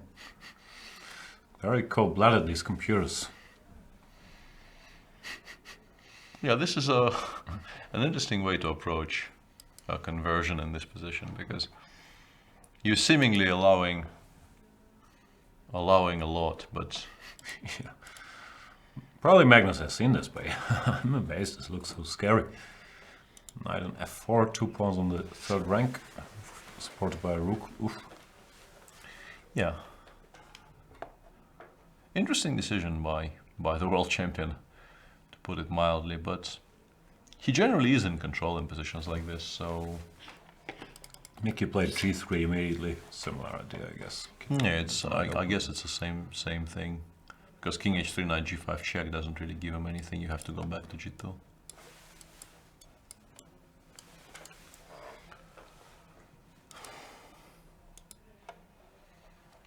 And once again, move 40, so I think they will take a breather here. Probably. Did all the games reach move 40? Hang on. Yeah. Elianov Giri is Move Love number Gear is 43. yeah, They keep reached it a long time ago. doing this dance. D6, king c3. Actually, the only move that doesn't lose material, which is sort of curious, but good enough. Because we go here, this is a little awkward. Yeah, so king c3 is forced, and then we just go back to b6 and we ask what exactly is the Your problem. move, sir. Yeah, what is Here I will give another check. Then you can go here. Well, let's just demonstrate why bishop f3 here is a mistake. Yeah, in this position, yeah. If bishop f3, we go knight e4 check, and if you don't take, I go king c5 and I go knight d6. Still not sure if this is any problem, frankly. King c5? Why wouldn't this be a problem? I think this is a large problem. Yeah, okay, black, white. Yeah. Yeah, we make tremendous progress in this fashion. White still is not lost, but yeah, it's a. And if you take, this rook endgame might be a draw, but why allow it? Yeah. Like you need to switch to immediate counterplay mode by take, I don't know, check on b4, go f4, go rook b5, but it might not be enough.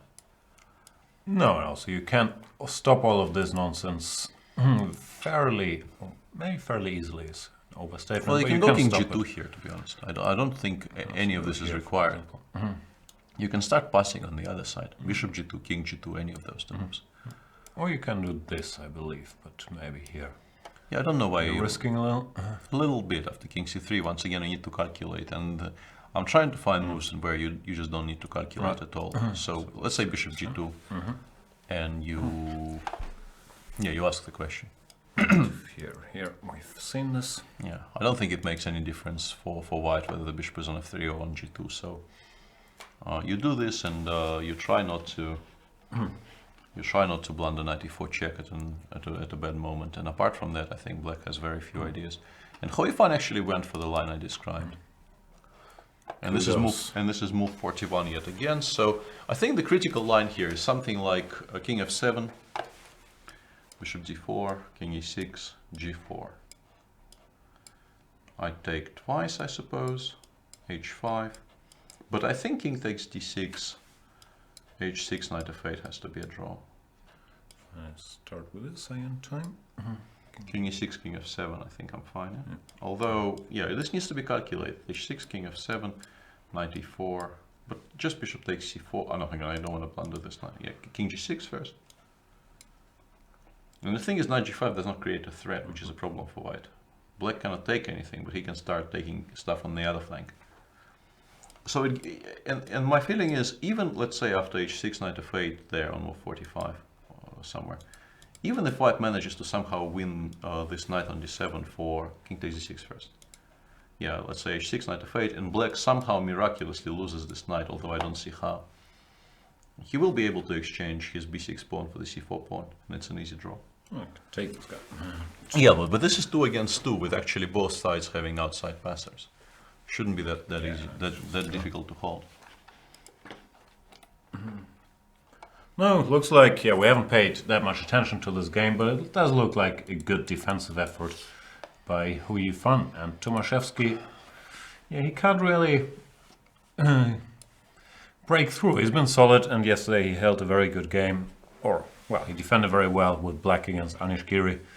But he can't really have this leap that gets him sort of fully back into the tournament. Yeah. No, winning a tournament, winning a game in a tournament like this is not at all easy. And today, on paper, was a decent chance for him. But as we all know by now, Hoifan is a tremendous player, and nobody should be fooled, particularly by her 2670 something rating. She's stronger than her rating suggests, I believe. Caruana took the rooks off. Yeah, rooks did come off in the Caruana game, and now we will see if Fabiano can find a way through. We have this position. We had this position. He can bring his king wherever he wants, but then he has to do something. Yeah, I don't think black should play a5, a4 under any circumstances. So yeah, king if it wants, king can reach a b3, but what do you do afterwards is somewhat unclear. Maybe c5 will actually become strong. If, let's say, if the king reaches b3, and black cannot play king c7 and knight d6 because of the knight takes f6 tactic, which is not at all clear. But let's say, yeah, in this position, can I play b5? c5, sorry. I guess I take. Take with a knight. This probably is winning, actually. I think. Who is this Because winning? just G7 is just horribly weak. You can't really trade anything. This is your problem. Just knight e6 followed by pushing the b pawn forward. You have issues on both flanks. So you can't actually, I think, allow c5. c5 might even be a move in the position they have on the board right now.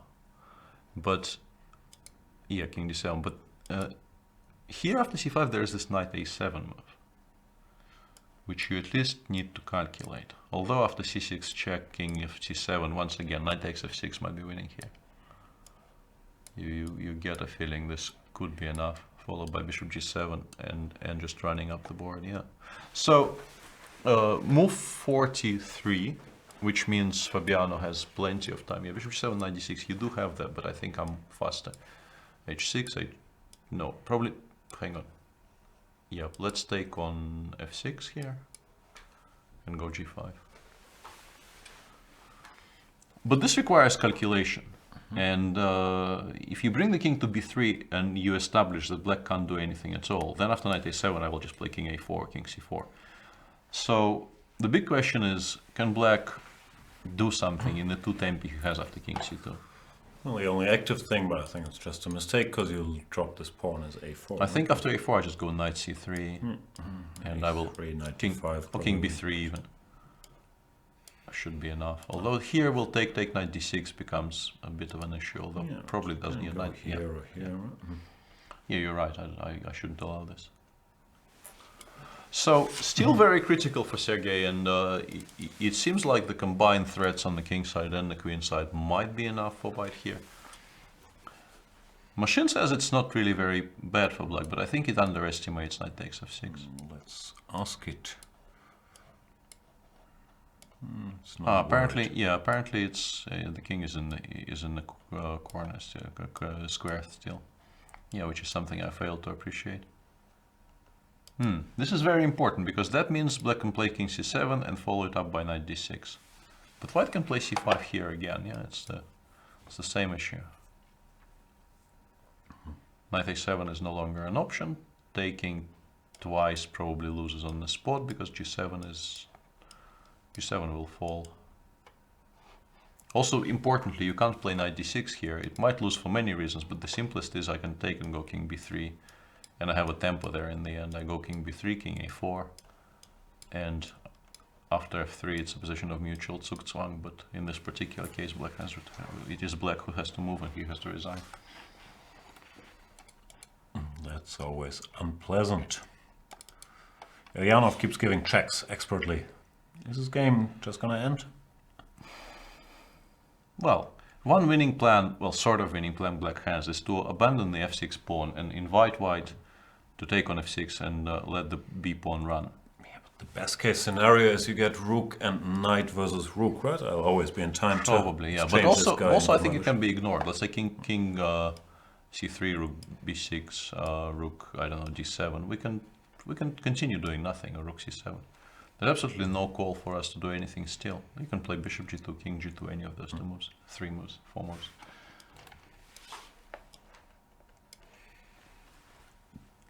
Because here, yeah, it's very careful. Might still be a draw, but if there's no immediate necessity to do that, you probably don't do that.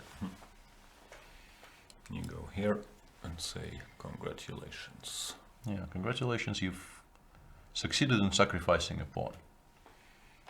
Don't want it. Yeah. Magnus Carlsen is unforgiving. He took on b7, goes knight d6. He doesn't care about this optically very dangerous counterplay because he's probably seen everything and he knows that here there's no threats. He can therefore just quietly do what he a5 likes. or rook d6 is also a very decent move, starting to drive these pieces back, because g2 apparently is just one check and the king on h2 cannot be attacked by anything. Yeah, also very, very strong. It's weird. It's a bit of an optical illusion. The setup, normally you feel. No, this basically the game was decided by the windbreaker on f3 and d4, which cuts off the f6 knight. That knight tries to enter the game. There's tactical problems sometimes. Yeah, it's still not threatening anything from h5. Where this knight needs to be is somewhere like e5 or g5, but it's not getting there. Yeah, seems like Magnus is on the verge of going +4 in this tournament, and he will be. If he wins, he will be a leader of the tournament after 9 rounds, even if Fabiano wins, because Fabiano lost to David Navarre yesterday and is currently trailing Magnus by half a point. Absolutely. And yeah, 4 games still running in the Masters. Yeah, it looks like action has slowed down a bit, so it looks like we're gonna go on another break, see if we can come up with some video from on site for you guys, but don't you worry. Peter's not gonna go anywhere.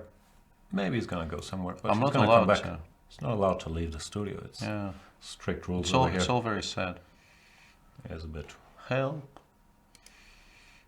No one's watching. I See you appreciate guys that. soon.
Are we getting anything from Pi?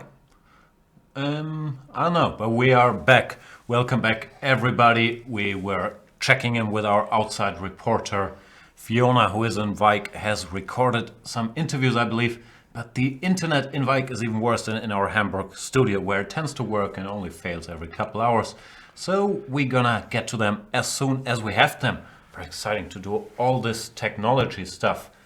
Anyway, if you enjoy our show and enjoy having Grandmaster Peter Svidler here and would like to learn even more from him and many others like Huyifan, like Vishy Anand, and so on and so forth, if you want to improve your chess, you can become a Chess24 premium member. I recommend it. It costs €9 a month, I believe, the price of a pizza. Actually, no, you don't get a pizza for that in Hamburg, but you might in other places. And now if you get the new exciting multi-year deal, first of all, it's cheaper, and secondly, you get some Chess24 swag, I was told, and I was told by our smart marketing people to hold it into the camera. You can get a lovely t-shirt like that, which I might wear one of these days, maybe on Casual Friday, because it doesn't go well with a maroon tie. Yeah. And there's also the cups. Peter Svidler has signed a couple cups. This one is not Peter Svidler, it's Jan Gustafsson, Lawrence Trent, but you can get one of the good Svidler cups. And these pens, even though I don't know who uses pens anymore. Like, I haven't written anything in like 10 years. I have. You have? I have, yeah. I don't have any of those. I think I'm grabbing some of those after the show. I'll give you one of those. Okay. It's €2. And my entire family sometimes goes around in Chess24 hoodies, so yeah, I'm not above stealing some swag from the office every now and then. That's why we need more premium members, so we can keep buying swag and Peter can steal it. That's not very fair. Let's go to the chess Caruana against Kayakin. I must wake up. It's R5. It's endgame time. I think the variation of this position kind of depends on if c5 is winning or not. Because now you're ready to go here, right? If, let's say, this... Seems like, yeah, if you allow knight d6, winning will become that much harder, maybe even impossible. The machine says impossible, but I'm not sure I can trust it at this depth entirely. But yeah, you kind of understand that allowing knight d6 makes Black's life easier, because he will not have to defend so many fronts at the same time. And after c5, yeah, Black's position is very, very critical here. I don't know if he can actually hold this. If takes, which looks natural, I then take with a knight. Big problem. Yeah, this is a tremendous threat, obviously, and yeah, we've shown this line earlier. Here, the pawn endgames are losing. There's other ways possibly, but this will do it. Whatever. Here, and good old Zugzwang. Yeah, not really whatever. You do need to make those precise moves, I think, in that precise order for white, but it does win. Stick to that order. Yeah. So I think Fabiano is currently trying to assess c5, and I have a feeling he will play it, because there's no risk involved. White can never ever be better here, and sorry, worse. And I'm also losing my mind ever so slightly there. And it does feel like the most direct way to look for a final push in this game. He's also calculating knight takes f6. In the current position, knight takes f6 also looks attractive, but Black is somewhat surprisingly in time simply to run back with the king. Yeah. Luke Sick is pointing out there's 3 Atlas chess sites with all features, and you're very welcome to use them. But yeah, if you want to support this site and you enjoy our shows, we'd very much appreciate it. And I also think if you want to improve your chess, I work here, so of course I'm not fully unbiased, but I think. And I generally stay silent during these marketing speeches, but with all features, I'm wondering, because with all Svidlers. Yeah, I do feel somewhat protective of the stuff I've done for the site, and some of the things I recorded, I'm still quite proud of, even years after they first went out. So, yeah, I'm not sure if all features is entirely fair there. Yeah, but it's everybody's call, of course. We would very much appreciate it, and we can. Yeah, we're kind of doing these shows as well to point out that we have other stuff, obviously, because this is free to view for everyone, and we need some help to keep doing it. But I'm done with the marketing speeches. Everybody's decision. King to c3 has been played. Yeah, we've been here. Bishop g2 or king g2, as we mentioned. Just don't step into a knight e4 check somewhere. That's the only idea really black has here. And as long as white ignores everything and just makes those little waiting moves on the king side, I don't think black can make any progress. We at least can't really locate any progress that black can make here. Nah, it's just a draw, and I wouldn't be surprised if Anish is done trying. Like, he's activated his king, he's gonna realize there's not much more he can do. Because yeah, if you move the rook somewhere, here you can probably take, but you don't have to. You can just you can continue ignoring it because black really has no serious way of strengthening his position. Magnus against Mickey has progressed to the position we described, and yeah, Magnus understood that there are no actual threats on the king side and is progressing serenely on the queen side, safe in the knowledge that g2 is the only check black will ever give in this game. Still looks very, very scary, but... Yeah, I'm very surprised how confidently he went here, but that's why he's the world champion. He can evaluate this stuff from very far away. Not saying nobody else could, but I'm impressed by him, yeah. Allowing all this stuff and correctly judging. Nothing too bad's gonna happen. Yeah, and Fabiano played c5. I think we should stick with this one for a while, because... Let's do it. Yeah, because it's the least clear, I think, of the games we still have running. I have a feeling Hoi Fan should hold her position reasonably comfortably. Eliana Giri, to our understanding, is just a draw. Magnus is winning. His position looks wild, but we've already discussed the fact that it looks much wilder than it actually is. Black has no real attack on the king side. But this is the one we don't actually know the answer to. We feel white is better, but how much he is better is unclear. I'll be distracted for 1 second hunting down these videos. You keep telling us lines after c5. I'm still not sure.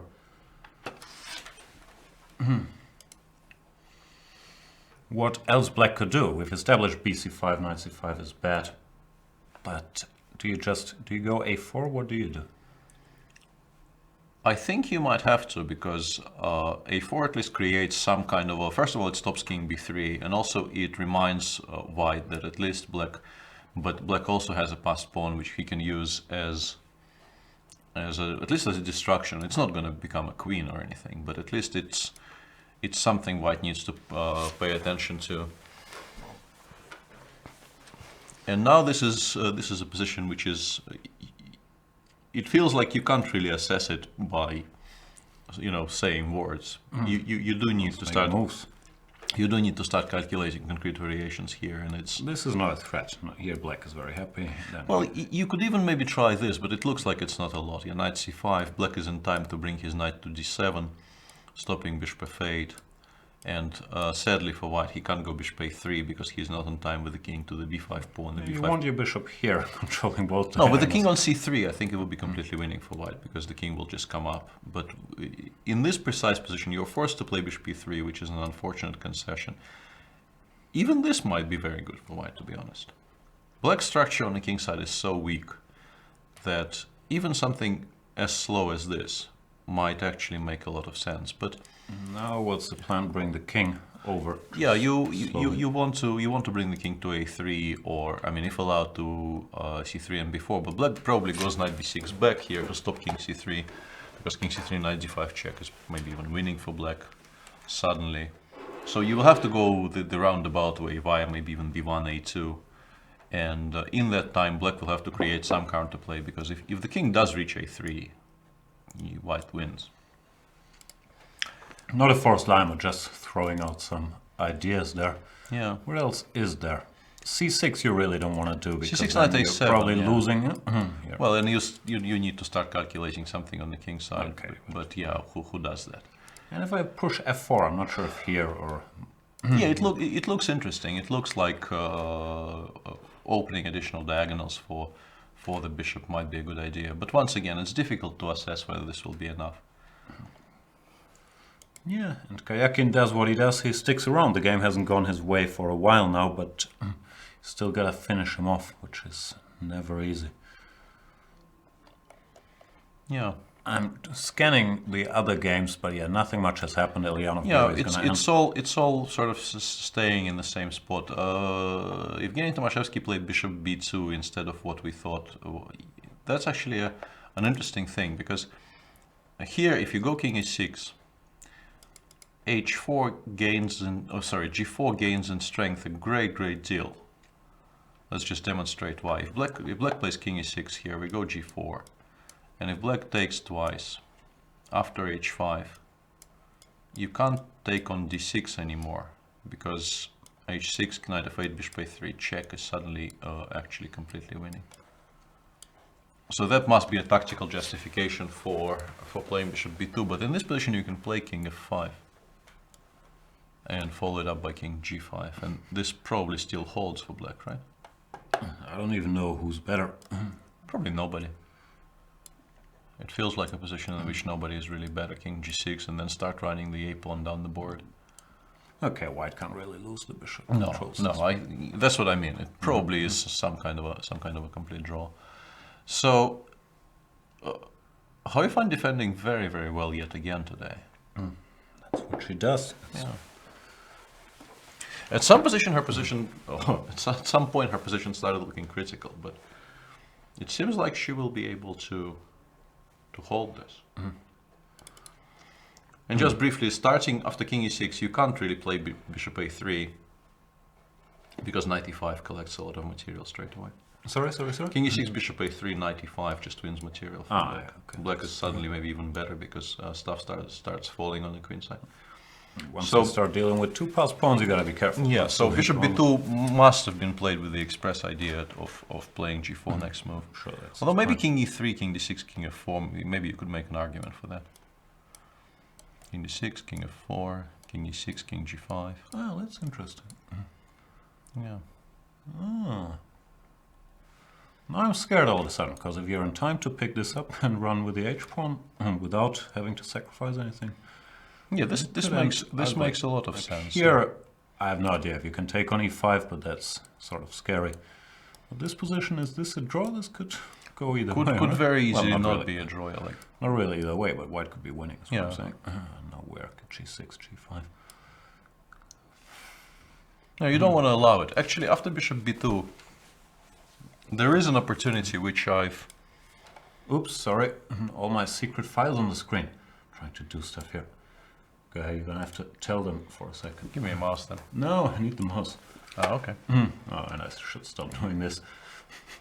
Tell us a tale from your life about your upbringing with Leisure Svidler.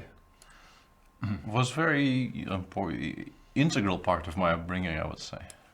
Taught me English. You know, hours spent typing tie, rope, balcony, tie, balcony, rope, and all these wonderful things. I never really played Leisure Svidler. I think that's the game you played because you were hoping to see some female body parts, some like 2-pixel female body parts as a kid, right? But absolutely, lacked but the patience. apart from that, you also learned some English if you didn't speak English already, which I didn't. Win-win. Absolutely, yeah. Hugely important. I'm randomly clicking around. And in later versions of Leisure Svidler, you had to milk beavers and stuff. Milk beavers? Yeah, there was one where he was on a cruise ship somewhere, and there were beavers running around, and you had to catch them and milk them, I think, to make cheese out of beaver milk. Yeah, I don't know. Neither Long do time I. ago. My memory is vague on this subject. We'll be done in a second here. Yeah, I don't know why you brought this up. Me neither. Just making conversations. I'm eagerly awaiting my turn with the mouse to show you a move black should make. Nah, it's gonna take a couple hours. Yeah. Where is this stuff? And actually, now I can tell you that Hoifine made the move, which is probably the best move in the position. So not gonna let you suffer. I'll put that up. no, I thought f4 might be a very decent choice here because it limits the activity of the white king. If white needs to go g3 here, then he has absolutely nothing. Maybe even you could argue he's slightly worse.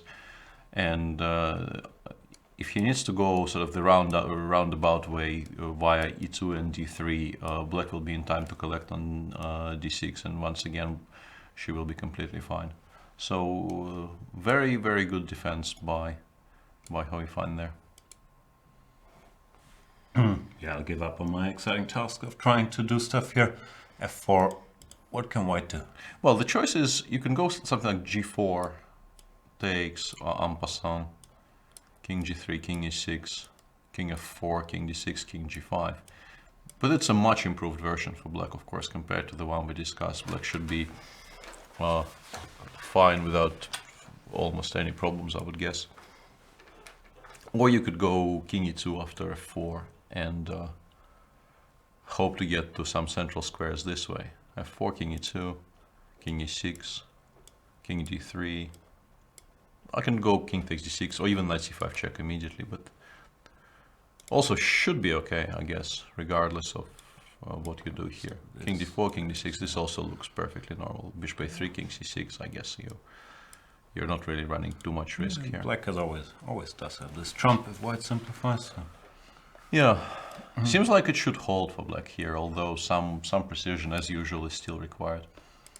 It always is. Let me check briefly if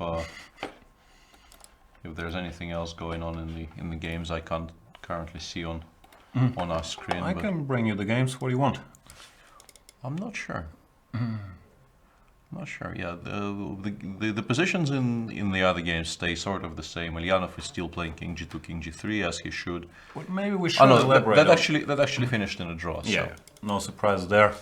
Elyanov Giri is over. Elyanov made a mistake outside of the opening, or I'm not sure where the mistake was, but after e5, ed, bishop g4, black was fine, and Elyanov had to defend the pawn down, which he did very well. Sam Thompson is hashtagging beaver milk. He probably grew up with Leisure Suit Larry as well. Yeah, and I apologize for doing that to you people. You can tweet us stuff, hashtag C24Live. Apologies if we don't always look at it, but we tend to check it out. And we will bring up the clever stuff like the hashtag beaver milk every once in a while. Yeah. I think this one is going to stick. This will be my legacy as a broadcaster. How sad. So the game between Elyanov and Giri finally finished in a draw in precisely the manner we were describing. White is with the rook on b6 and the bishop on f3. He no longer needs to make any other moves. He just goes king g2, king g3 forever. So this is a draw. Mickey is still struggling to find something, some attacking possibilities for himself on the king side against Magnus, but it doesn't seem like this will materialize. No, I don't have that feeling, even though one still has to calculate, like, let's put a line on the board. I'll give a check, you go here, I guess. I'll go here. I want to checkmate you. Yeah, you can simply go knight h4 here, which is a problem for black. That's a cute move, keeping everything. Yeah, and this knight can't actually be attacked by anything, and then you slowly start making progress on the other side, rook a8, rook d7, or rook a1, whichever one you like better. I like this better. Yeah, and then just b4, c4, b5, b6. Really nothing black can do. Yeah? There's very, very little you can do on the other side of the board, to be honest.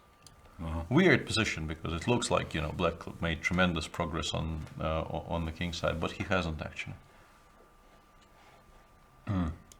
So Magnus gonna win. Where would that put him? Then he has a serious score already, +4, right? Yeah, +4 after 9 rounds, 6.5 out of 9, and well, a very, very good position to find himself in. Also a little spurt of 4.5 out of 5, which I think last year he had 5 out of 5, somewhere in between. He likes going on these runs. In Vike, yeah, I think so. 5 out of 5 or 6 out of 6, but believe 5 out of 5, and then he drew Chucky. It could have been 6 out of 6, not 100% sure. Yeah, he's also won 4 in a row in Tata Masters in his previous tournament. He started by making a draw in round 1, and then he won 4 in a row in progressively better and better style. Yep. So there's a question: if chess will be resolved, what will be the future of chess? Which is a slightly strangely worded question. But even if it's solved, like, who can remember all this stuff, right? Like, I'm not sure if chess would end just because computers know the starting position is a draw, which we kind of know anyway. It will perhaps put some slight dampener on people just starting to play, in particular for, let's say, adults who want to pick up chess and who already are heavily influenced by news from the outside world. Just starting to learn a game which has been solved by a computer when you're, let's say, 30 and decide that it's an interesting game you want to pick up, it might be a problem. But in general, yeah.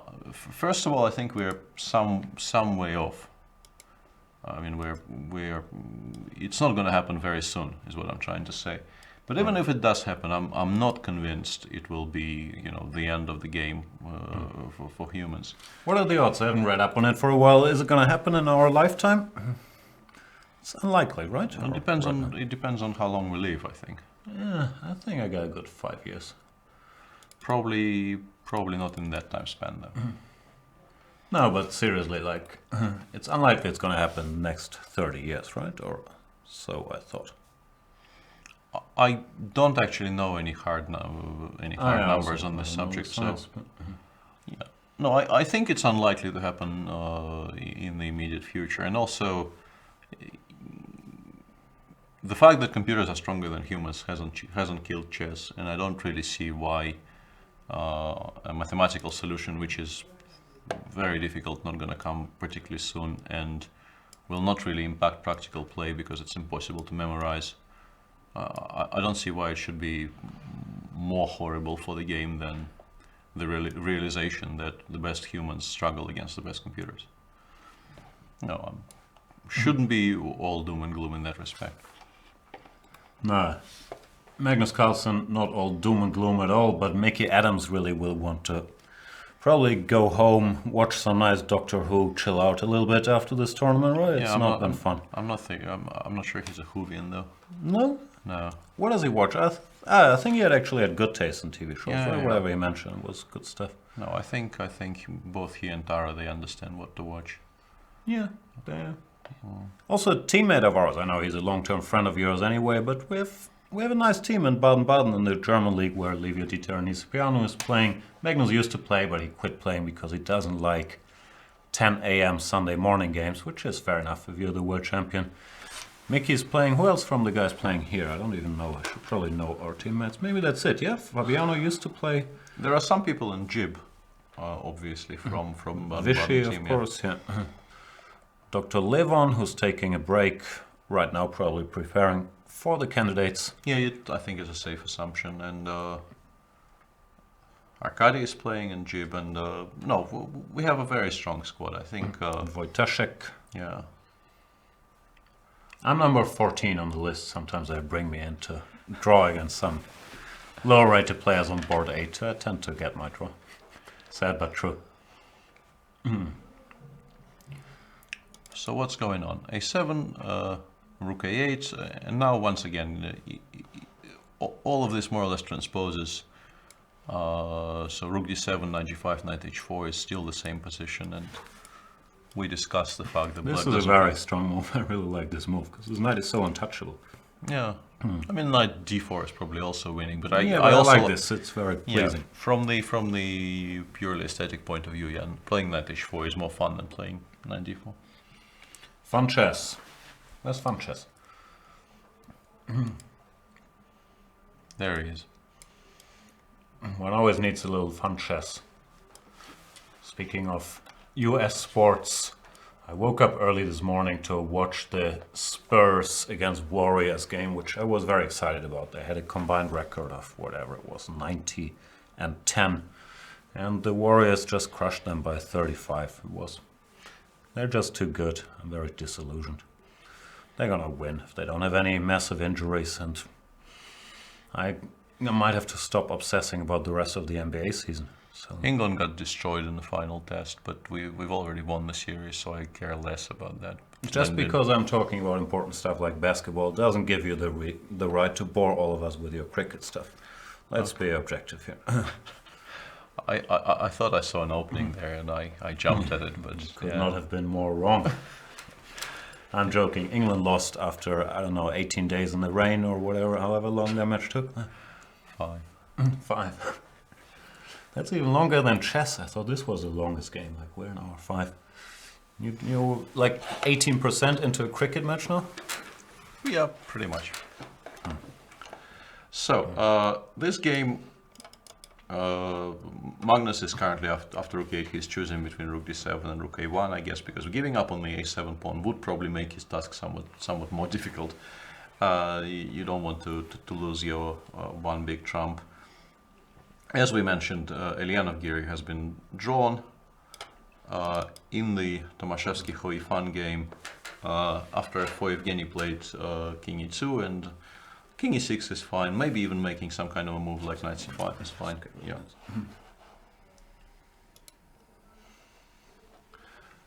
But generally, this Don't get twisted. This is not fun chess. This is Hui fun chess. Different thing, different spelling. Go ahead. I probably should get rid of fun chess. The Carolina Panthers might sue us if I bring up fun chess for too often. For too often. Excellent English, yeah. Go ahead. even more excellent English than usual. Whoa! Whoa! Shots fired. Not really. No, I'm sort of painfully aware of our limitations. This is not our I'm not. native tongue. Nah, considering it's not our native tongue, we're pretty good at the common tongue. King e6. Apart from king d3, nothing really makes much sense. And which one do you prefer? Let's say I want to get a check. I don't want anything on e4 ever. we can play knight c5 check. Yeah, but I don't spot such stuff. And even here, I'd be scared of king f5. Probably the idea is to go after the g2 pawn. Bishop d4, you go knight e1, or what do you want? I'm not sure what I want, but I believe you're fine, but why would you risk this if you can just go knight c5 check and nothing I think bad it's is ever going to happen? I think it's a fair point. Knight c5, let's say king d4, king d6, bishop a3. But here you might have to play king c6, and you're allowing the same thing. It's still running. Yeah, you're allowing the same thing. But here knight e1 should be a draw, I guess. King f4. Whoops. Did I manage to? I borked the program. You borked it? I borked the program. But if I played b5, so we can abandon the previous line of reasoning and start. What's going on now? analyzing this. Because this all of a sudden is a two-horse race without any horses. Yeah, I'm not sure why she would do that. Fun. No, but they don't actually. They don't go anywhere, right? They That don't was really my run point. very Like, far. they're not. I don't know. Let's check this. If I wanted to do this, Do you want to do this? I'm not sure. I probably don't want to self-pin and lose the knight, so king e4. Gimme. And now something like king g5 or g4. I can't calculate, but yeah, it feels like your pawns are doubled and my pieces are good defenders over there, and I might do something fast on the king side, no? Yeah. Has she given Thomas an opening here? A very strange choice, I would have to say, by Hoifan, because king e6, king d6 looks very, very natural, and this way you allow white to activate his king, well, for nothing. Maybe she overestimated the running power of these pawns on b4 and a4. It's a bit like the Mickey Adams situation with pawns on Yeah, so A3, b4, G3. let's say king a4, king e4, a4. I might even want to play this immediately, and king takes a4, f4, sorry, and yeah, the thing about those pawns on a4 and b4 is that they aren't really running without the light pieces, and the light pieces will be very busy on the other side of the board. The h pawn is running. Yeah. So this game suddenly becomes suddenly. I'm doing my Sean Connery imitation. Yeah. Suddenly these pawns are running quite fast, and the game is much sharper than it has been 2 minutes ago.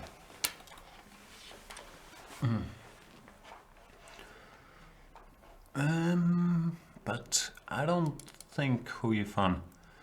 Like, I switched on the computer a while ago, so full disclosure, the computer doesn't like this and gives b5, king d3 with an advantage, which of course is always easier to read out than sitting there over the board or sitting here being Peter Svidler and figuring it all out by himself.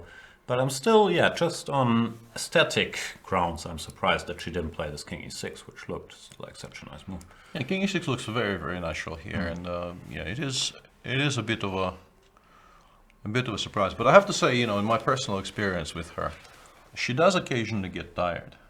In my games against her, I managed to outplay her in boring endgames twice in my life. I won one and did not win the other, but in both games I wasn't really better for large stretches of the game. But then somewhere around the first time control, maybe a bit later after the first time control, occasionally, as we all do, she starts making minor mistakes, and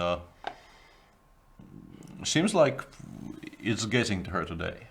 Also has to be said that it's tough to defend, and sometimes when the hard work is done, because she's been a little worse, or maybe even seriously worse for a big portion of the game, and sometimes when most of the hard work is done, like she played this great move f4, then you relax a little bit and mistakes creep in, but everyone makes mistakes, of course. No, I'm not singling her out. I'm just saying that. No, I didn't mean to say that. In my experience, she actually makes very, very few of them early on in the game, and but it is possible to bore her in slightly worse endgames. Yeah. Do you believe there's like a Chinese school of chess where they have similar styles and weaknesses? Because we've said similar things about Wei Yi, for example, but I'm not sure it's universal. I don't think it's universal. No.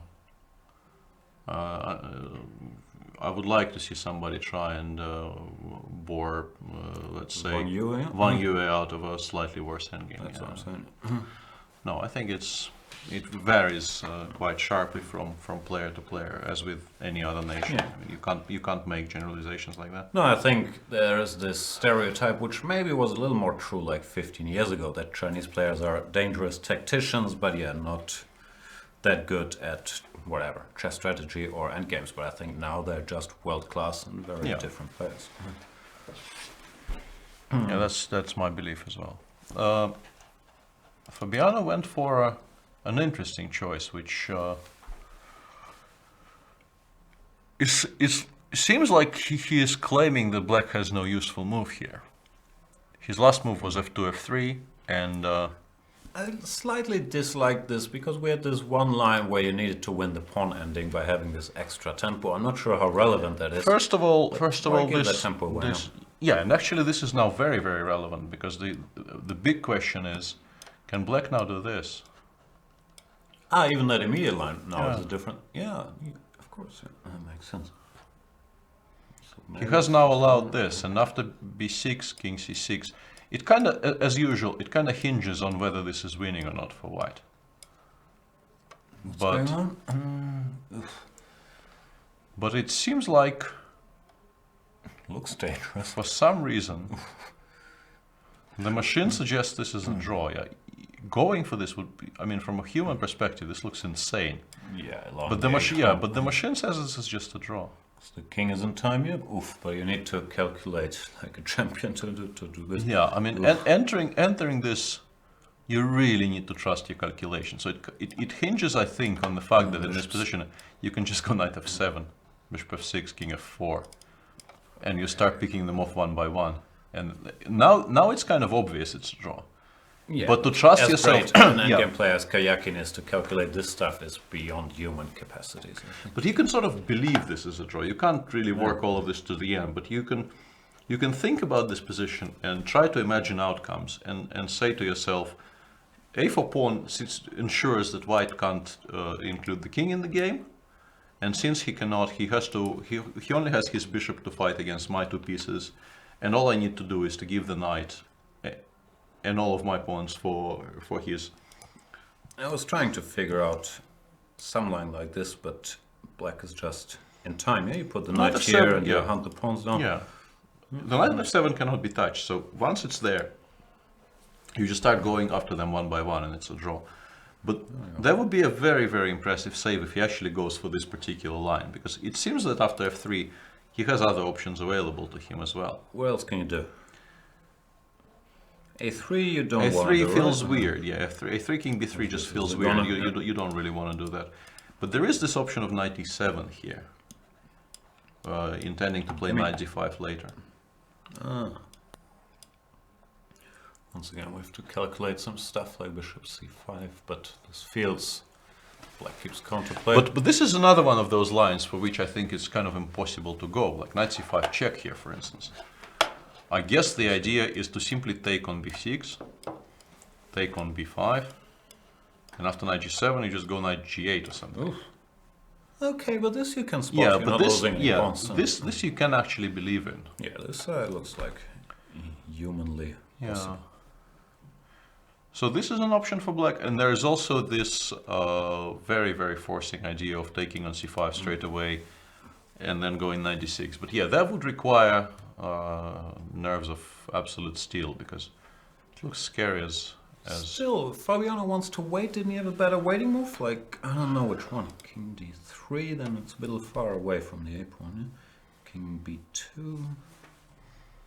No, I think it kind of depended on whether he had something after maybe opening the king side up with f4. Yeah, that's another question. I was just looking if there's any good pass, but maybe there wasn't. Yeah. So very, very intricate endgame, and very difficult to understand for the players also, because they've played an intricate position with a lot of nuances, and this is the 6th hour now. Intricacies? Yeah. Let's see if I can use it. Nah, more. I shouldn't start trolling. I'm not in that position. Yeah, what time is it? 6. No, it's nearing the 6th hour. Yeah, they played 5 hours sharp, more or less, and yeah, people are liable to get somewhat tired after 5 hours of high pressure chess. So high pressure commentary. Stakes is high. I was wondering where this will make an appearance. Stakes is high. The problem is I stopped saying it because every time I say stakes is high, there's like 5 people telling me it's actually stakes are high. We've had this discussion. I've seen this happen. Yeah, I've seen this happen. Chat starts telling you that you don't know the basic grammar, but I know basic grammar. I is, you is, he is, we is, they is, them is. Well played, sir. Stakes is. The position on the screen is of course not Caruana Karakin. This is Carlsen Adams, and Carlsen does play knight h4 in this position. I hate to correct you, but these are Carlsen and Adams. Okay.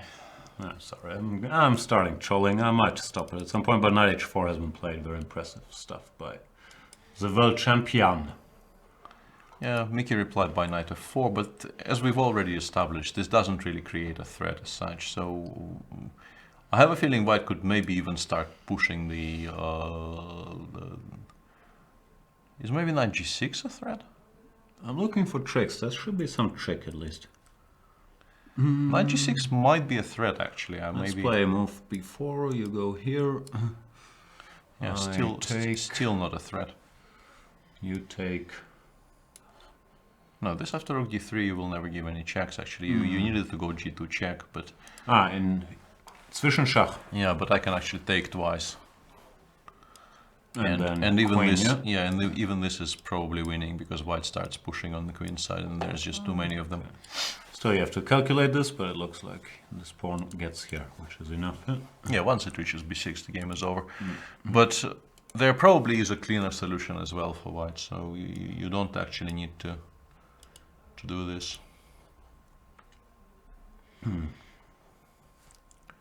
Magnus has 21 minutes against 27 for Mickey, and 11 moves to go until the third time control. Well, the second time control, in the beginning of the third time control.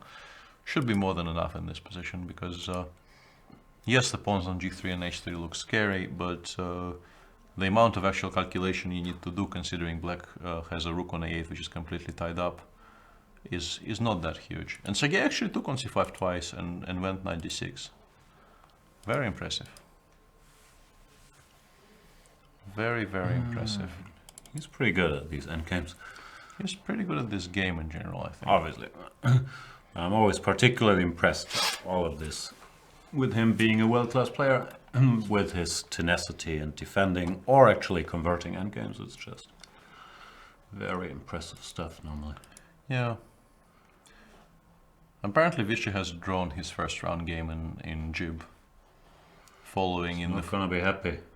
Yeah, but it doesn't really mean much at all, as Magnus has shown in Qatar. You can draw your first game and still win a tournament. Yeah, but especially for Vichy, after 23 years without playing an open, I'm sure it's gonna bother him a little bit in the first round. It's not. Yeah, he's not going to be particularly happy about it. Of course, I mean, there's no reason to be happy when you don't win a game in the first round against somebody rated much lower than you are. But still, it's not a tragic thing which completely derails his tournament or anything like that. And actually, in this position, I'm wondering if black can make an even simpler draw. Let me show you something which... Show me. What do you think? From a human perspective, b6 already has been played on the board. King c6, takes. Bishop here. What if I just do this? Knight d6, bishop g7, knight f7, bishop takes f6, and I go king g5. What do you want, just e4? Yeah, shouldn't this also be a draw somehow? King d3, a3, I'm scared. No, king d3, a3, it runs. Yeah, you don't really want So that. I have to go king c3 or not. e4. f4 I probably also don't want, but it has to be calculated. Maybe I want this. No, hang on, I'm not sure I needed to do this early actually. Let's go back and play a3 immediately. Right, king b3 and then e4. Yeah. And then I go e4.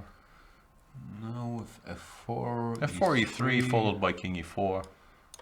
Yeah, my pawns aren't queening. I think this is a more human way of holding this position, because the line we've shown where black kind of completely gives up on trying to, gives up on h6. Letting white take on h6 is very, very scary from a human perspective, and this might be... Let me do a thing quickly. Don't get confused, guys. Or get confused. Well, we'll be back in a minute. Not sure if people can hear us. They can probably still hear us. If you can still hear us, I don't know. I'm not sure how to continue that sentence. Please bear with us. Is true but boring. I'm trying to bring Luki up. Let's see what Luki has to say. Can you hear Luki? That's another question I'm not sure about. I should check with the chat if they can actually hear Luki. As we can see him, he looks scared.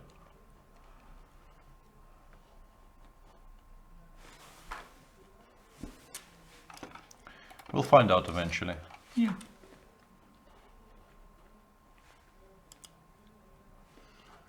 Sounds like they can't. Why can't you hear Luki? They can still hear us, which is not really what we intended, yeah. Still some teething problems here. That's Luki though. He drew his game. I'll try to get him sound. Can you hear him now? Still can't hear him? Luki smiles. No sound for Luke. That's so sad. Maybe he didn't say anything. Finally sound for Luke, so we probably should start from the beginning, and now you've clicked the correct buttons. I learned. Let's listen to Mr. Van Vely.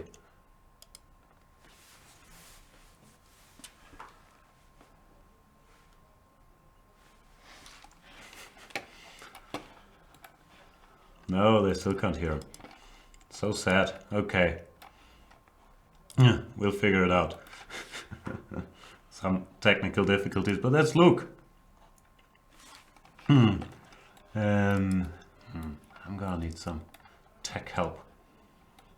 But they can still hear us, which is just as important. So let's imagine what Luke said. He's gonna say, I'm very tired after these long 8 rounds of playing Vaikanze. So therefore, even though I clearly outplayed Wesley So today, I didn't mind a draw. I had a bad score against him, and I had a very tough football match on the rest day. I don't think that's what he would have said at all. Probably not. I'm checking something which was sent to us on Twitter. And See, I can't joke about English. Evan de Philippis is saying, pretty sure Svidler was right. This is Carlson Adams, not these are Carlson Adams. Brush up on that English, yeah. Seriously? Why do people always question that I know the difference between is and are? The thing is, Can't do it. The thing is, I have a feeling. Maybe he's trolling. Maybe Yeah, it's next level trolling. These days, if hashtag sarcasm or hashtag irony is not included, you immediately assume he is serious. When probably he isn't. At least I'm hoping he isn't. Because I'm not sure. If people don't trust you to know the difference between these are and this is.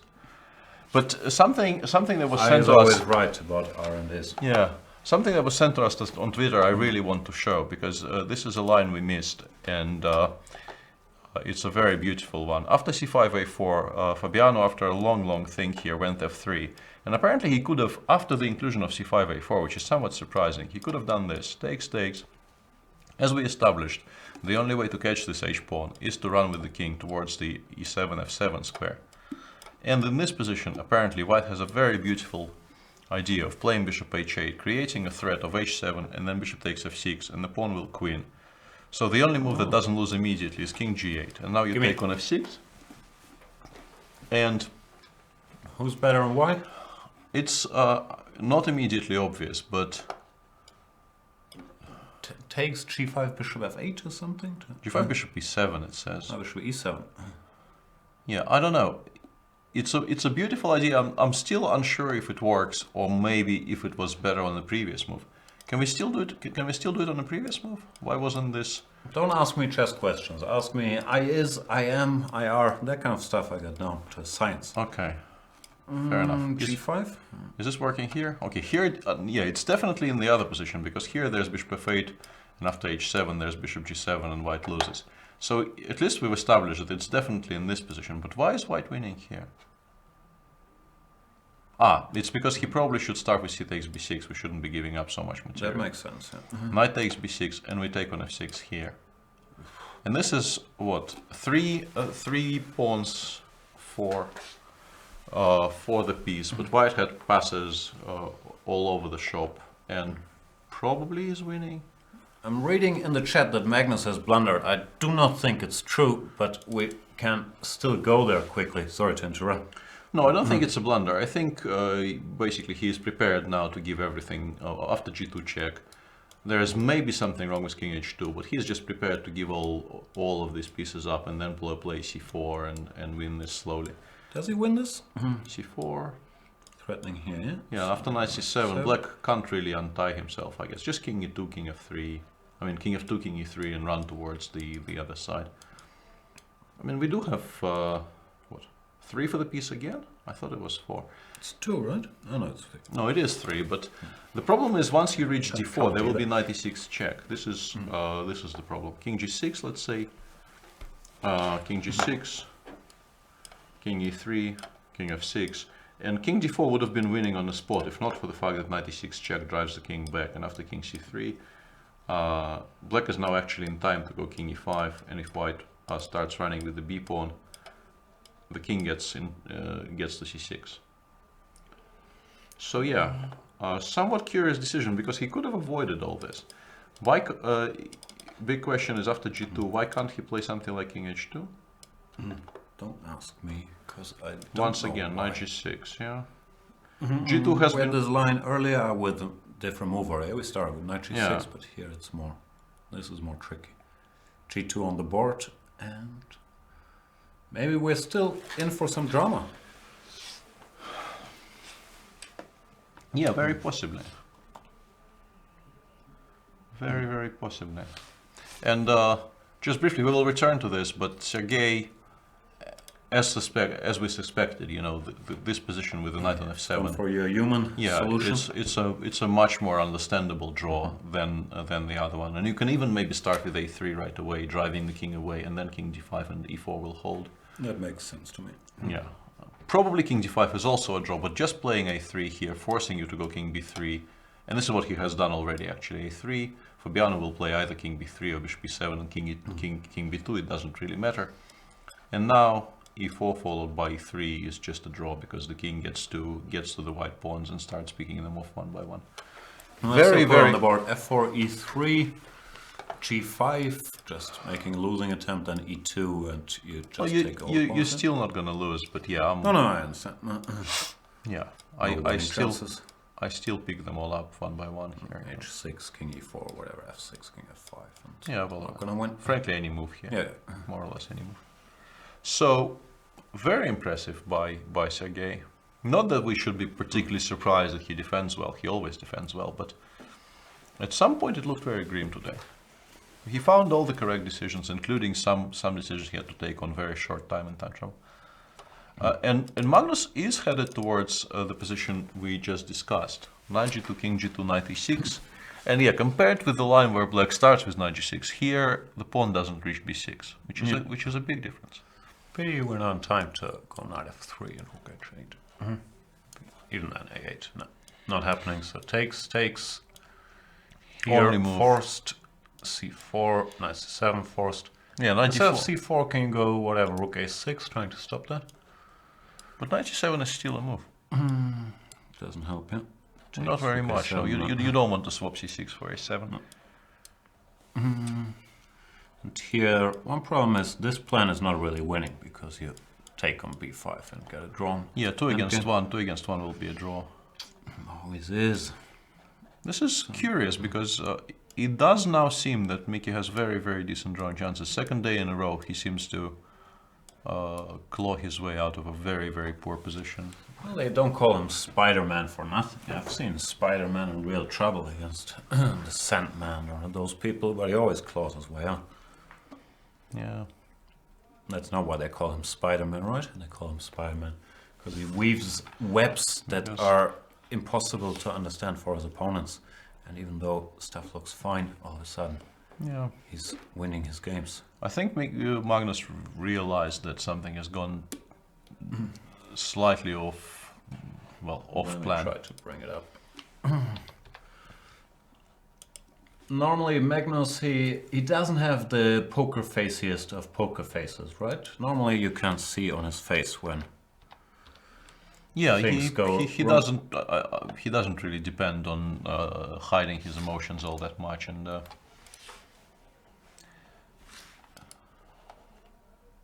which you don't have to do in chess. In poker you probably have to, because it's a game of incomplete information, so you don't want people to know what's going on. But in chess, the position is on the board, so most people understand what's happening anyway.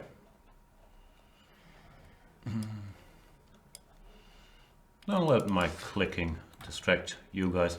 Also, the fact that I'm looking away from Peter is not only because we've seen way too much of each other over the last week and we're sick of each other. It's mainly because I'm looking at the screen and I'm trying to bring up a Magnus picture. Here we got him sitting right between us, not looking happy. Let's see if he can fit here. Welcome to the show, Magnus Carlsen. I have to do some photoshopping to pretend this is part of your jacket. But yeah, this is him. nice work there.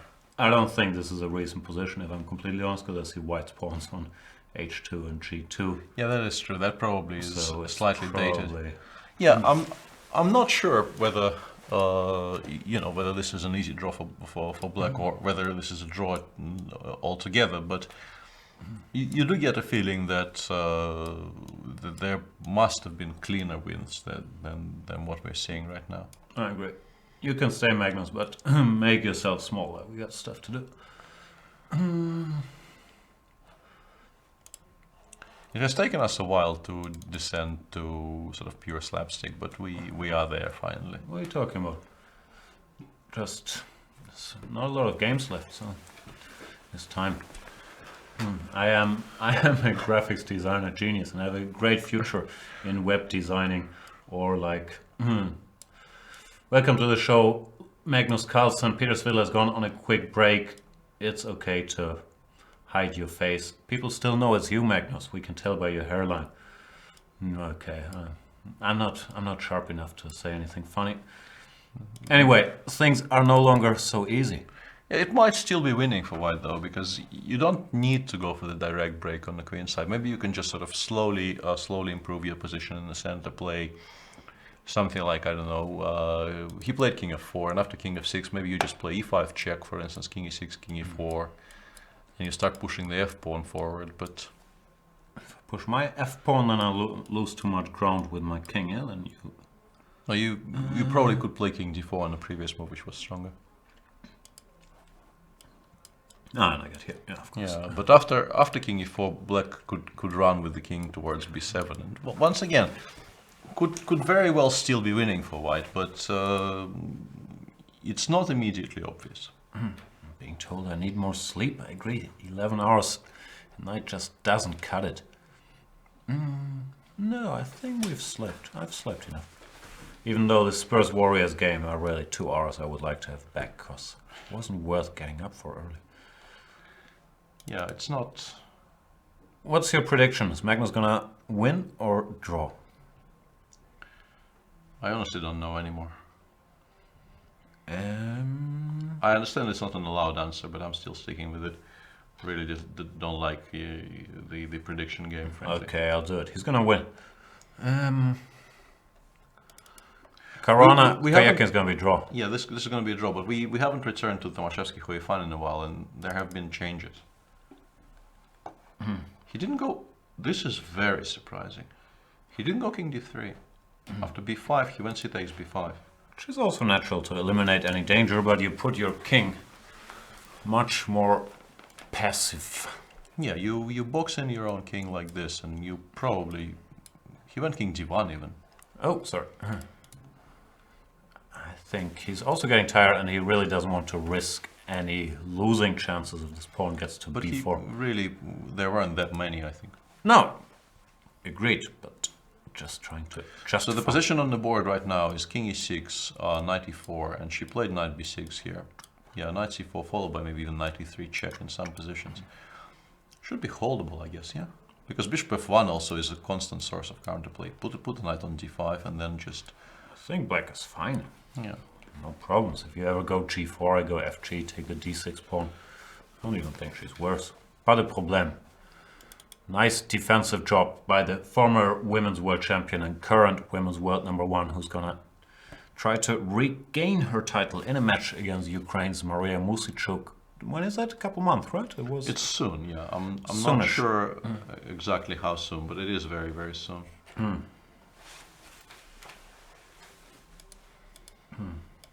Looks like she should hold this reasonably comfortably. Yeah? Yeah, I don't see any particular problems. And Tomaszewski, the big moment was after b5, where this was riskier, but probably good for white. Well, cb is sort of... Yeah, and considering the tournament situation, I'm slightly surprised he didn't play king d3, because, you know, saying this always feels slightly hypocritical, because, you know, these are not my points, and I can, you know, make any kind of outrageous claims about it. But -2, no victories in his first huge invitational super tournament, and why not take a little risk if it increases your winning chances? Because I'm pretty sure he understands that with the king on d1, his winning chances are severely limited. Yeah, I'm with you. Then again, you try to make the best move you can under the circumstances, and he must have missed something. Yeah, I'm trying to figure out exactly what that something could have been, but yeah, it's a strange decision, because he's a very, very strong endgame player. He's a very strong player in general, but I mean, technical positions are very much his bread and butter, and playing c takes b5 and then going with your king back, you just know in an endgame that the king has to go towards the center. It's one of the rules which is drummed into you at the earliest opportunities. So, yeah, it's a bit of a strange one from Evgeny there. All right, I gotta go, but check out my video series, my career so far on Chess24, detailing my rise to the Women's World Championship and a lot of highlights and key moments from the career. So check that out. Thank you so much for joining. I'm sorry if I'm descending into silliness. I know you're making good chess points, but No, I announced silliness half an hour before we started, so it's not as if it's completely unexpected. And I missed out a chance for some role play there. No, I was looking for an avatar for you, but I couldn't really find one. We should do a brief recap of the action where Yi won a masterpiece of attacking chess by sacrificing a piece that, in all fairness, Peter Svidler pointed out on the show way before it happened. But yeah, g5, the idea, as you mentioned. I didn't have the correct justification for it. I just saw it was very attractive to try this, but bishop e3 I had not seen and don't know if I would have seen. This is the star move because you would expect him to go for more violence here, but he correctly evaluated that he can just move the bishop away, then go h6 and checkmate the black king, and that's more or less what happened, which is just as good as checkmating. So kudos to Wei Yi scoring his first win. Ulyanov Giri draw where Giri was pushing. Van Vele, so draw, slightly surprising that Van Vele accepted a draw there, but if you listen to his interview, which didn't have sound, but if you read his facial expressions, you probably see that he wasn't that unhappy with it. Mamedyarov, Ding Liren, good homework by Ding Liren. Yeah, fantastic preparation seemingly. Karanov, Karakin will end in a draw now. It's Black's play from this position onwards is very, very simple. Can't really spoil anything from here if you're Karakin, I think. So another impressive, I don't know if you can call it escape, I'm so used to it, but another impressive defensive job by Sergei Karjakin, basically. Who, yeah, got a worse position, but really hung in there extremely well against Fabiano Caruana, who would have loved to win this game to stay on the same pace as Magnus Carlsen after he lost last round.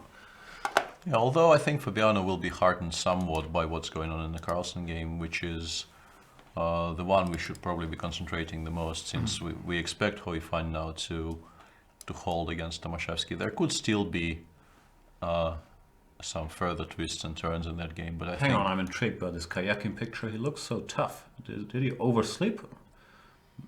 Bit more beard than we're used to, but he looks like he was ready for battle. Anyway, sorry. Switching to the this is the position in Magnus's game, and I'm wondering if he can just sort of completely abandon the queen side and just go king e4, 4, 5, and so on, trying to create a second passer on the king side as early as possible. Let's say king e4, king d7. Let's continue this line. f4, king c8, f5, king b7, and yeah, something like run. Yeah, this looks like it could be very strong, but I'm not sure if the xe6 is forced. Could we go f6 instead? That's probably better. You're always spoiling the pawn breakthroughs. What's happening here if I go rook, I don't know, h1, g1, somewhere there? My best guess is I take this. Rook h7. Must unpin. Here I was somewhat hopeful, although maybe even this is a draw. Rook f7. Rook f7, knight e8. Can I do this, or am I gonna get broken through? Not sure. Not sure I'm threatening anything ever. But you don't need to. You just need to hold your balance here, so to speak, and hold the fort. Yeah, very, very weird kinds of endgames here potentially arising in this game, and incredibly difficult to assess properly after commentating for 5 hours. Someone saying the deeper engines put Magnus at +3. Might be true that he's winning, but it's no longer easy, or it probably was never easy, but a while back the computer in such a position, even though it looked optically scary, said White was completely winning, but he Yeah, instead of before, the machine was suggesting something like rook d7 to make knight g6. Basically, you need to make sure that knight takes f3 is not a fork. So after g2, you just go king h2, knight g6, knight takes g6, or knight takes g2. Yeah, all of those moves are winning. No, there's nothing. Yeah, just making sure this knight does not pick up a rook on d2, and it seemed winning for Magnus. Instead, he allowed all those double attacks, and now he has to convert a position which. Sometimes queening breaks our system. Yeah. The computer just doesn't expect any pawn ever to get to the 8th rank. Ah, no, he does. Yeah, this is completely resignable for black, and it's very possible that the position they have on the board right now is still winning for white. But it's no longer a simple technical win. You still need to find plans here. Yeah, that's like easy wins and computer or mathematical wins, whatever you want to call them. They're a different thing. Even though Magnus Carlsen, I don't know, it's probably an artificial discussion, but I would say he's maybe the best offensive endgame player there is, if that makes sense. Well, I like Karjakin as a defensive endgame player, but when it comes to grabbing an advantage and not letting it go, I haven't seen Magnus fail very often. That is true. Kramnik is another guy who's pretty good with an advantage in the endgame. I don't know. There's many guys who are very good at it. I'm just... Yeah, you don't feel like entering the discussion who's best at what, right? It's always very... I'm still trying to figure out whether this position is winning or not. Okay. I'm not really making any particular headway. But... It's, it's kind of important, and I tried my best, but I'm still somewhat stumped. I will try my best, but it's not going to work to get that Van Vele interview rolling. Let me try. I'm sorry, I'm sort of learning on the fly here how to include that stuff, but we wanna, of course, we have Fiona there. We wanna bring you guys news from on scene as well. And I have to learn more.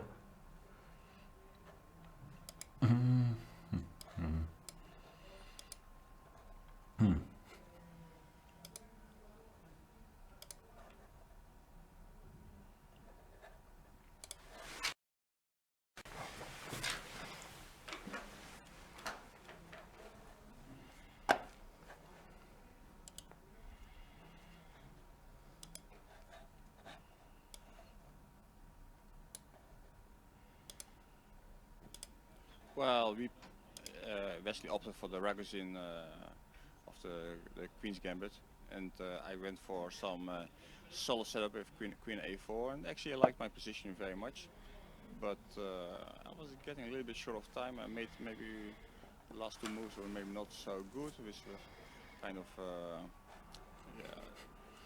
making me a bit upset. And then he offered me a draw, and well, normally it's a bit suspicious when somebody offers you a draw when he's much higher rated. Although I think Wesley is quite an objective player. So, but I was a chicken today. So after 9 rounds, you have 3.5 points. What's your overall impression? Well, I mean, I started the tournament badly with a draw against Mamadjarov, which is normally not a bad result, but if you missed a win on the 2 occasions, then it's maybe not so good. And well, basically I should not have lost any game. So, and especially Carlsen was a pity that I had the chances to beat him. Tomorrow you're playing Utrecht. How do you feel about those games, those on-tour games? Well, okay, we all traveling together by bus, and sometimes it's real fun. It's like a school trip, and you're making jokes, and it's not like you're going to break each other's head, you know. It's like you're just going to have some fun, but then you have to switch gears, and suddenly you have to focus on the game, and that's a little bit the hard part. But for the rest, it's fun. I think it's also good for chess, and it gives some publicity for Tata that trying to make it a national interest. Well, enjoy the trip tomorrow and best of luck. Yeah, you go. Thank you very much.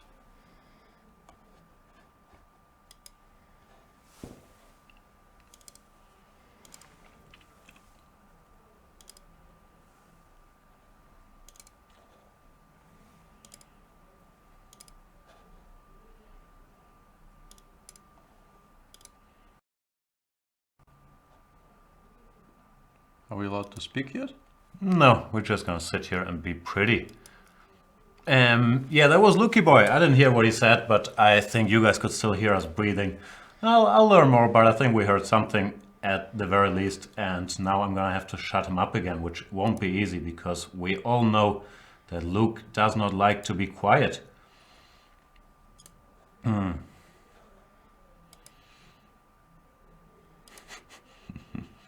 Yeah, learning on the fly here. But one guy who doesn't have to learn that much about chess, even though maybe a little bit if he wants to become world champion and win the candidates tournament, is Peter Svidler, who is hopefully going to be able to explain to me if Magnus Carlsen's winning right now or not. It seems like he is objectively. I decided that too many people suggested both in chat and on Twitter that there is a place where you can go for a definitive answer here. So I did visit the website suggested, and it seems like a somewhat weird website because it directs you to the analysis of this precise game. I'm not quite sure how this works. Are they always analyzing the current position in the Magnus game? If Magnus is not playing, is this website dead? I have no idea what you're talking about. There's if you look at the C24 Live hashtag history, the top tweet right now is the one with the link, and it seems like an interesting concept because with basically the root page of that web page is the analysis of the current position of the Magnus game.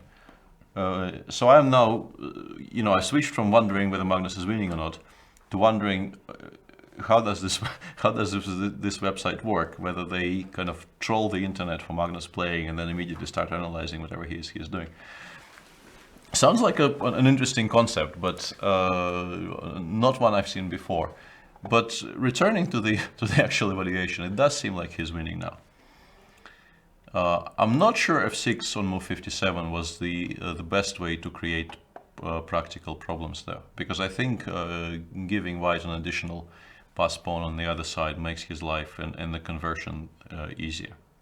Yeah, we're being told that side is a supercomputer from some Norwegian university. That's what they do in Norwegian universities. They study Magnus's games. No, that's the impression I had. Yeah, that basically other games don't matter at all, and they do analyze Magnus's games in real time.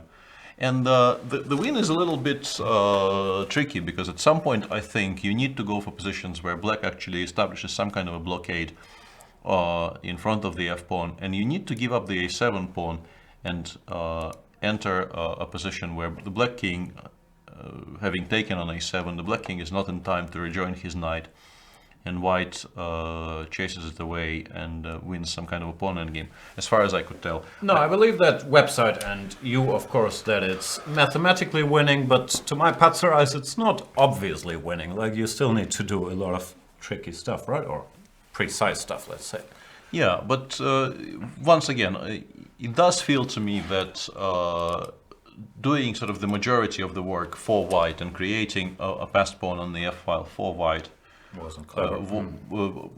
Wasn't best in terms of the amount of questions you could have asked. Briefly, whilst this is going on, this is now the position in Caruana Karakin, and both king d4, king d4, king d3, king e2, and the more direct e4, f4, e3 seems to be that.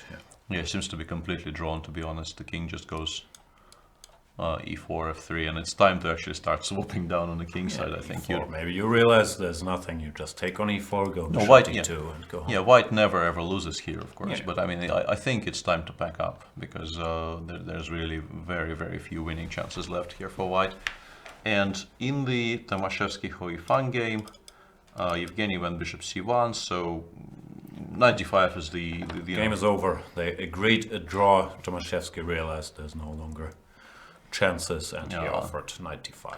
Yeah, after knight d5, the biggest issue for white is that even knight d3 check is a very, very serious idea here, because the the E and the A pawns will start dragging you apart, and white simply is no longer better here. So he, realizing that, he offered a draw, which was accepted because of course white shouldn't be worse either.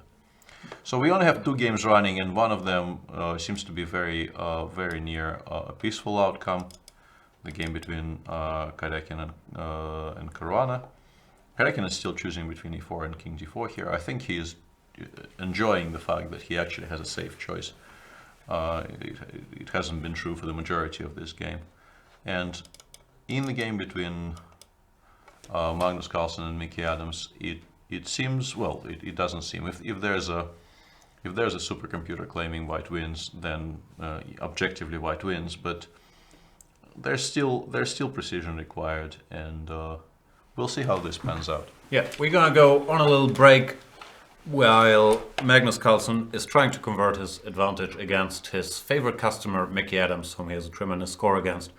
I believe he's gonna be able to do it, but you never know. We're gonna be back in a couple minutes. Thank you for watching. Stay tuned. See you soon.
Welcome back, boys and girls, to the final hour, probably of the 9th round of the Tata Steel Masters, where Magnus Carlsen is trying to grind down Mickey Adams, and it does look like if at first you don't succeed, put yourself off and try again, he's gonna manage. Yeah.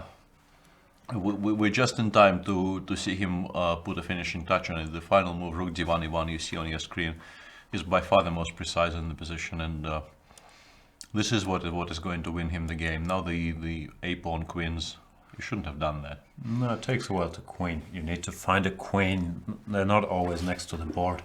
Then you have to wait. That's why the little blue circle shows up. And until it moves to A8 and gives us an option to choose a piece, because maybe there's a knight available or rook or bishop, but you want a queen in order to win. Yeah. Here this is just an easy win, and if the rook goes somewhere, let's Rook say... E7 check is back. completely. Very unpleasant. Yeah. Another check. No, it does seem that after Rook E1 now White is quite easily technically winning. We can try this to cover E7. But after King C3 or... Well, Hang on, can I blunder? I can always blunder. yeah, you can actually blunder Check like this. this. A8 queen, yeah. Whoa, quick. Rook E5 mate suddenly. Yeah, King C5 would be a mistake here, but after King C3, Rook, well, frankly, anywhere, F7. Too many enemy. Knight has to cover that square, and once again this check is quite painful.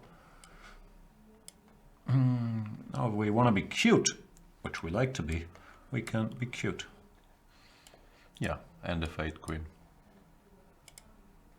It's cute. I think Magnus is gonna spot all this. This is child's play for a gifted youngster like Magnus Carlsen. Yeah. We were asked for an opinion on the following subject. The first time Magnus played in Vikensee, he was 16. Was he 16 already? He won the C group. I thought he was younger. Or is this the first time in the A group? I'm just reading what people ask me on the screen. I honestly have no idea. I didn't do I any know stuff. research. He won. I think he worked his way up, winning the C group. That was his coming out party at probably age 14.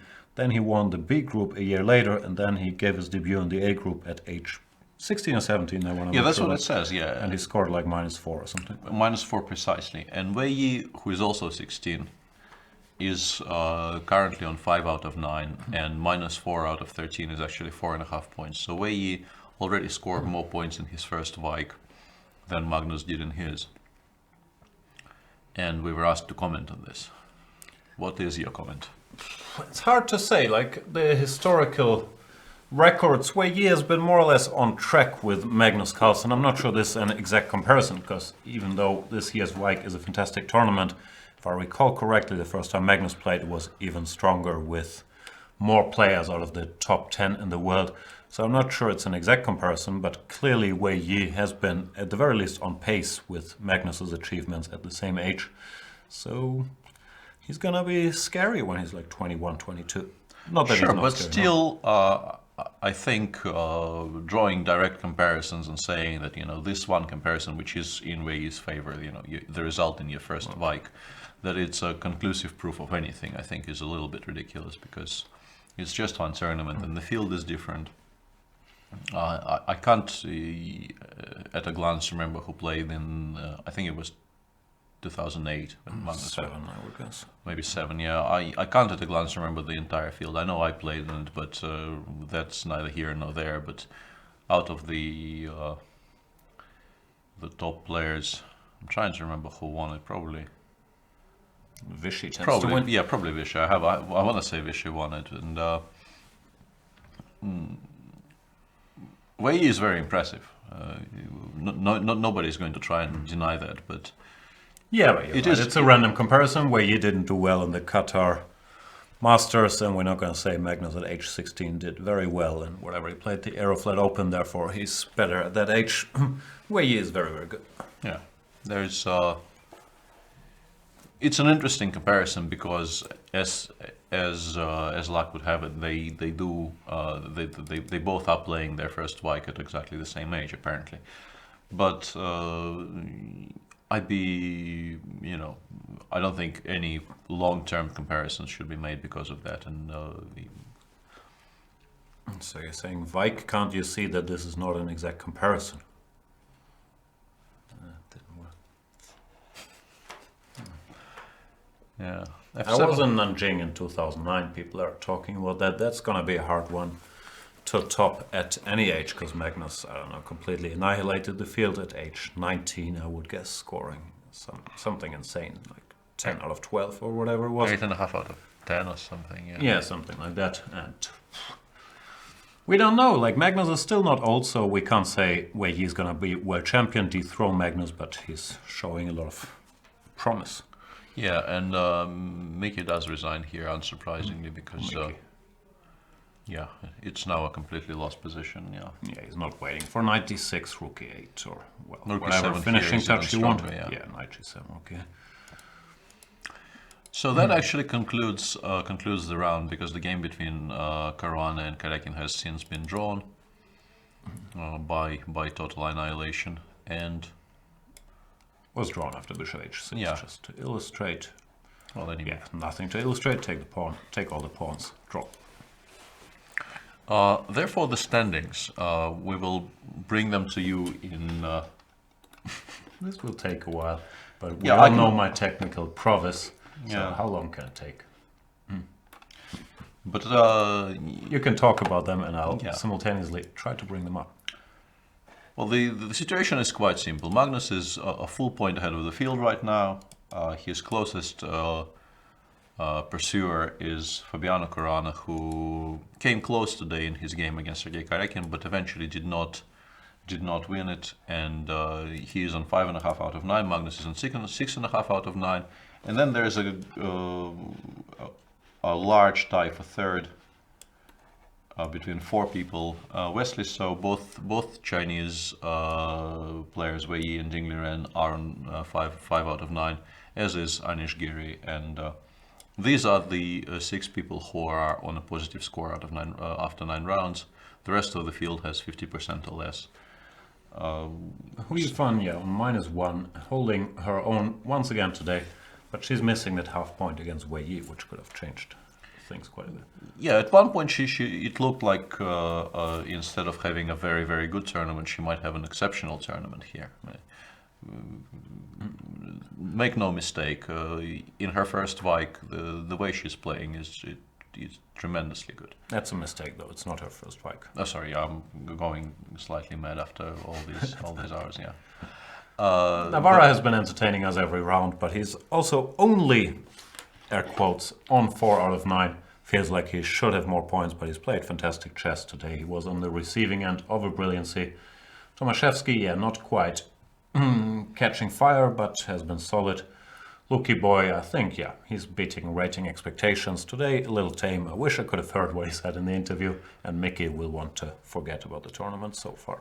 Yeah, and for somebody who's not playing well, Vike is not a particularly welcoming place, you have to say. It's a 13-round tournament, and if it goes badly for you, it does.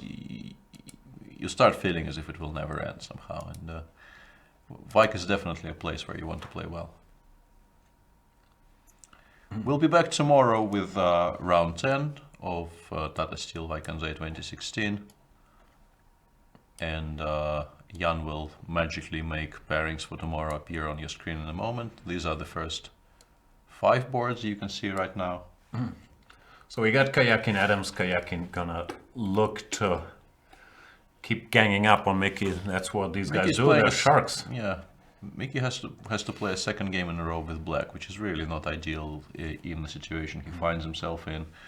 We have a bit of a crowd pleaser. Giri Carlson. Giri, little known fact, because he never would mention it. He's a very humble guy. He has a plus score against Magnus, +1. Never lost to Magnus. I'm sure Magnus wants to change that, but Magnus also in the lead, and with the black pieces, I don't think he will feel the need to go too crazy against Anish. He doesn't have to, but if Anish goes crazy, anything can happen, of course.